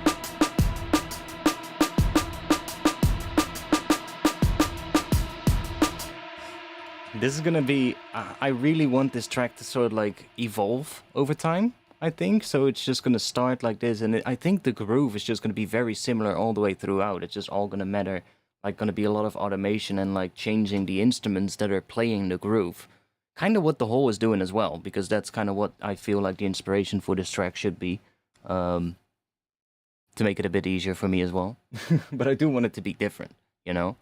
So, but yeah, if there's one moment to ditch regular structures, then I guess this is it. And I think I think Noja, the guys from Noja, thought the same way when they were making the whole. You know, when you're already going crazy with a different time signature, might as well throw the structure out of the window as well, because nobody's gonna be able to mix the tune anyway, right? It is really difficult to mix, yeah. I guess this one would still be doable compared to the whole. The whole is really difficult. It's almost like mixing a breakcore tune that's from Venetian snares or something like that, you know? Because they use what? They use a lot of 12/8 or something like that, I believe. Something weird like that. 12/8 or 13/8, I'm not entirely sure. They use some really weird time signatures. Like, yeah, that's just not... Well, you can't really mix it. This would... I guess if you set your cue point in the right spot, then you could probably mix it into a 4/4 track. You just have to set your cue point like a little a little earlier into it, for instance, and then you just have to start it in a, you have to count and start it like in the right spot. Because you have to then basically just say like, okay, this is how long. Well, Ableton doesn't know. It tells me 28 bars. This is not 28 bars.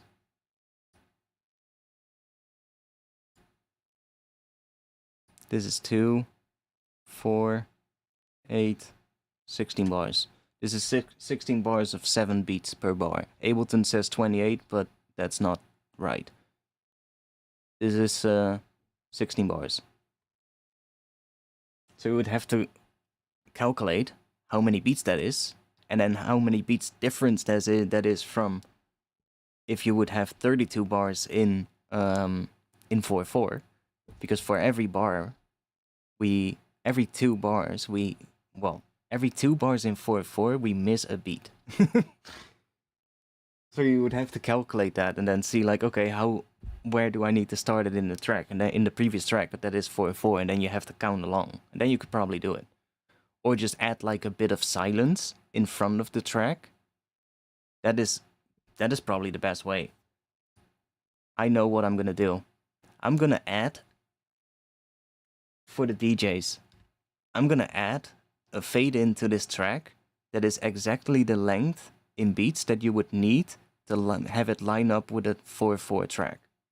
So that you could literally start it at the last 32 bars of whatever part of the track you're playing, and then it will just start coming in, I guess, right here, however many beats that is. Then you can probably mix it in pretty easily. Or maybe I'll not do that and say, fuck you DJs, do it yourself.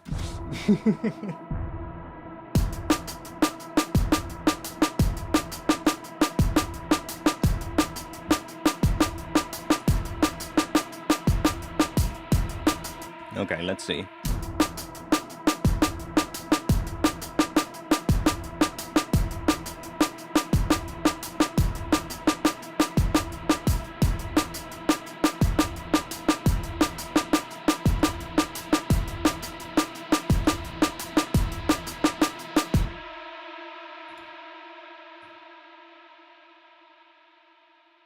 We're gonna keep building. I guess we're gonna keep building for another section. How long is this? 58 seconds. 118. Oh, that's not even that long. We can have drop be here. Like actual drop where the full bass comes in, because this is not really a bass.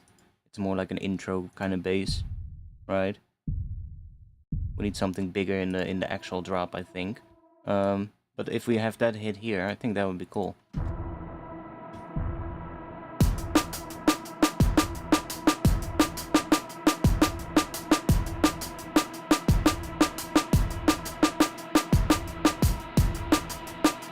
Yeah, it has a lot of jungle kind of vibes, I agree.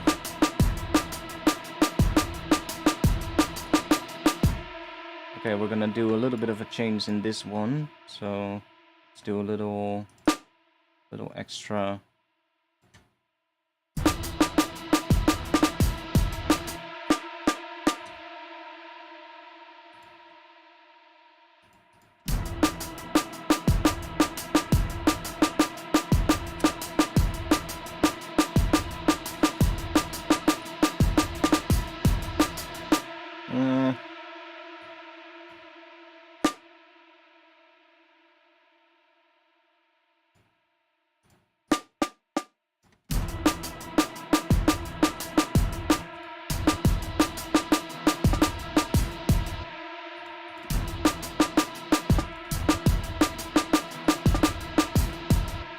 Let me just loop this section so that we have.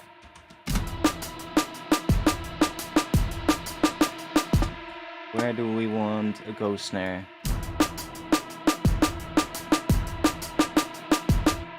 Can we just loop this section? I'll just do this.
Why does even that one have a... Like, they almost all sound like a rim shot. Oh, we have a bit of a lighter one there.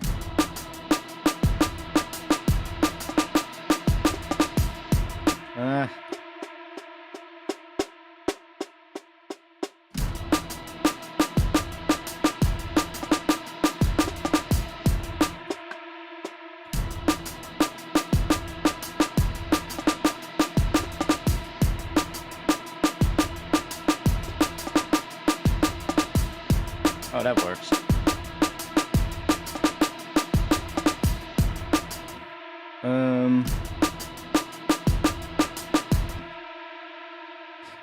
Do we maybe want to have this one?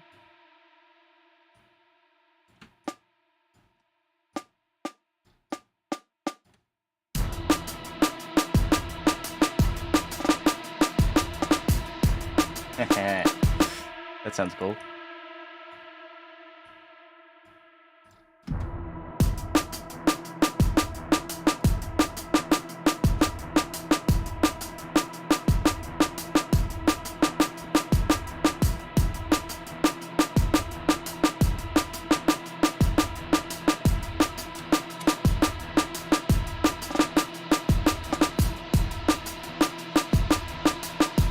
It's maybe a bit much with that fast one. Let's mute those. Let's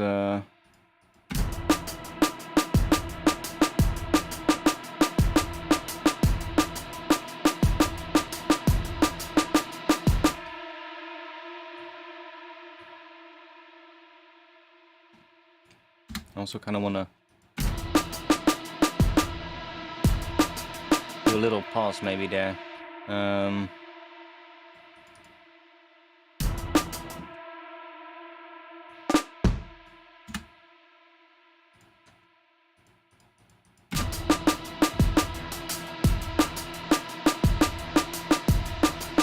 Maybe just in the kick and snare, but then the hi-hats can continue.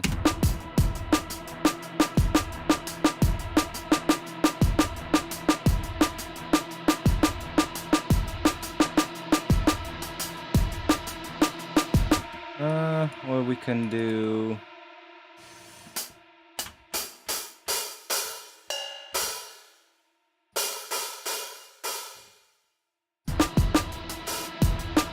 And then maybe get rid of that one, so we get...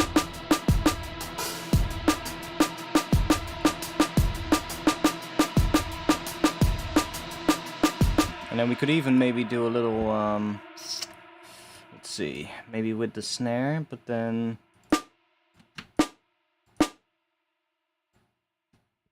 What is that? Weird fucking flying animal. Weird fucking flying insect. I don't know what, but... Whatever. Always weird flying insects coming into my room at night. Not even gonna bother. Today it's a funny story. I was working on some stuff earlier. I was doing some sound design earlier. I made some remember those frozen noises that I made a while ago that I dropped on Patreon. I made some new versions that are basically the same, but then instead of sustained and frozen, they're basically just already filtered and they have volume animation, so that you get like basically just that. So they have the same tone, but now they have that. So I think I'll drop those on Patreon soon. Like basically it's the same ones as what I already had, because I had these ones. These ones right here, which are just sustained and they loop. See, so, but I thought let's make a couple of, because I do a lot of times I'm putting them in and then I'm, you know, adding a filter and then doing all of that, and I was like, let's just make them. So now let's see if we can use one.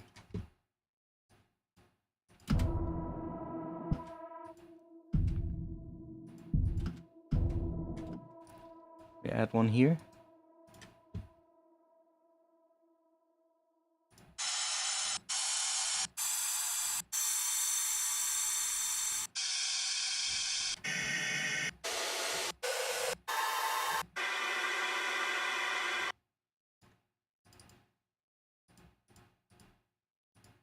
Let's not do that.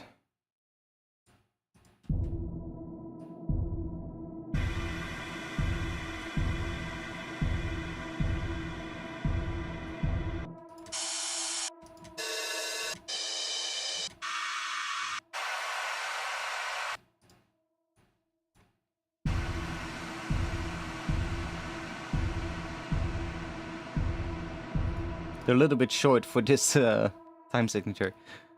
They're because I made them for like 16 bars, or like 4/4 stuff. So they kind of, you can see they kind of align more with like, what would that be? 4, 4, 4, 4. So like that. Kind of align more with that, but whatever.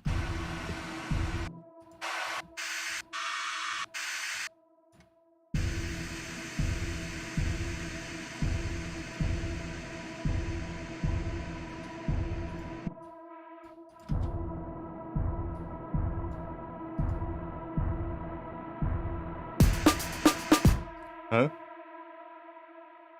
Oh, there's a tempo automation suddenly. What the fuck? It's probably because I accidentally clicked on that button here. That follow button. Let's get rid of that automation. Clear envelope. There we go. That was so weird.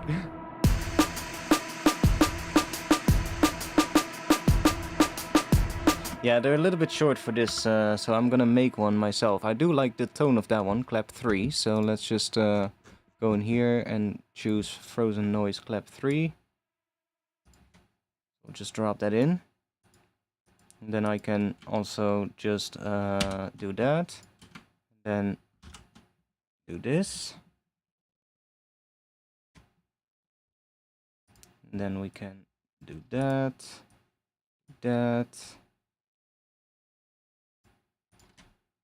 Something like this. Give it a little bit of a fade in.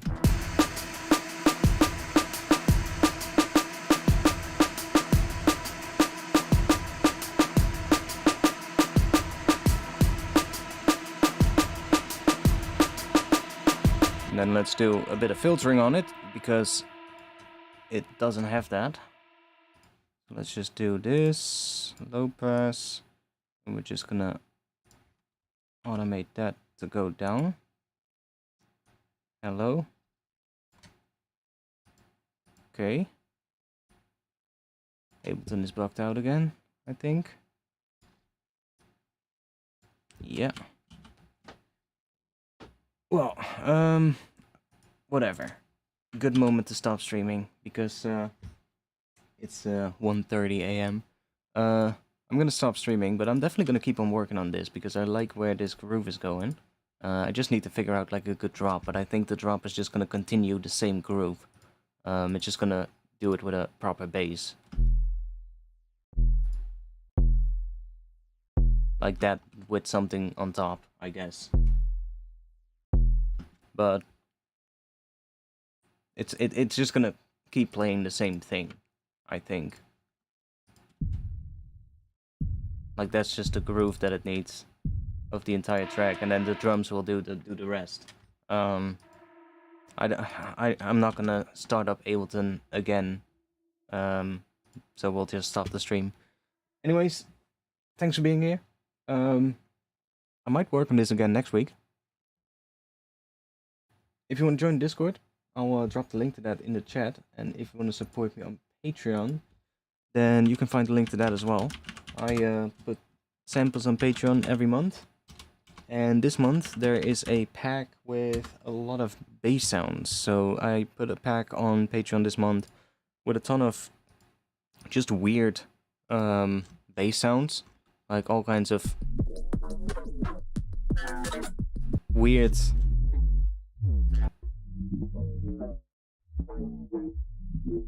just weird modulations and shit that you can, you know, just use in a track as like filler sounds and sounds in transitions, I guess. next month, I'm not sure what, well, this month, I'm not sure what this month's gonna be. I think more bass, because I do want to make more bass. But I'll see what I'll put on there. I'll probably put those other noise sweep things on there as well. Anyways, thanks for being here. I'll be back next week, 8:30 p.m. Amsterdam time, usually, but could be a little bit later, like today. If you join the Discord, then I'll let you guys know, and just check there, because that's where you can find out when I go live. Anyways, that's gonna be it. Thanks for watching, and I'll see y'all in the next one. Peace.